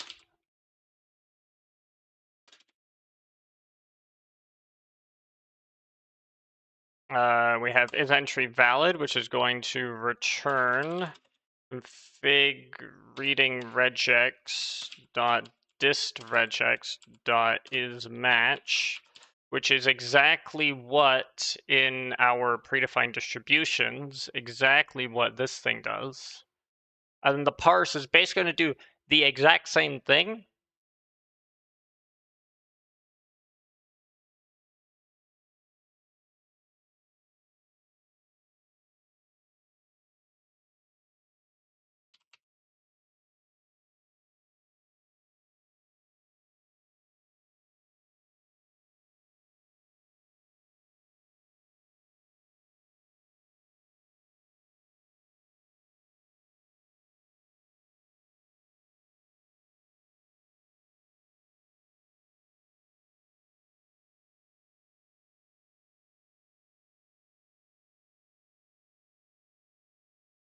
config reading utilities dot parse map. I want to parse.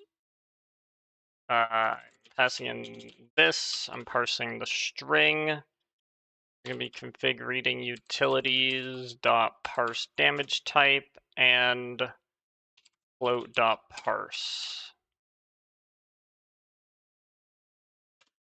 And then if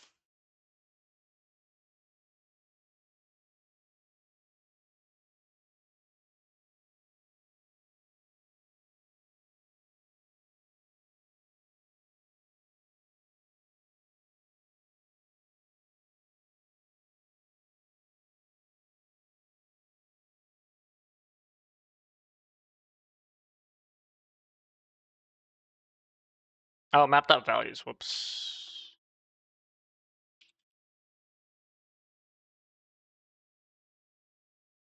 Less than equal to damage distribution dot sum of weights tolerance.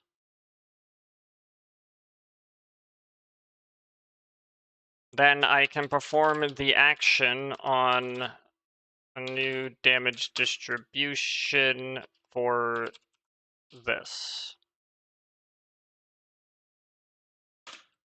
Otherwise, I can throw new whatever this thing wants to throw, new format exception.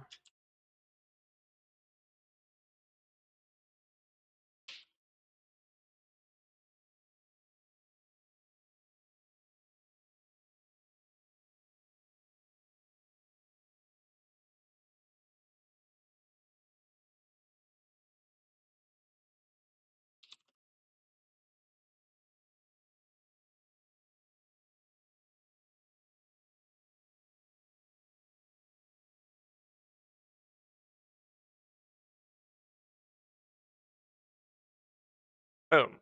See, now we got this. So then when I go back to here, I don't actually need to make this config reader. This can just be a new DDD damage single damage distribution. Hello. I think it's just single damage distribution config reader. Yeah, there we go. Right, and then I just pass in this stuff here. All this the same.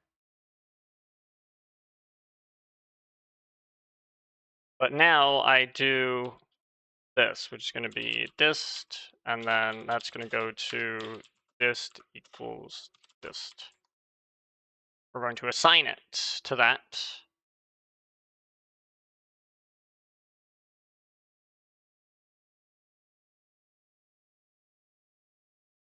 And then this is not needed anymore.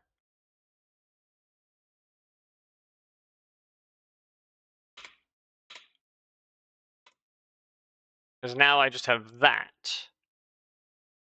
And then for this, it's going to be the exact same thing.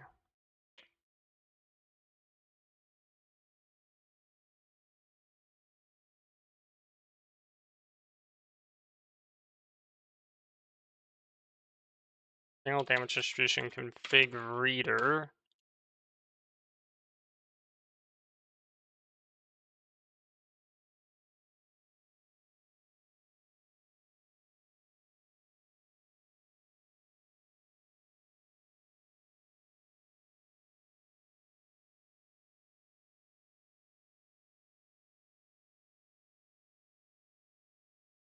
Config, no, wait. Yeah, config dot damage dot pepperx fire damage. And the fallback is going to be default values dot pepperx fire breath damage. And then the action is going to be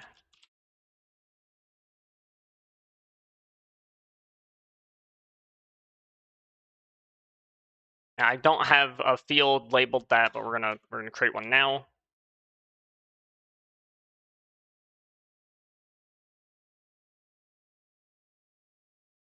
Oh yeah, it should be static as well.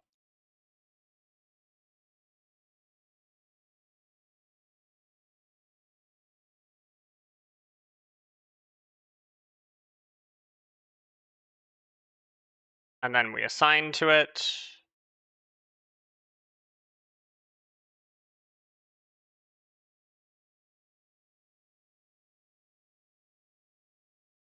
This didn't complain. Private stack. Oh, wait. Yeah, because it's not read-only.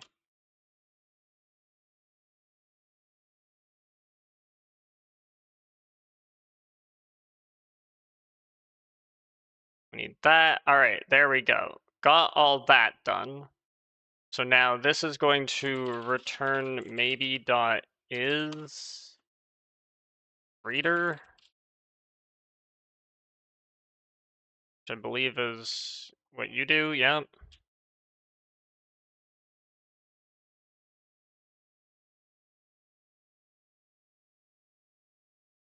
And this is the only thing. And this is where things get a little complicated.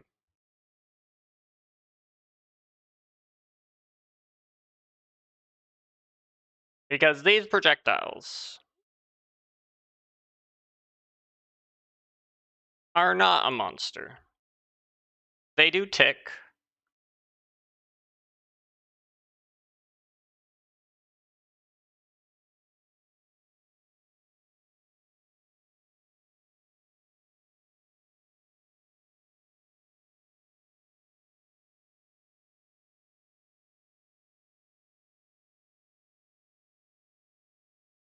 Because the damager, the monster is not passed in because there isn't a reference for it.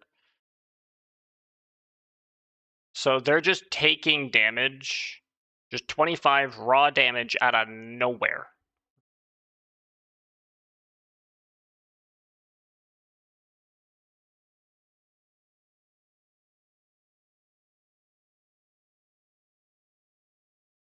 Given that there is a Dino Monster parent, I don't know why they don't put the Dino Monster here. It's really weird. Like, you have that parent. Why not just put it there? I don't know.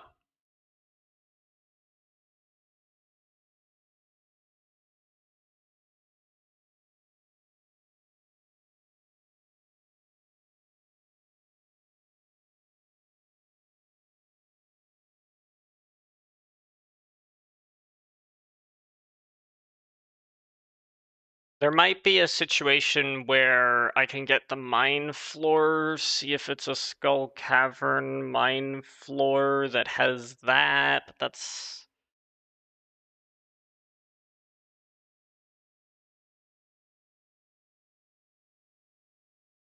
Yeah, I don't like that. I don't like that.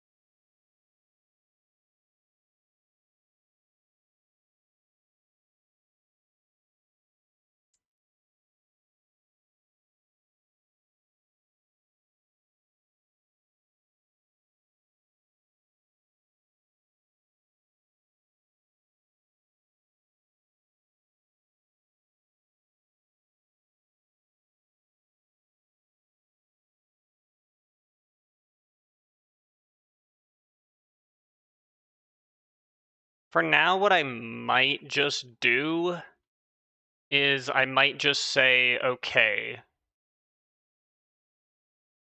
if context.getDefender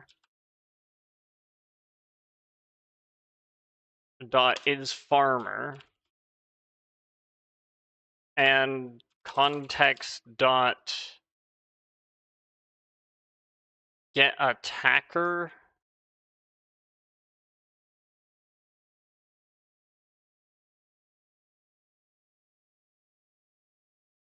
dot if they are not present, then I will probably just, for now, I'll return maybe damage distribution dot is dist, whoops, is this.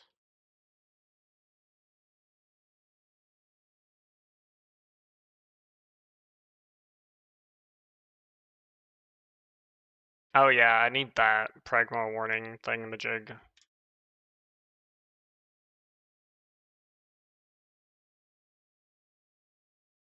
Disable C something. CS 8604.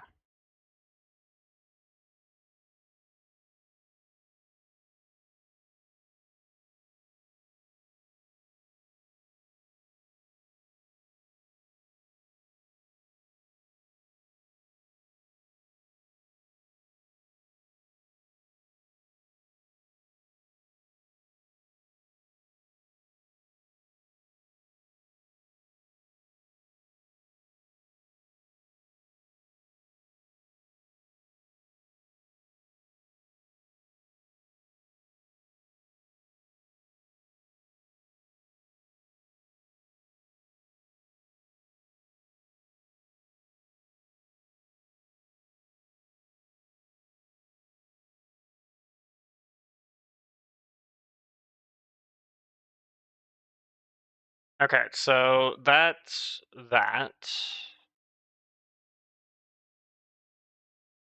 Whoa, what are you doing?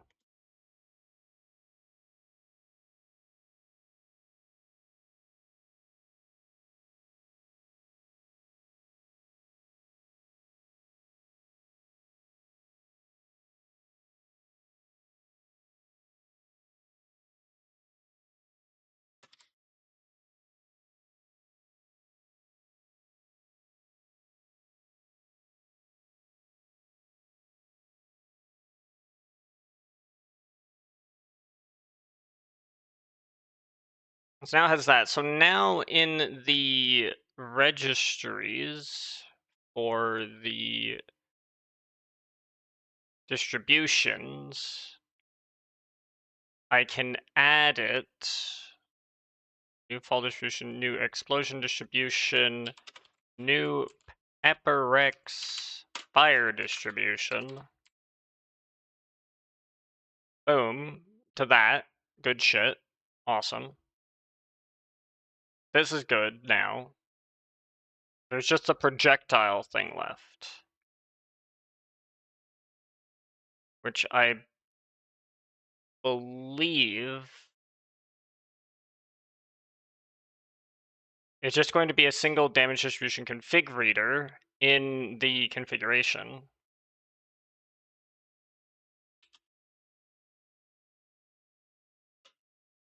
Single damage distribution config reader.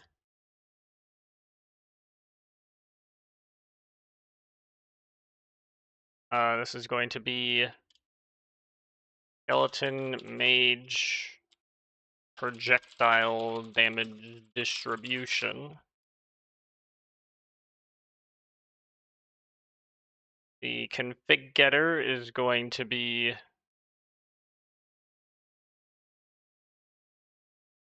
damage cat dot skeleton mage projectile damage. The fallback is going to be default values dot skeleton mage projectile damage. And the action that we're going to take on this distribution is going to be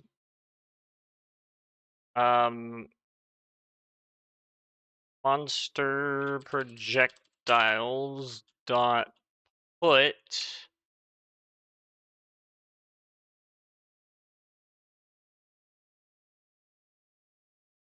mod const dot skeleton mage key and dist, and that's going to put that there.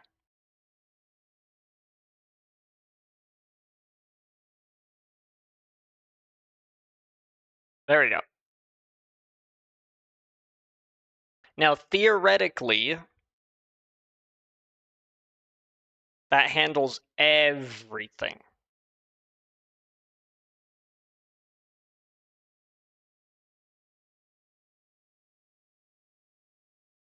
That's all the configs and all that other stuff. So one of the main questions obviously is going to be, is it going to load up?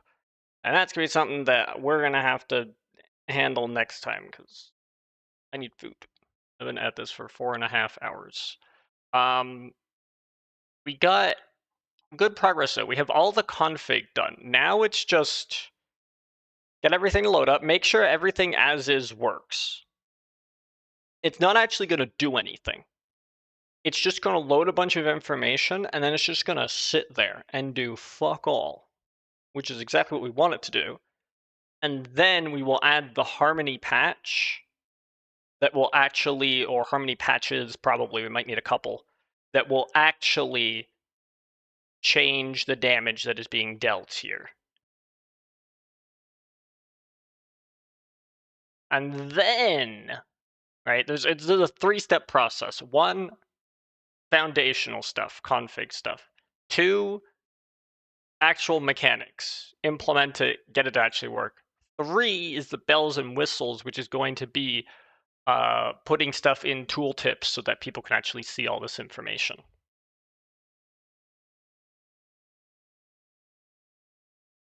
Basically.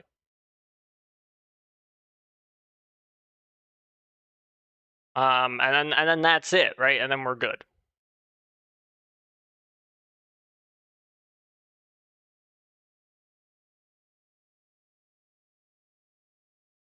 So I feel pretty good about where we're at here. I'm gonna wrap it here. This is pretty good.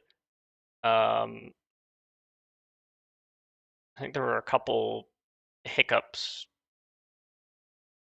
but like a couple like stream hiccups. The stability seemed a little weird, but whatever, it doesn't matter. So that's gonna be it. I'm gonna wrap it here.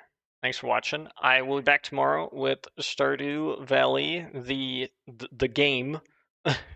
The modded save. We'll do some more of that.